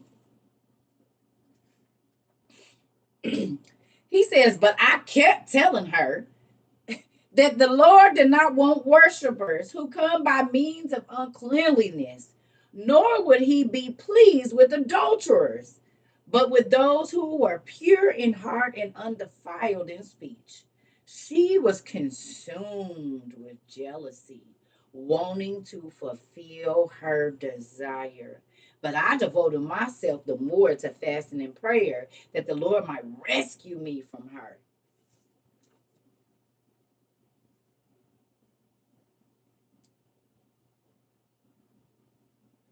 Is this not crazy? Is this not crazy?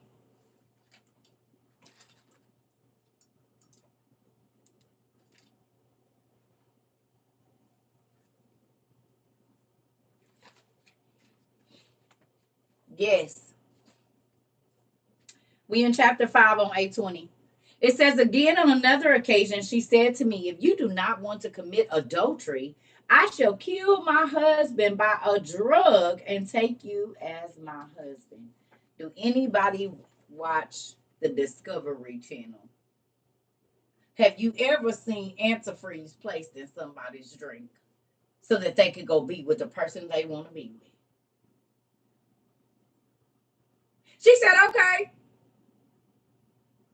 But then I'm gonna kill my husband and then I'll marry you.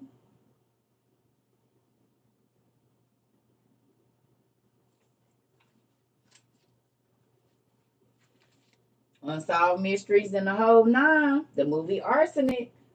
Come on now. Over and over again. So then ain't nothing changed then. For the money. Come on. All right. It says, when I heard this, I tore my clothing and said to her, woman, show reverence to God and do not commit this wicked deed, lest you be utterly destroyed. For you should know that I shall make it known to all that this is your scheme. He said, if you telling me this, he said, I'm gonna tell everybody. If he died, I'm gonna tell everybody you killed him.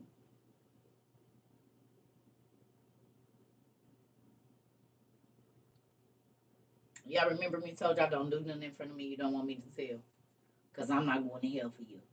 I'm not covering up none of that mess. I bet you I don't.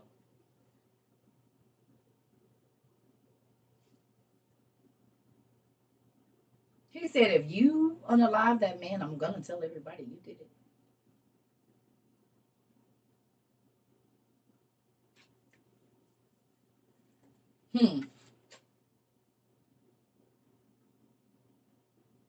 That part. I will not hold your coat. That part. Come on. That part. And won't. Why you go do what you gonna do? Mm-mm. He said, filled with fear, she ordered me not to disclose her plan. Then she withdrew, but kept trying to entice me. Here we go. With gifts and every manner of pleasurable things. Who was here in the beginning of this class when I told y'all there's so many things that I have turned down? Things that people couldn't even, they would look at me like I was an idiot if I told them the amount of things and opportunities that I turned down, but I already knew what came with it. I already knew, ooh, and this is beautiful. 3-4 carat diamond ring, solid stones, 4 solid 1 carat diamonds going across the top. I ain't never seen nothing like that in my. This herringbone so fat, it don't make no sense. You said you're gonna bring me $6,000 at the end of the week so I can go get the kids' school clothes. You said you're gonna get my body down there and move me to Atlanta, and I can live in a $500,000 home, Stone Mountain.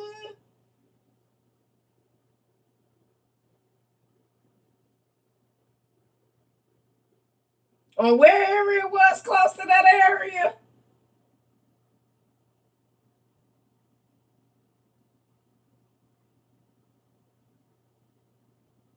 And I turned it in to stay in my 2-bedroom apartment. Is it Stonecrest? Whatever it is, thank you.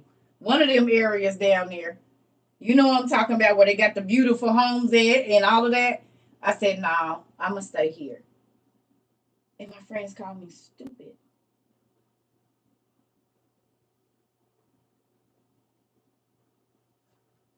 That part. And right after that, I was in a crazy situation. And the devil came back. You sure you don't want it? Pulled up to my crib in a brand new. I said, oh God. I looked at my little townhouse and looked at that Corvette and looked at my townhouse and looked at that Corvette. I said, no. I better go on and just go on in the house. Come on, kids. Oh, stupid, stupid, stupid. No, I'm happy I did it.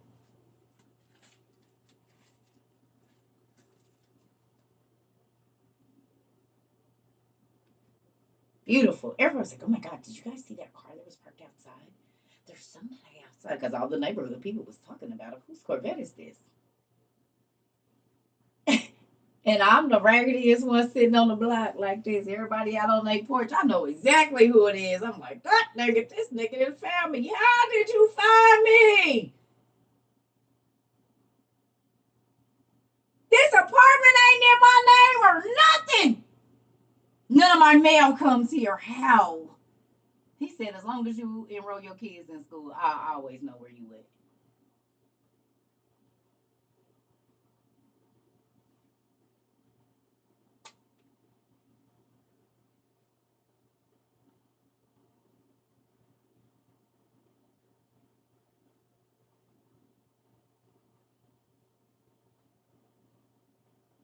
That was in 2007.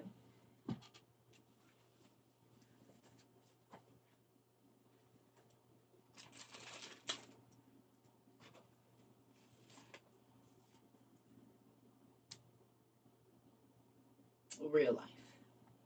And he showed up at pretty much every place I was. Whether I got a new car, whether I had somebody get the crib in my, and so that I couldn't, he didn't know where I was at, he still found me. Good morning.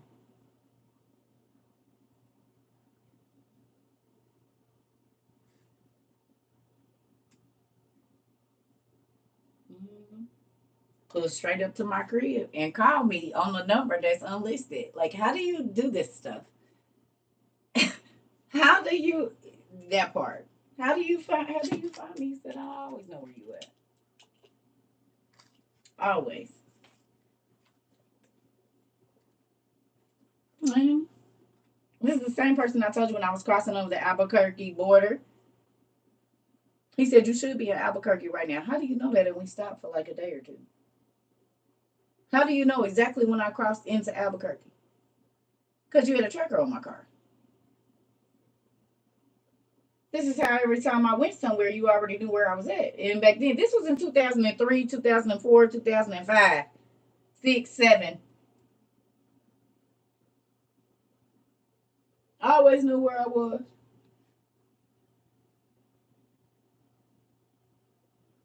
That's why I don't play with the devil.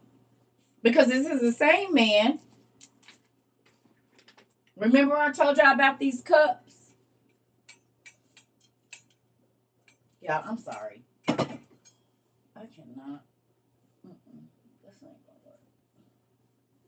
This hair on my neck is driving me crazy. Y'all just give me 1 second. Ugh, I don't want that. Ooh. I've been trying to let it. I can't. I get that. It's not gonna work. We can't do that.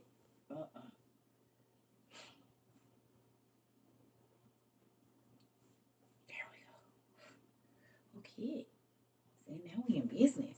Cause this rubbing with this, I'm about to feel crazy right now. It's too cold here though for me to turn this off, and I don't want to turn the heater on because then I'll be choking. So with that, there are some people that are relentless. You hear me? They want what they want and they don't care who they destroy to get it. Don't be like that. And did y'all see it was envy and jealousy? She had a freaking husband. Her husband was number one to freaking Pharaoh.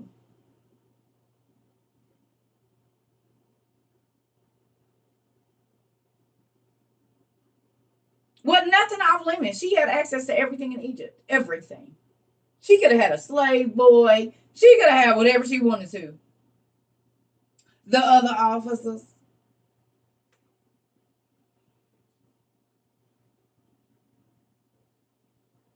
You heard me. You didn't talk about killing your husband, unaliving your husband. You didn't lie and said you're going to become a Christian and quit worshiping idols.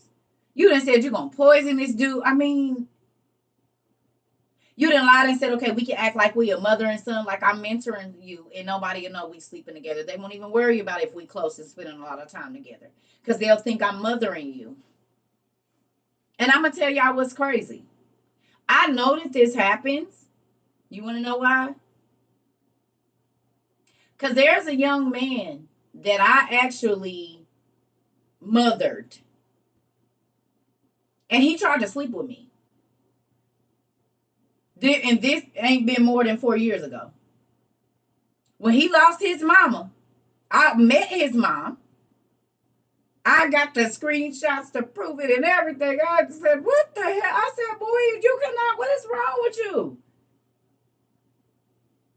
And then when I got divorced, he came over to my house and tried to spend the night. I said, you done lost your mind. What is wrong with now? Granted, I think the boy was drinking and probably going through some stuff. But I said, don't you ever talk to me like that. So I know that this can happen because it happened to me. But the reverse side, it was the son trying to be on some weird stuff. Then he tried to get with my daughters too. I said, yeah, you weird, boy. I done told them you they brother and everything else. You're weird. Because my daughters told me he was in their inbox too. I'm like, first of all, you done known my youngest two daughters since they was like 10 and 11. You're older than them. You was like 17 or 18 at the time.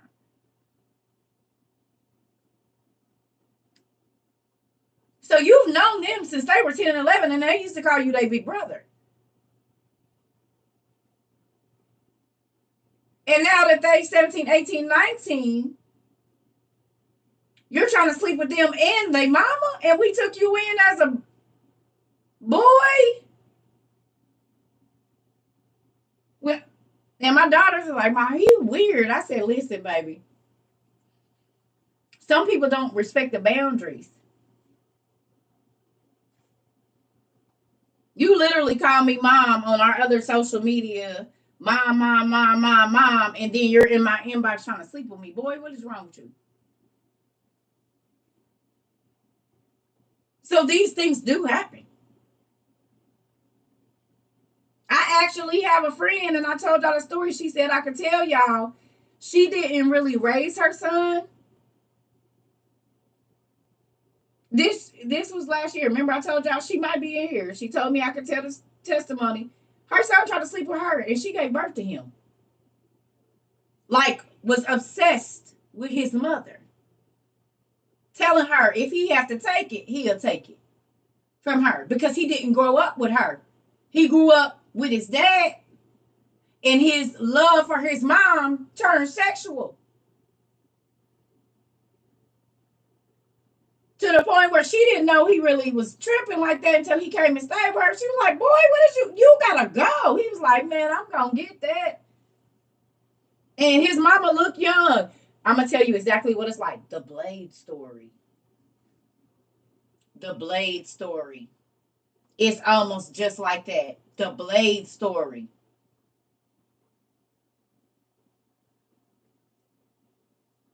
But think about it. Seramis. We read about this though in our books. We read about this. Right. Nimrod and his mama was sleeping together. That's how Baal worship came about. She married her son.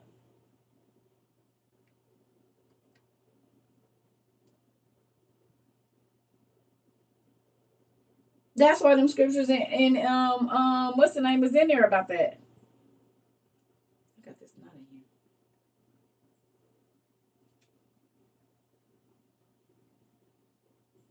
You hear me? So this stuff really still be happening. Oedipus and I don't know how you say that. Oedipus. I don't know. I don't remember. Y'all told me how to say the name, but that guy Edie, we're gonna call him in Greek mythology. Yep. They do not teach us this as they should. Yes, Tasha, they should.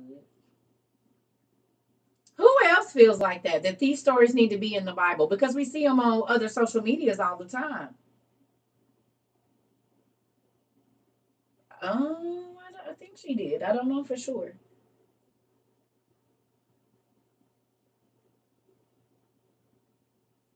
Maury, Ricky Lake, Sally Jesse Raphael, Geraldo, Steve Wilkos.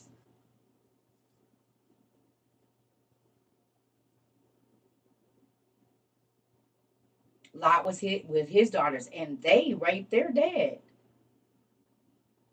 Got him drunk and went on in and got on in and took turns.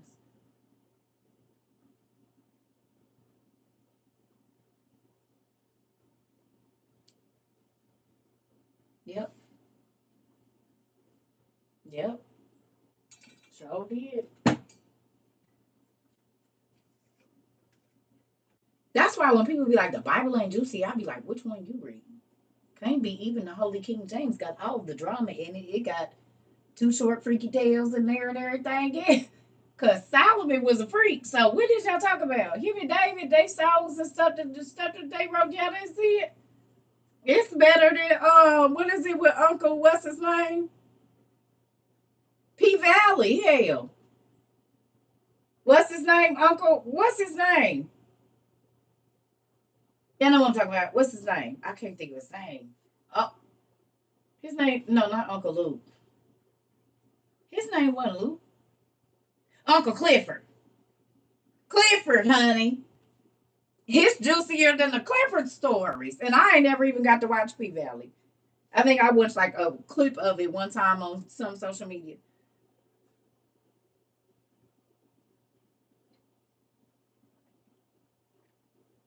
So if you watch P Valley, the Bible juicier than that. Plus the Lucius Lyon them people and all of that. Them shows. And Scandal. And don't forget how to get away with murder. You put all of them in there and baby. Empire.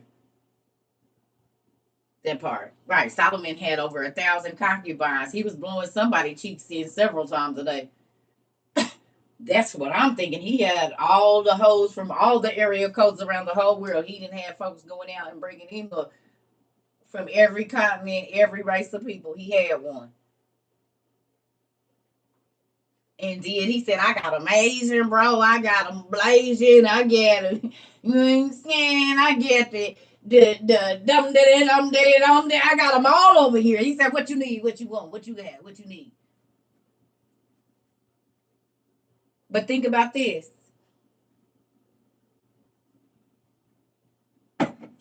People came to Solomon, Jerusalem Slim. You know what? I love it. That's a good name for him, Jerusalem Slim. You sure said it. We bounce around because the Bible, that's not the order that the Bible was written in. That's the order King James put it in.